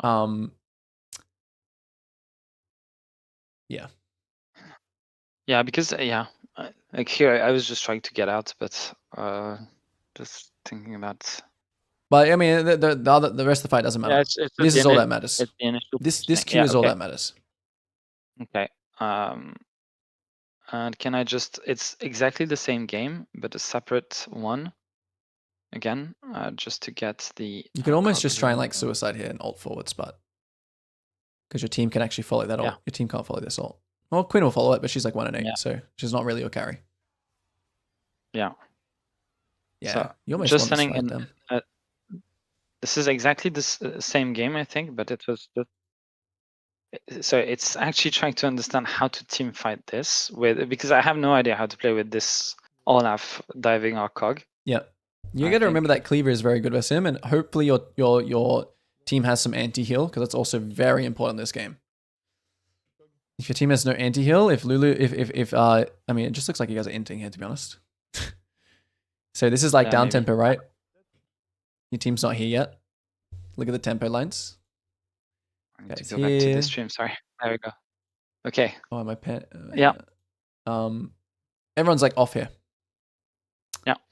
This guy's here. This guy's here. Yeah. So okay. So this is like not your wave to contest. Okay. But should I still? So I should hit Olaf. That's the. I should hit Olaf just and lost. alt. But yeah, let's see how okay. how you can play it. This is just lost, yeah. Yeah. Because look what your team is. But you have no ult as well. I mean, I think the main thing here, like, there's no winning this. It's over. Yeah. But let's watch. Yeah, you should hit Olaf, but it's just gonna be losing. Yeah. Okay. But I should still hit Olaf, right? I should go on anything else. Well, I mean, you got a kill on him, which is pretty good. But like, let's say this was winnable. Let's say our team was here, and let's say we did a vault. Yeah. Okay? Yeah. You'd play it the same. You'd play it like this. Yep. You would just hit Olaf here, but then you would ult Vayne right here. Okay. Okay. That's how you play. Okay. Understood. That makes sense. Okay. You This ult was what I front wanted. to back. Okay. The guy pops in, like the Vayne pops in, and then you ult the guy that's like the enemy threat that does damage, because you can't obviously ult Olaf. Okay. And you almost like can win this fight if these two are here and you ult Vayne. It's like almost winnable. Because then like your cog won't die, because he's not. I mean, depending on how fed the Olaf is, he looks pretty fed. Yeah. Yeah, anti-heal was also very important in this game, but it's not up to you to buy it, to be honest. Okay. All right. No worries. If you have any No, other this was clips, all. we can do one more, but if not, it was good. Do I have anything else? I think I had. No, but this is fine. Listen, I had another one, but I didn't get it extracted, so Okay. no worries. All right. I'll try to clip it for next time. Yep. Yep. Cool. All right. Thanks again. All good. Best of luck. Keep me updated, Mr. Casten. How did you feel about the session? Yeah, it was good. It was good. So make sure you guys play together. That's the number one thing. Know what each other wants. Yeah. Play together. Yeah. Have a vision of Play how you together. want to see the game. Yeah, very good, very good. No worries. All right. Thanks. Thanks for that. Thanks Yeah, for that. thank you very much. Take care, guys. Bye bye. See you soon. Bye bye.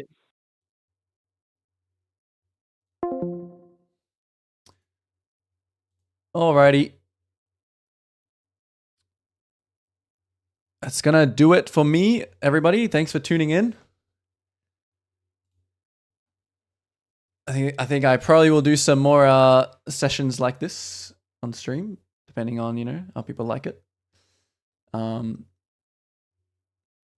yeah, that's gonna be it for me. I am tired. And tomorrow I won't be streaming.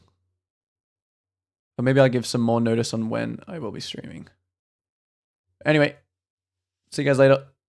I'm out. Peace.